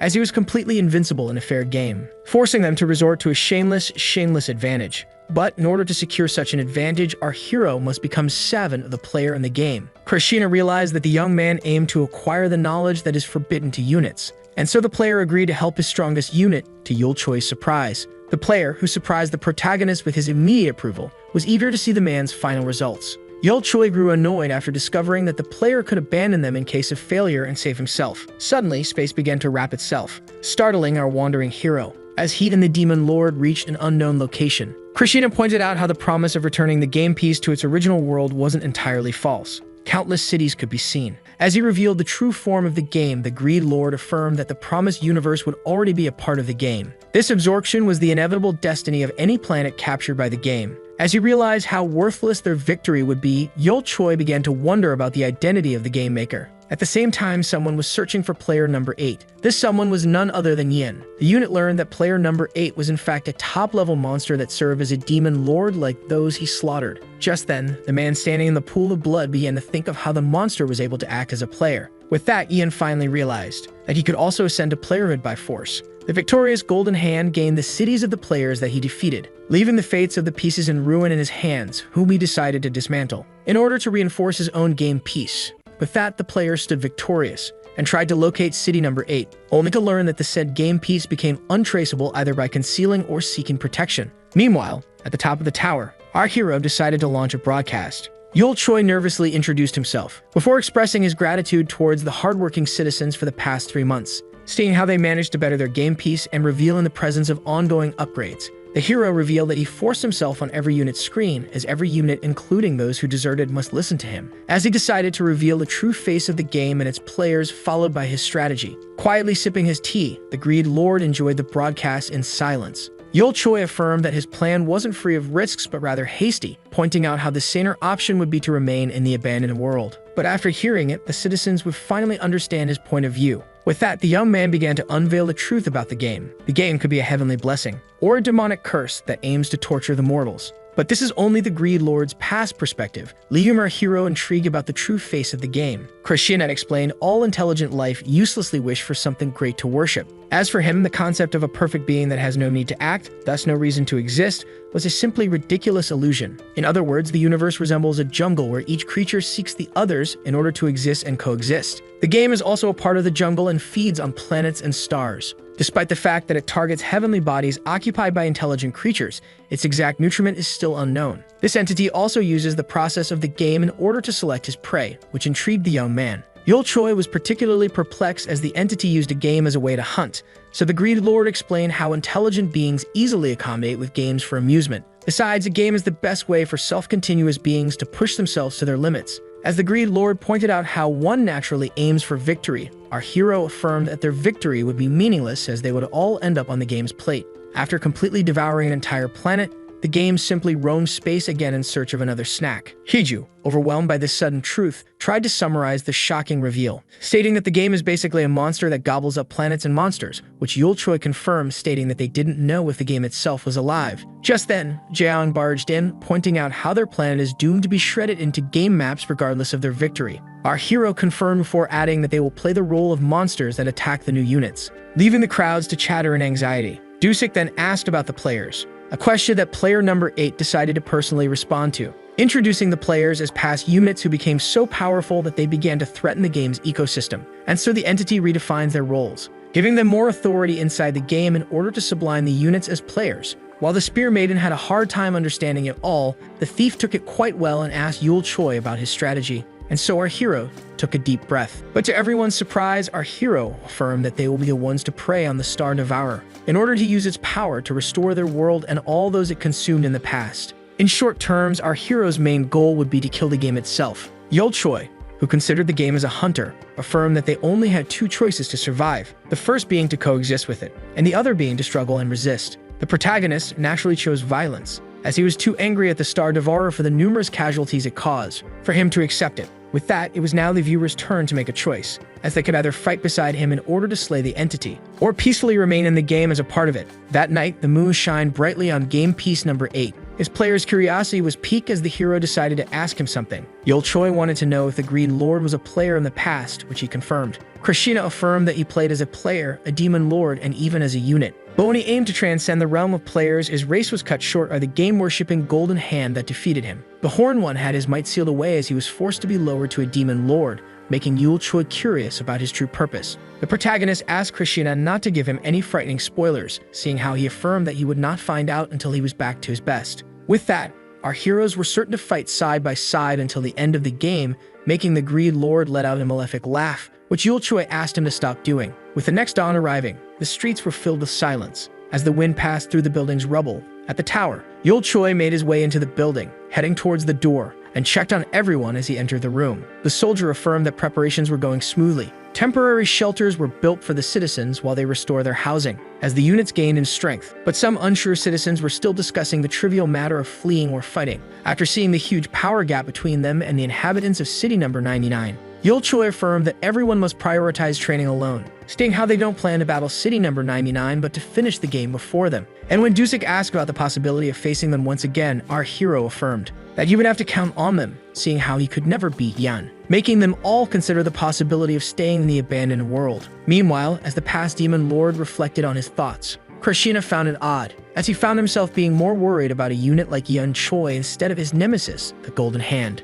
which he couldn't find more bizarre. Meanwhile, in game piece number 99, as the usual silence reigned in the streets, all units stood ready to fight, and further away, Yin finally realized that the past events were due to a bug inside the game. Some bugs could create scenarios within the game that even the creators could never predict, stating how the Greed Lord discovered and used one of these errors. Yin summoned well-selected items, and used them along with some well-picked skills with the right timing, in order to produce a fissure inside the reality of the game. With that, Yin finally put his hand on a glitch crystal. As player 99 was calculating his next move, it suddenly felt startled, as it found its strongest unit standing behind him, enjoying the perspective of a player. As the blue eyes of the young man began to glow purple, he affirmed that this view wasn't alien to him. Upon seeing this, the Golden Hand quickly tried to use its card, but it was already too late as Yun had already managed to stab the entity in the blink of an eye. The young man then used the system error that he created on his opponent, and after standing still for a moment, Yan pierced through the secrets of the player regarding the truth about intelligent life units and players, and by further implanting his sword, the young man uncovered the truth about the game. Yan then found a similarity between him and the Star Eater,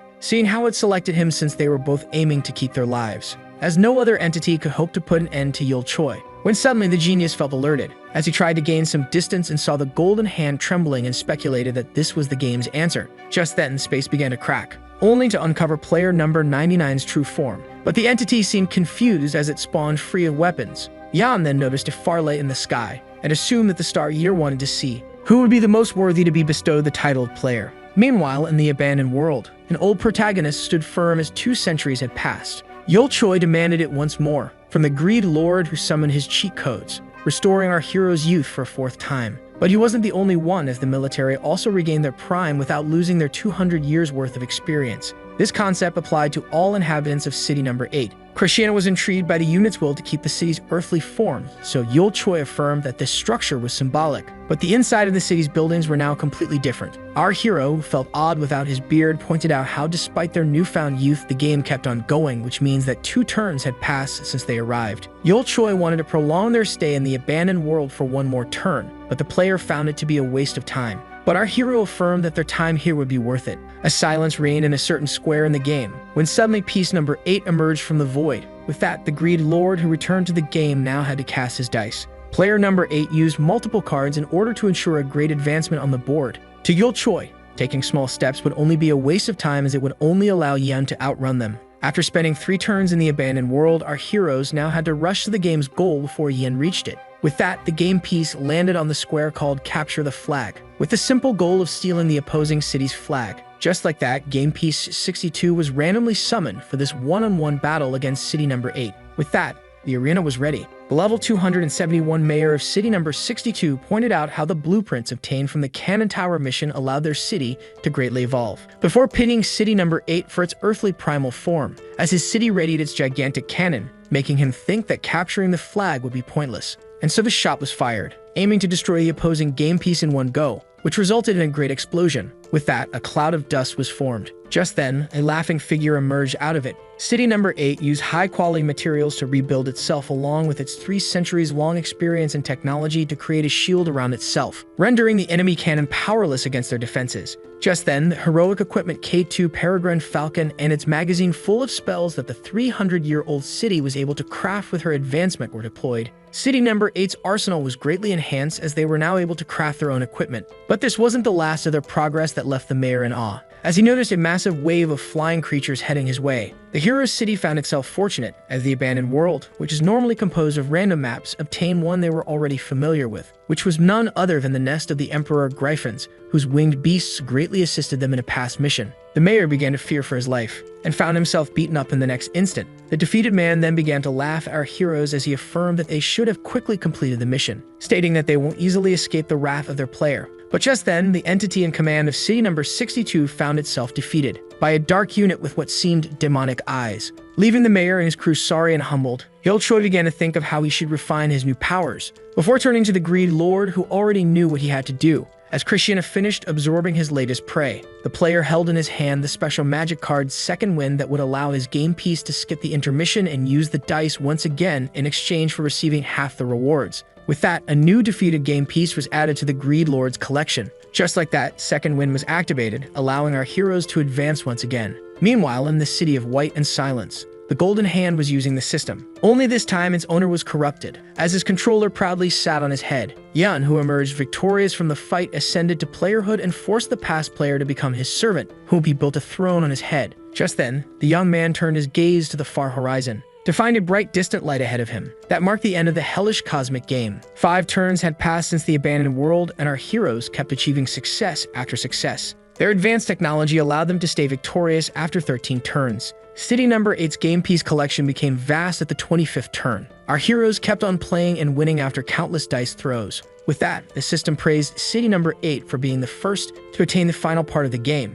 Choi affirmed that his plan was going smoothly. The game's final square could only be attained by passing the last mission, where they would have to ascend 3 floors as the difficulty increased each time, in order to take on the said mission in the 3rd and last floor. With that, the Greed Lord decided to start the end in order to kill the game instead of simply winning it. Just like that, the dice were cast. Seeing how 4 stairs lead to the 2nd floor, our protagonists realized that they could spend their turns turning around if they didn't get the proper result from the dice, leaving them no choice but to rely on good luck and pray for it. But just then, Choi began to scold their player as he passed the aimed stairs by 1 tile. Instead, the Greed Lord landed them on the sealed Demon Lord Square, where his city would have to destroy all corrupt pillars after fighting their guardians. With that, the strongest of the demon lords, the level 10 Tumbaba, a demon lord of the ultimate fist, had been spawned, when suddenly a presence arrived to take on the 6-armed demon, leaving him surprised. Tumbaba praised the unit for its bravery, but just before he could enjoy the thrill of battle, the demon lord of the ultimate fist found himself shredded to pieces. His killer, the master swordsman, apologized for quickly finishing him, seeing how he was on the clock. Tumbaba couldn't fathom the fact that a pillared guardian became so powerful, but as he firmly stomped his feet on the ground, the level 12 demigod of the blade, Jack, who reached the zenith of his art, allowing him to enter a divine domain, affirmed that his power was the fruit of a 300-year-long training. Choi pointed out their inability to resort to movement cards, so Krishna explained how the last mission releases a great amount of emotional energy, something that the Star Eater truly relishes, which is why it takes its time to savor it. With that began a new turn for the dice to be cast. The Greed Lord readied his dice. City number 8 kept on moving on the ultimate game board, as our hero prayed for a 5. With that, our heroes finally reached the next floor. But as our hero felt relieved to have finally reached floor number 2, he was intrigued by the player who noticed something. As he saw city number 99 arrive, the past demon lord pointed out how their true competition had arrived. The book wielder stated that their cheat codes granted them 4 more turns than the city of White and Silence. But just then, both felt alarmed, as a shady figure sitting on its throne began to appear, making them realize that the Golden Hand wasn't the city's player anymore. The title of Player 99 had now been bestowed on Yan. The young man's purple glowing eyes made the both of them realize that he was now in possession of cheat codes like Krishna, who pointed out how it only took the genius unit a small time to create and master the cheats, while it took him a millennia to do so. With that, a new turn dawned on the players. The Greed Lord felt intrigued yet certain of his victory. With that, the dice of City 99 had been rolled, landing on a 6, to our hero's surprise. This made Choi question Krishna about his control over the dice, but the player claimed the 6 to only be luck. Krishna also speculated that the game itself was on Yan's side, before coming up with an idea. With that, an entity began to emerge from the cloudy void, revealing itself to be a city eater. The monster immediately aimed for player number 99's life, when suddenly it found itself being stopped by the controlled Golden Hand, who stabbed the creature. Yan then used his pet to infect the city eater with the power of the bugs, allowing the new villain to absorb the monster. With that, the past player began to grow legs, making the Golden Hand even stronger. This made Choi question his player about his genius plan, yet Krishna tried to brush it off, stating that they were now aware of the inability of the city eaters to defeat Yan. Just then, the young man received a notification, as the system began to bombard him with messages. But the young man reassured the monster and affirmed that he was certain to defeat his brother. After that, both remaining cities managed to reach the final floor, leaving them to face each other in one final challenge. The Spear Maiden was shocked to see the opposing city arrive at the same time as them, making Choi question his brother's honesty in the game, but the Greed Lord affirmed that cheating was unlikely, as it wasn't possible for players, leaving the protagonist utterly shocked. With that, the system revealed the last mission being called War Without Borders that forced both cities to fight to the last unit. Yet the game allowed the units to choose the banner of the city they would fight for, which Haiju found ridiculous, as no one in their city would think of betraying it. All units agreed with the Spear Maiden, seeing how many fights they had been through together. But just then, the girl felt intrigued by her system window being opened. Yan decided to make a live broadcast. This was a message to all allied units of his brother, asking them to give up. The young man affirmed that he is only willing to grant such mercy, as this fight was a complete waste of his time. Yan then pointed out their past failure to defeat him when he was only a unit and how he had ascended to the status of player, causing the doubtful crowd to argue among itself. Yan then added that the citizens should fight for him if they wished to conserve the powers granted to them by the game, before affirming that the opposing opinions didn't matter since their city is meant to crumble under him regardless. With that, all were left with 1 hour to choose the banner of the city they wished to fight for. Yan waited for the result with cold eyes. All took a moment to think. Before making their final decision, system sounds could be heard all over the city, and after 2 minutes, all chose to turn their backs on Yan's offer, in order to stand firm and fight for their city, just as the main character anticipated. City number 8 spent 3 centuries in the abandoned world. While some chose to stay there and build a city of their own, others chose to embrace a long slumber, leaving only one sort of people in the city. As the griffins flew high in the heavens, the remaining inhabitants, who were all warriors, were ready to fight until the end. Yan analyzed the situation in silence. With that began the final countdown. As the young player prepared himself for the upcoming fight, both cities readied their forces, and as the masked units deployed their wings, Haiju and her men stood ready on their winged beasts. With that, each brother began to walk towards the other. Small steps quickly became big running leaps. Just like that, Yan and Yule clashed steel as soon as the final battle began. The brothers' battle was fierce. Yan quickly evaded his brother's stab, forcing our hero to let go of his weapon. Before trying to strike a failed punch that Yan quickly dodged, the player managed to easily evade every fist directed at him by his brother, when suddenly our hero found himself being impaled by a glacier. The ice lifted Yul Choi high in the sky, who then noticed a loud light coming from behind him, as a colossal meteor was heading towards him. Yen watched as a gigantic explosion occurred, patiently waiting for the result of his attack to appear, yet his brother seemed intact behind the dust. The player then pointed out how Yul seemed to have acquired new powers, but our hero affirmed that this was just the tip of the iceberg. The protagonist, clothed with his new mysterious armor named Ragnarok, affirmed that he still had plenty to offer. Seeing how the system offered no data on his brother's outfit, player number 99 speculated that Yul had forged this armor by his own hands. As the armor designer charged at him, Yin deduced that Yul had a single reason to create such an item. The protagonist's attack resulted in a massive blow of energy, but Yin, who evaded it by a hair, realized that Ragnarok was meant to increase his brother's physical potential. This left Yul disappointed, as he expected his first true punch to reach his brother. Yan then pointed out that an increase in speed would be pointless, as he possessed the ability to predict his brother's attacks,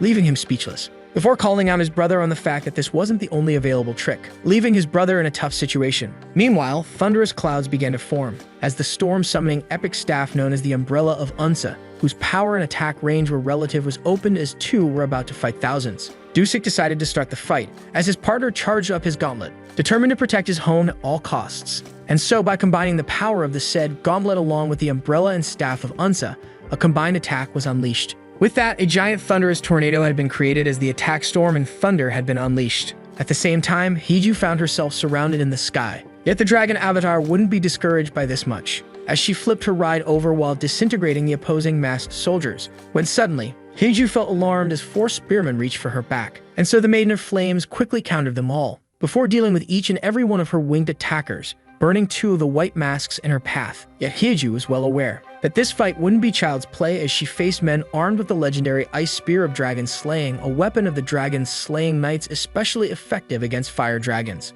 At the same time, the inspector stood firm, as the opposing forces shielded themselves from the thunderstorm with a particular item. This weapon was none other than the Sword of Huanan. But while Dusik complimented the enemy on his quick spirit, his partner affirmed that they did expect the fight to be challenging. Both he and Hiju shared the determination to pound their enemies until victorious, as special skills were rendered powerless against them. At the same time, the brothers' fierce fight was still going on. Yul tried to make his brother listen to reason, begging him for help in killing the game, yet Yen kept silent, as he quickly realized that his brother was just trying to buy some time, and that the key factor of the plan was someone other than his brother. Krishna was then left shocked, as he found player number 99 in front of him ready to strike him down. Yul Choi couldn't be more annoyed, as he wanted to vanquish his brother just this once. Yan was then left surprised after his rapier was suddenly blocked, as his brother resorted to a new power that piqued his curiosity. Einherjar's tactical jacket possesses a special skill, known as Berserk, that swallows its user in an animalistic madness that makes him target ally and enemy alike.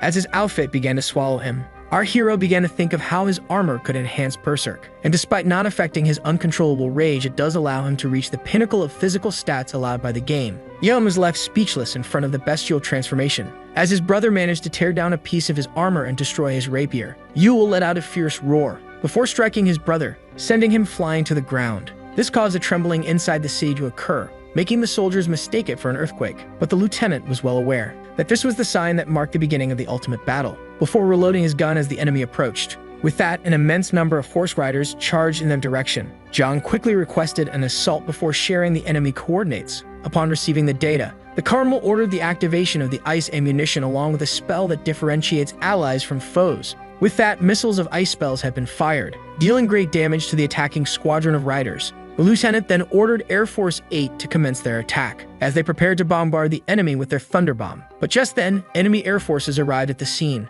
Numerous winged spearmen charged at the winged beasts and their riders. The bombers were ordered to resume their original assault, while the rest of the Air Force took on the flying masks. With that, the men ejected themselves from their mounts. Just like that, an all-out battle broke out between the silent masks and the military of City Number 8. Zhang then summoned a battle hammer and smacked the enemy with a skill Mace of Judgment that uses a divine mace to smash nearby enemies. The lieutenant then used the hole-digging digger grenade developed by his city, creating a massive hole for the masked men to fall in. The soldier was well aware that City Number 8 was on the losing side, yet was determined to use everything in their arsenal in order to repel the invader. Just then, the ground beneath him began to tremble, as the white masks that survived his assault emerged from the soil. Zhang didn't care about the gap in power, as their main goal was never to emerge victorious from the battle, as he and his forces kept on fighting. Meanwhile, back in the void of the players, the crazed Yul kept on unleashing barrages of devastating attacks. Yen, who was covered in injuries, found himself struggling to fend off his brother, began to think of how Yule attacked him by only relying on his physical power as he tried to stab him.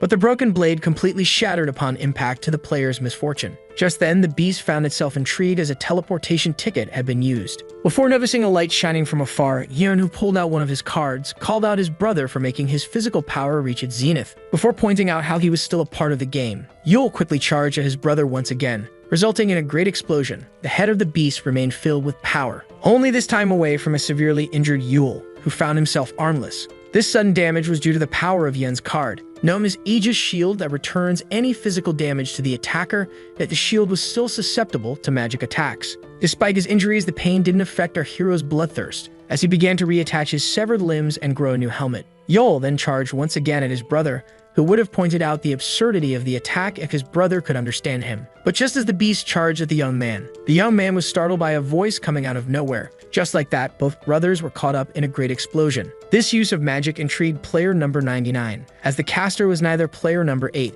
and neither one of his brother's summons, as none of them possessed such magic. After checking on her child, the mother affirmed to him that she and her husband were fine. With that, the woman ended her call with her son Yul Choi. But as she proposed to her husband to go meet up with her other son, she found him petrified. As it all began, insect-like creatures began to appear and began to feast on the humans as the Choi parents tried to make their escape. But just then, our hero's father received the ultimate dice. With that, the parents received the Ankh of Resurrection that greatly enhances one's stats. This item would also allow them to cure any unit from any disease. With that, both husband and wife were struck by the same idea, but with a rampage of the citizens killing each other, along with a monster invasion, made the path difficult for the two parents. But in the end, the two of them managed to reach the hospital. Yet this victory didn't come without a cost. As the mother found herself fatally wounded, her husband began to think for a moment, and just as he was about to use the item in order to heal her, her gentle smile served as a selfless answer. With that, the Ankh had been used on the proper person. Back to the present and the fight of the two brothers. Yan managed to completely destroy his brother's arm, before obliterating the rest of his upper body. But just as the player tried to activate a magic spell,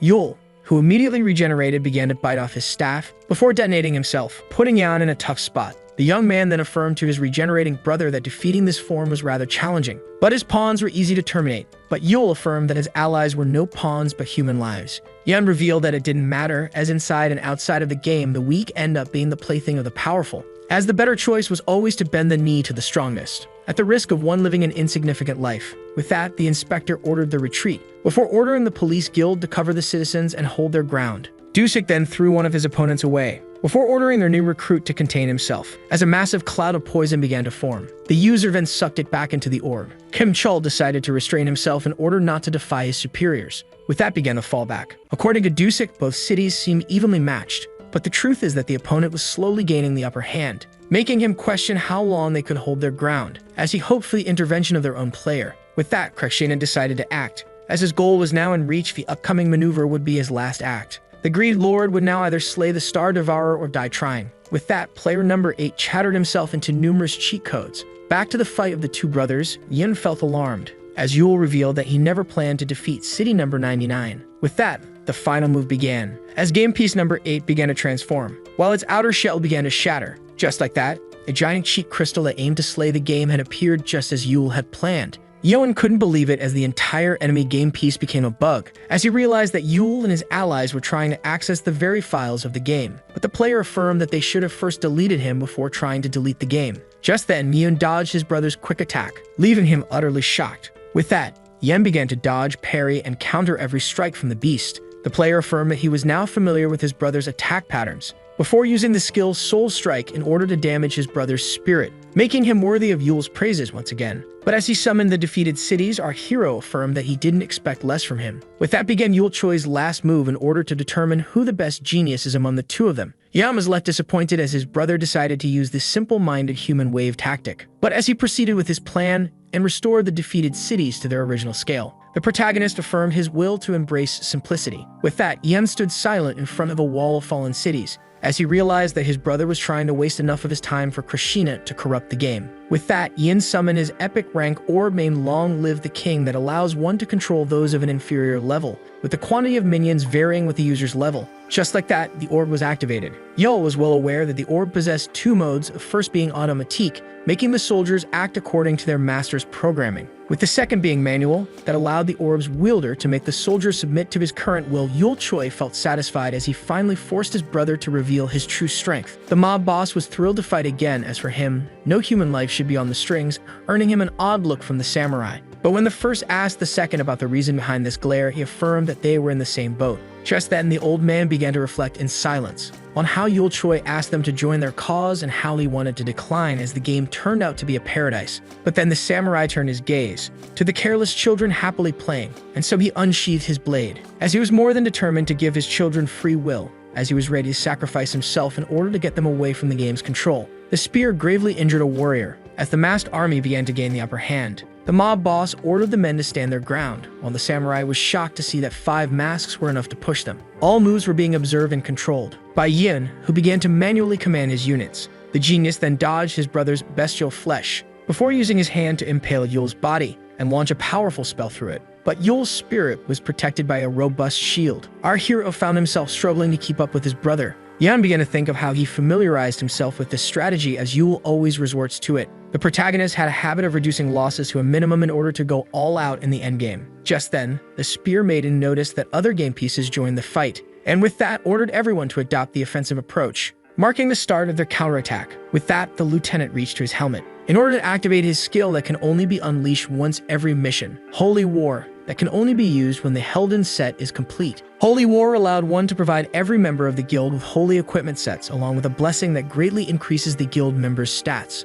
Yan watched as the powerful ability had been unleashed. Player number 99 perfectly predicted how his brother would use his game pieces, and as Yul was about to unleash a powerful attack, he found himself being countered by Yan, who burned his spell before he could unleash it. Yet the genius player felt odd, as if he was missing a variable. Despite being used to his brother's tactics, Yin could feel a subtle change in it. Our struggling hero affirmed that the time hadn't yet come, as they needed to attack with more ferocity. Meanwhile, in the control room, the colonel ordered the units to go all out, and demanded the use of every summoned and tamed monster along with all mechanized golems, in order to get as much of player 99's attention as possible. Yet according to Yin, their actions were meaningless, as he was perfectly able to predict each of his brother's actions and had a much better mastery of his unit compared to Yul. Our hero was having a hard time parrying the attack with his shield. Yan realized that his brother deployed more units than he could command, making him think that Yul relied on luck, leaving him disappointed. At that time, the police forces did their best to stand their ground, but this didn't affect player number 99 at all,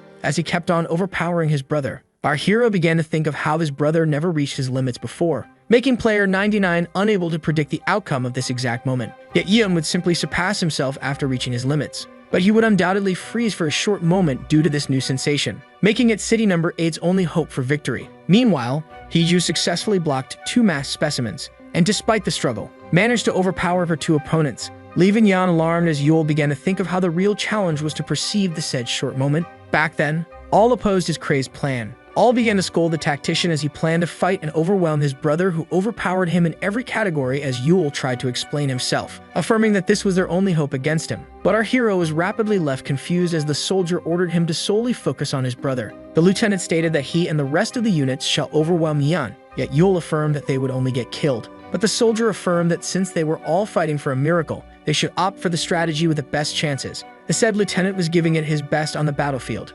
Yan tried to command all the battlefield. Yul needed to focus on each and every action made by his brother, as the rest of his allies gave him the chance to attack by overwhelming his brother. Just then it happened. Yul quickly summoned his ultimate weapon, giving his body the powers of Jack the Overlord. And so the ultimate move of the Celestial Fang Sword technique was activated. And with that, the powerful skill Heaven Destroyer was unleashed. Yan was left amazed as his brother grasped the exact instant he showed weakness. Yul affirmed that such a feat would have been impossible back on their home world, as he was unable to focus on a single task. That now our hero is finally able to cooperate with others instead of taking advantage of them. And while Yun only saw humans as pawns, Yul found them to be a great opportunity for him to learn and grow. With that, Yul Choi was finally victorious over his brother. The player was confused as the protagonist had spared his life, before pointing out with a smile how this was Yul's only opportunity to truly beat him. So our hero explained how he never plotted to take his brother's life, as he only needed him restrained in order to reach his ultimate goal. Yule also affirmed that he and his brother had a lot to talk about once the game ends.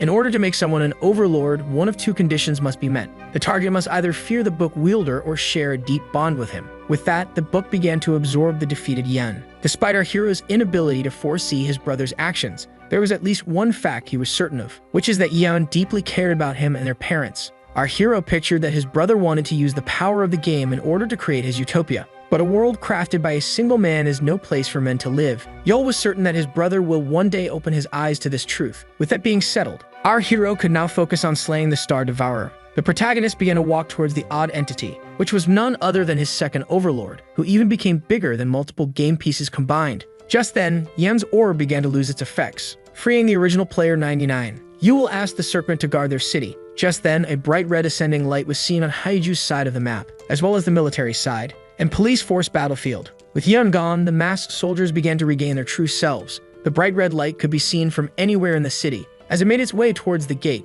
Jack asked Yule if he was aware of what's beyond the gate, but our hero denied it as Krishna had never set foot there, making the protagonist speculate that their action was the first of a kind to occur in this game. With that, our hero plunged into the gate, only to be met by complete darkness. Yule then used a light spell, only to find a horrifying zombie in front of him. But luckily, an invisible wall separated the disgusted hero from the nasty creature. Yule then confirmed Jack's doubts, explaining that all these worlds were a part of the Star Devourer. The Goblin Swordmaster pointed out how these zombies look human, and despite Yule confirming it, he affirmed that something was odd. Just then, a massive explosion occurred on the zombies' side. The creatures fighting the zombies affirmed that they had themselves to blame for this infinite horde. The talking beasts began to regret using humans as test subjects for their new drugs. And while Yule realized that humans weren't the dominant species in this world, Jack couldn't resist the creatures' adorable appearances. With that, our hero realized that these worlds were being used by the Star Devourer in order to feast on their emotional energy, before heading to the level below this one, only to find the worlds that became deprived of nourishment for the monster. These maps' inhabitants became frozen in time, waiting to be summoned as monsters in missions. Yule then decided to go even deeper, only to find a pile of broken and useless worlds that he referred to as a graveyard. The Overlord pointed out how they couldn't venture deeper into the gate, leaving Yule with a single option, which was to use his sword in order to break through the floor. A massive explosion occurred, as our heroes passed from darkness to light along with the shards of the broken worlds. Yule couldn't be more shocked, as he and Jack had finally reached their destination. Yule found himself in a place full of gates where Krishna was imprisoned, and so our hero began to roam through the many gates. Despite the Star Devourer's hunger for worlds, it always made sure to save any powerful unit worthy of a demonic or divine title. Jack then pointed out how challenging it will be to locate the Greed Lord, leaving Yule with no response. Our hero then recalled how the game revealed the existence of anomalies that threatened the well-being of the game when analyzed him, creating a high chance of the game sealing away such threats. When suddenly, his book began to fly on its own, making Jack speculate that it would serve as a guide. The book then suddenly moved at an incredible speed, before smashing into a barrier. Yule was shocked to see the book forming cracks in reality, while Jack was worried about the noise that would surely unveil their presence. Just then, our hero felt something, before dodging many slashes at the last moment. As he kept on dodging, our hero was left shocked, as many non-playable characters appeared in order to take them out. Yolchoi had a gut feeling that their task wouldn't be easy, as Jack tried to warn him about their opponents being strong, which the protagonist was already aware of, seeing how each non-playable character could copy his stats and attributes. But according to Yule, this wouldn't be enough to take him down. The book kept on ramming itself into the cracks, as the NPCs charged our hero all at once, resulting in a great flash of light. Yolchoi realized that he was racing against the clock as the game would try to stop him. The Spear Maiden and the Thief were shocked, as our hero realized that his home, which was now surrounded by various cities, was at risk. Many cities received the order to defeat Game Piece number 8 as it tried to destroy their beloved game. The blonde girl affirmed to the Dragon Champion that they should expect some people to be willing to embrace the game. The commander was left baffled as his forces detected 42 enemy cities approaching with a manpower of 5 million. City number 8 found itself the target of 10 city eaters and 15 players. To the inspector's shock, his partner found this attack to be a good sign, as the game clearly ignored its own rules in order to take them down. Dusek realized that the game had no other choice, as Krishna prepared himself for his grand return. Yule easily tore through the enemy forces, stabbing and kicking every NPC in his way. Just then, the book created a path, which our hero immediately noticed, before immediately charging in, and with that, our hero entered the said space. The NPCs were unable to trespass, leaving them all broken and powerless. Meanwhile, the Spear Maiden warned the enemy forces that she would charge at them if they trespassed, but the girl was only met with blades aimed at her face as a response. The Spear Maiden easily countered the upcoming projectiles, making her realize that it was pointless for them to reason with the game. The soldier stated that they should defend from their city instead of fighting all units alone. With that, the shield had been raised, covering and protecting the entire city. The mob boss ordered the immediate retreat, but the Greek statues charged at city number 8 as it tried to regain Earth back. With that, Zhang and his battalion charged forward in order to shield the retreating troops. And with that, a new battle began. The lieutenant asked his opponent about the game's intel on them, to which he replied by describing them as people who aimed to destroy the game and regain their planet. As he unleashed a barrage of sword slashes, the man affirmed that their city was filled with idiots, as the divine they used to worship were powerless against their current players, let alone the game that controls them, and yet city number 8 hoped to destroy it, which he found to be utterly ridiculous. The statue then affirmed that the lieutenant should just embrace his place as a unit, but the soldier affirmed, as he swung his warhammer, that he belongs to the human race that despises being controlled, as he decapitated him. Just then, the soldier approached the lieutenant and affirmed that they had lost their first line and informed him that more than a quarter had evacuated when asked about it. With that, the lieutenant ordered his men to hold their ground, as he was aware that Yule stood no chance if their home was destroyed, which is why they must shield it at all costs. Meanwhile, on Yule's side after entering the breach, our hero was met once again with nothingness, before being startled by his sword, which began to react in a weird way. Just then, a massive face with 3 eyes appeared behind Yule Choi. Our hero was now in front of a giant entity like none before.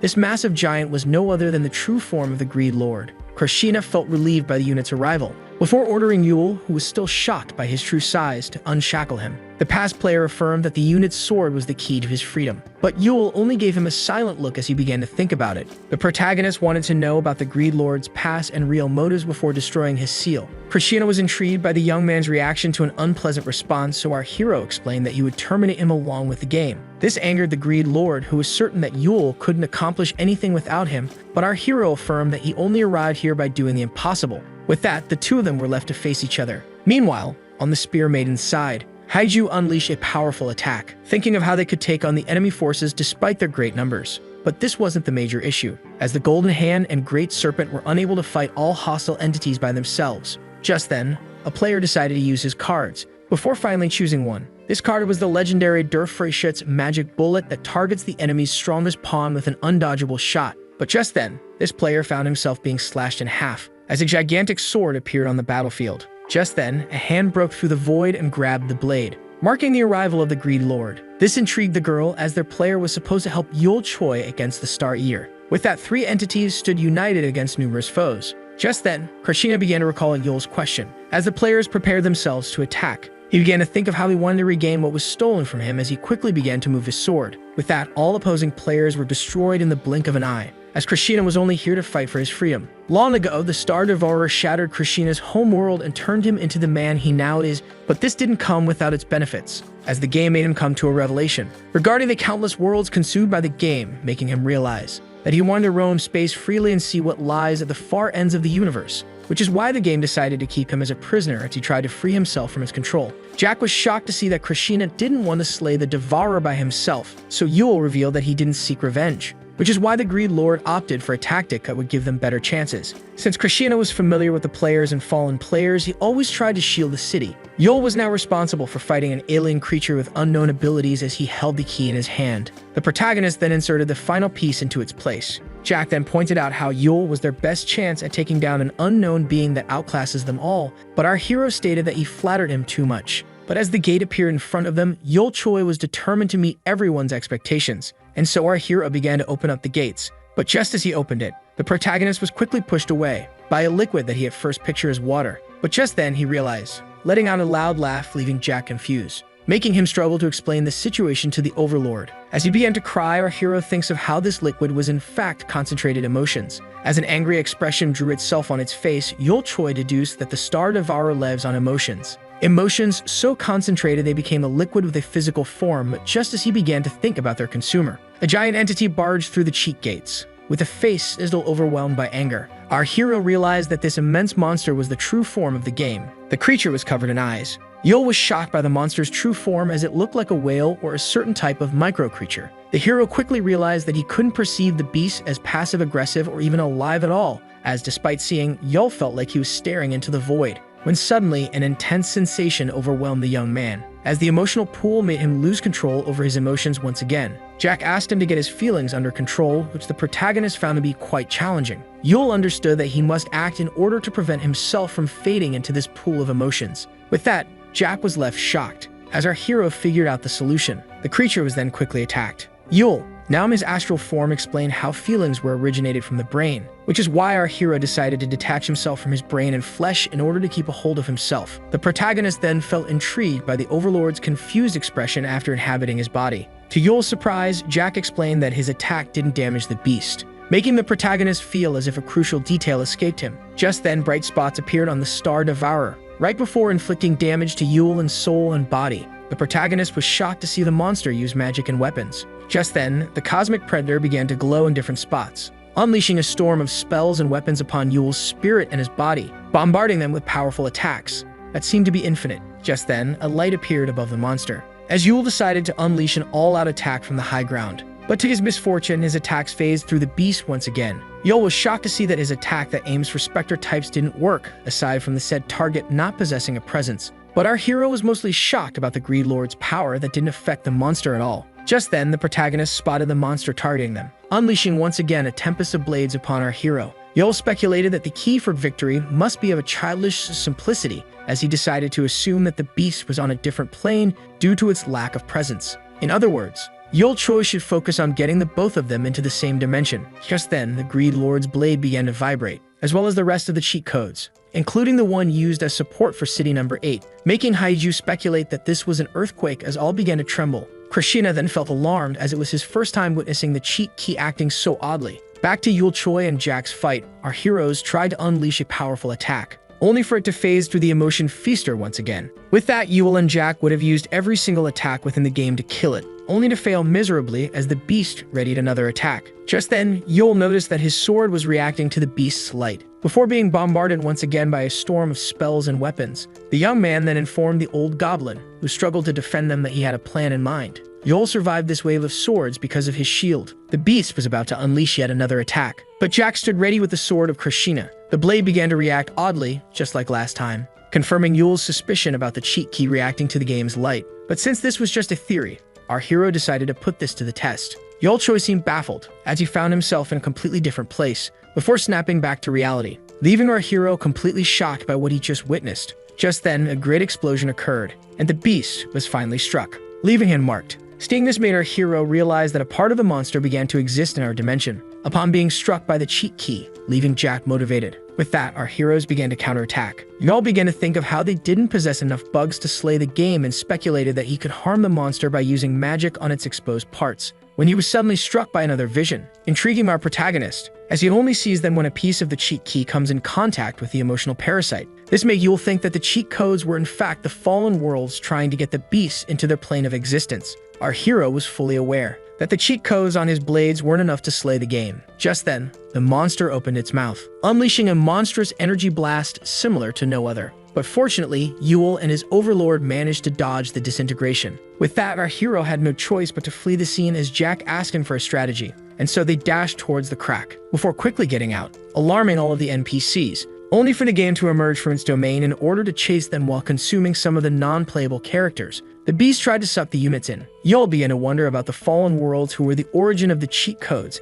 as they had recently decided to assist him with their power. But the truth was in fact crystal clear, as the worlds had been showcasing their patience for someone to finally reach the core of the game in order for them to get their revenge. With that, countless cheat keys began to rain down from the sky, all targeting the cosmic whale, slowly bringing him into this dimension. With that, Yul Choi confirmed Jack's suspicions, as they were now facing the true form of the Star Devourer. Yul Choi then noticed the cheat codes acting oddly, and was then left shocked as he and Jack were now in their original forms. The protagonist felt great strength within his body. As he regained his flesh, Jack agreed with the young man, who pointed out that this new power far surpasses Berserk. With that, a great blue light appeared in the sky, and from behind the dust appeared Yul Choi and Jack the Sword Master. Yul reminded Jack that despite their current ability to harm the beast, it still outclasses them, which Jack agreed with, and as he charged ahead, affirmed that this disadvantage was the true pleasing challenge. The cosmic whale unleashed a tempest of blades in our hero's direction, but the goblin swordsman dodged and parried every weapon before trying to strike the beast. Yet as his blades casually bounced off the game, Jack found himself getting knocked away after hitting an immovable object. Yul Choi speculated that the feeling consumer will keep renewing his strength as long as he roams the emotion pool, and so he resorted to the power of one of his swords in order to catch the monster, before trying to fish it out of the water. Yul was determined to get the beast away from its source of energy. Just like that, the colossal creature was sent flying through the ceiling. Yul then ordered his overlord to push the creature forward in order to deprive it of its source of nutrients. With that, the monster was pulled out of his own abyss. Meanwhile, as Krishna impaled an entity's heart, the Greed Lord fought with all of his might in order to hold his ground. But just then, the player witnessed the giant monster rising from beneath the clouds. The game was being pushed at high speed upwards. Yul and Jack were doing their best to get the beast away from the emotions. The Star Devourer couldn't take it anymore, releasing its first roar and bending the knee of every living creature within its domain, with the exception of the inhabitants of game piece number 8 who were being shielded by the cheat crystals. But this wasn't the end of it, as it released its second cry, crazing every creature in the game. In order to take down Krishna and his units,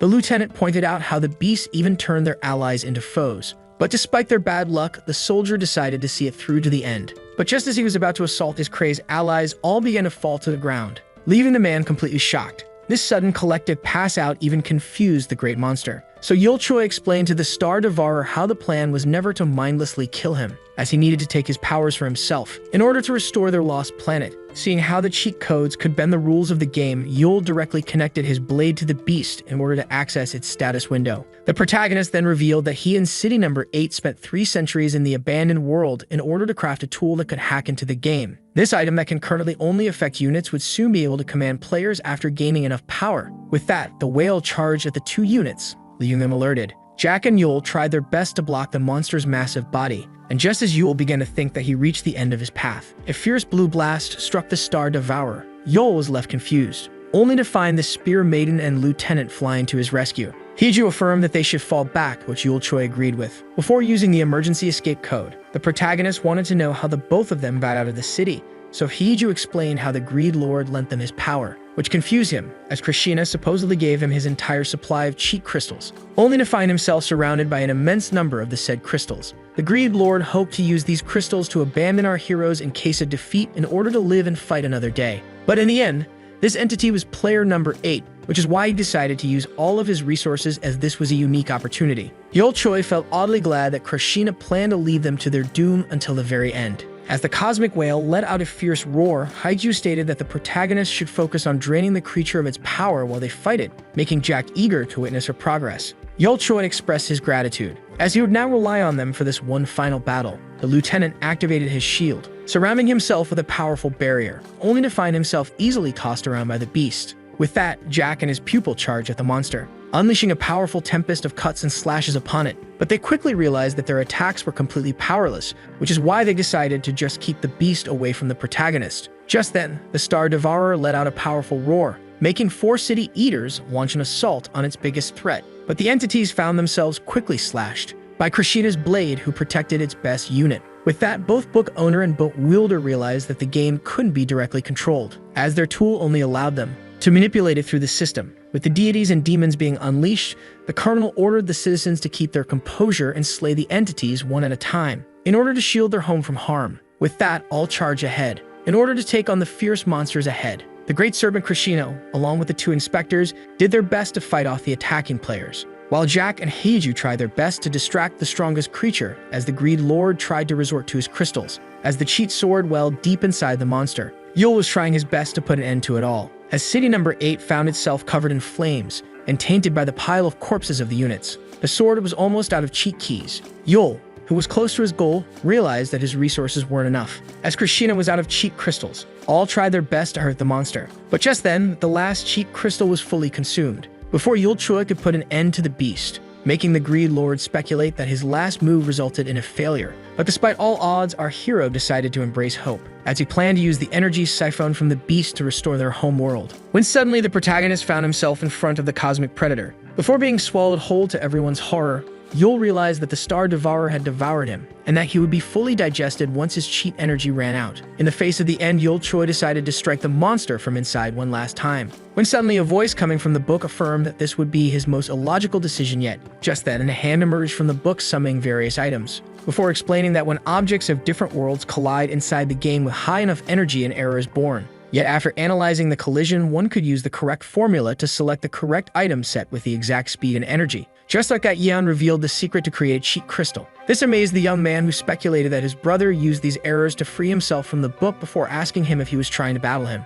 Yet the player only responded with silence. Before setting up the control panel for his brother, Yul was confused, as his brother, who ignored him and kept on explaining, was trying to assist him in his quest. Yeon then affirmed that by colliding more than half of the existing items they would be able to get enough small crystals, but Yul affirmed that they couldn't gather the said items. But his brother reassured him, as he already had the solution. Yeon, who was in possession of the starter dice, explained that they could manipulate its algorithm to reach their goal, as it held every item present in the game. This made Yul realize that his brother, who surpassed him within the game, didn't even receive a starter pack, leaving him speechless. Yeon, who would rather embrace the game, affirmed that this was the hero's decision to make, making his brother even more confused about this sudden assistance. Yeon explained that the reason behind it was his defeat against Yul. Jack Jung and Heiju found themselves with broken weapons against the Star Eater. Yeon didn't want to lose time inside the game, as he was still able to build his utopia. As the game was only a quicker way to reach this goal, the player was about to finish off the policeman. But just as the inspector tried to shield his partner by blocking the giant blade,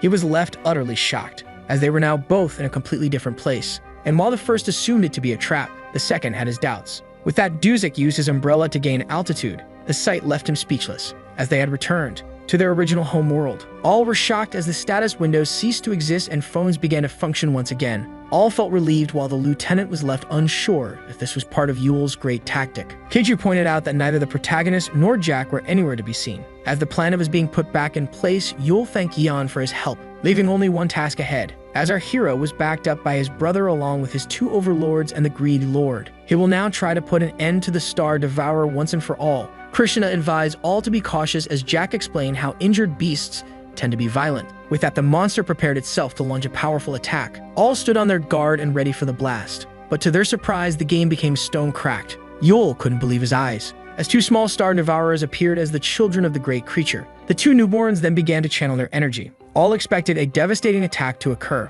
The hero couldn't be more shocked, as their assault wasn't meant to harm him and his allies. With that, a great flash of light occurred. Just like that, our heroes were left with a giant empty egg, leaving Krishna shocked, as the creature used all of its energy to get its children away from harm. Yul Choi began to think in silence of how the energy that they took had disappeared, speculating that the Star Devourer met his death by using his remaining forces in order to get its offspring to safety. Yen suspected the late monster to use its children as a way for revenge, but Yul quickly brushed it off, as it was only trying to protect its descendants, making the young genius recall his late parents, who sacrificed themselves for his sake. According to the protagonist, the past events weren't a tale of good and evil, but simply the story of Earth, which managed to escape from the claws of a natural predator. With that, our heroes stated that they should return to their world. Since every piece of the game had been put back to its place after changing inside the game, our heroes must quickly act in hope of preserving order. But Yul Choi reassured them all, as he already had a plan. According to the New Earth News, 2 years had passed since the chaotic game was brought to an end by Yul Choi and his allies of City Number 8,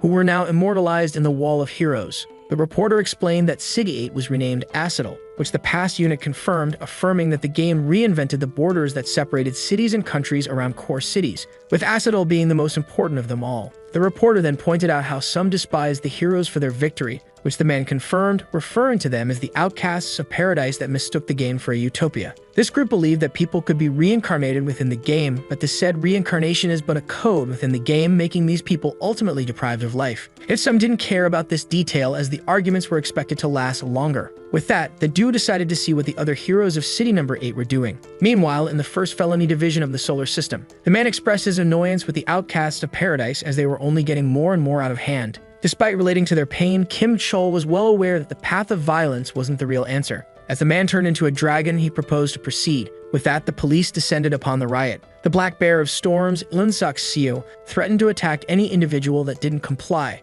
At the same time, the tallest building in the city, the one on the other side of the call, affirmed to the chairman that they were now transporting 16 legendary equipment with the lady's approval. Upon hearing this, the chairman felt relieved and wished the man a safe return. With that, the man began to think of how the lady was still in her prime and how he couldn't fathom the fact that she declined his offer. Seeing how no one could rival his offer, as he was Dusik Choi, also known as the Golden Hand and the chairman of the biggest corporation in the solar system, named Homik, under the blue sky. Keiju was shocked to learn that the lady had declined the chairman's offer. Jayu affirmed that she would rather work alone, making the worried spear maiden express her gratitude towards her and her assistance despite her choice. But the past thief reassured her friend, as she was none other than the divine eye, Jiyu Kang, an elite item evaluator. The evaluator then asked the lady about her whereabouts. Hiju turned out to be on Mars. Jiyu realized that her friend was trying to solve the other's problem once again, which Hiju confirmed as she hoped to keep up with Jack and Yol Choi. But just then, Hiju decided to hang up and resume the call once again, closing the line without letting Jiyu finish her sentence. Two tribes prepared to face each other. Earth wasn't the only planet saved from the grasp of the beast. Most of the trapped worlds were restored to their original form and position, yet some were so broken that they had to be fused with other celestial bodies. The dwarf found the orc unworthy of the mine, as they would surely use its insides to craft repulsive weapons. But the orc affirmed that the only value of a weapon was its power, making its motives and design utterly useless. But just then, the avatar of the dragon ordered them to sheath their conflict. This was none other than the second son of the system, Haiju Go, also known as the Dragon Master of the Blue Flames. But just as she tried to reason with them, the woman was met by an unexpected reaction, as the dwarf seemed enchanted by her spear, while the orc was more interested in her own strength, making him fall head over heels for her. With that, the lady decided to flee these odd admirers. Meanwhile, in the outer orbit of Mother Earth, in a ship occupied by the Sambiultra unit, an outer space special response unit of the Intersolar System Forces. The White Comet Chief Commander Jaeon explained to the men that they should be careful, as they were charged with escorting elves to their new shelter outside of the solar system.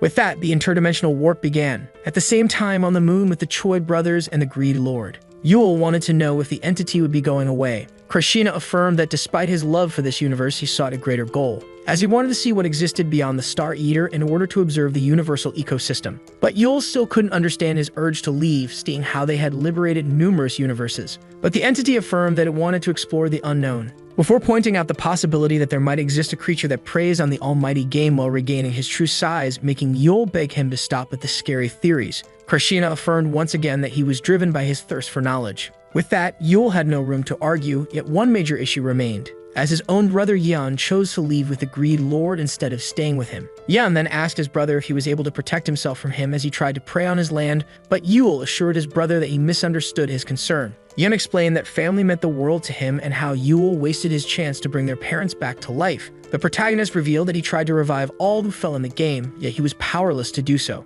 The genius revealed that this was the reason for his departure, confusing his brother. Yan explained that if a creature mightier than the Star Devourer existed, he would aim to use its power to revive his father and mother. The Goal was then left completely amazed as he tried to explain how their parents had already reached the afterlife. But Yan affirmed that all hope wasn't lost, as he saved their data into this orb before the end of the game, before asking his brother to patiently wait for him, as he would surely return with their gear parents. The past player proposed to play once again against each other for dominance over the universe, before disappearing into the portal along with the Greed Lord. This made Yule fear that he released a far greater danger than a celestial consumer into the galaxy. Jack then pointed out how the protagonist will have many matters to occupy him, which our hero agreed with, before affirming that their approach was still the same, as they still had to create preparations, refine their techniques, while sharing intel and items. While evolving together, our heroes shall see another day. Even if a threat greater than the game existed, our heroes will surely live on. At the same time, the current events were being watched, along with many others, by entities bigger than the game. According to the system, the humanoid creatures had enough material to craft the seed. With that began the seed's crafting. Just like that, a seed of creation had been created that allowed one to create new life in the selected galaxy. With that, the entity was left with a choice similar to the divine's actions.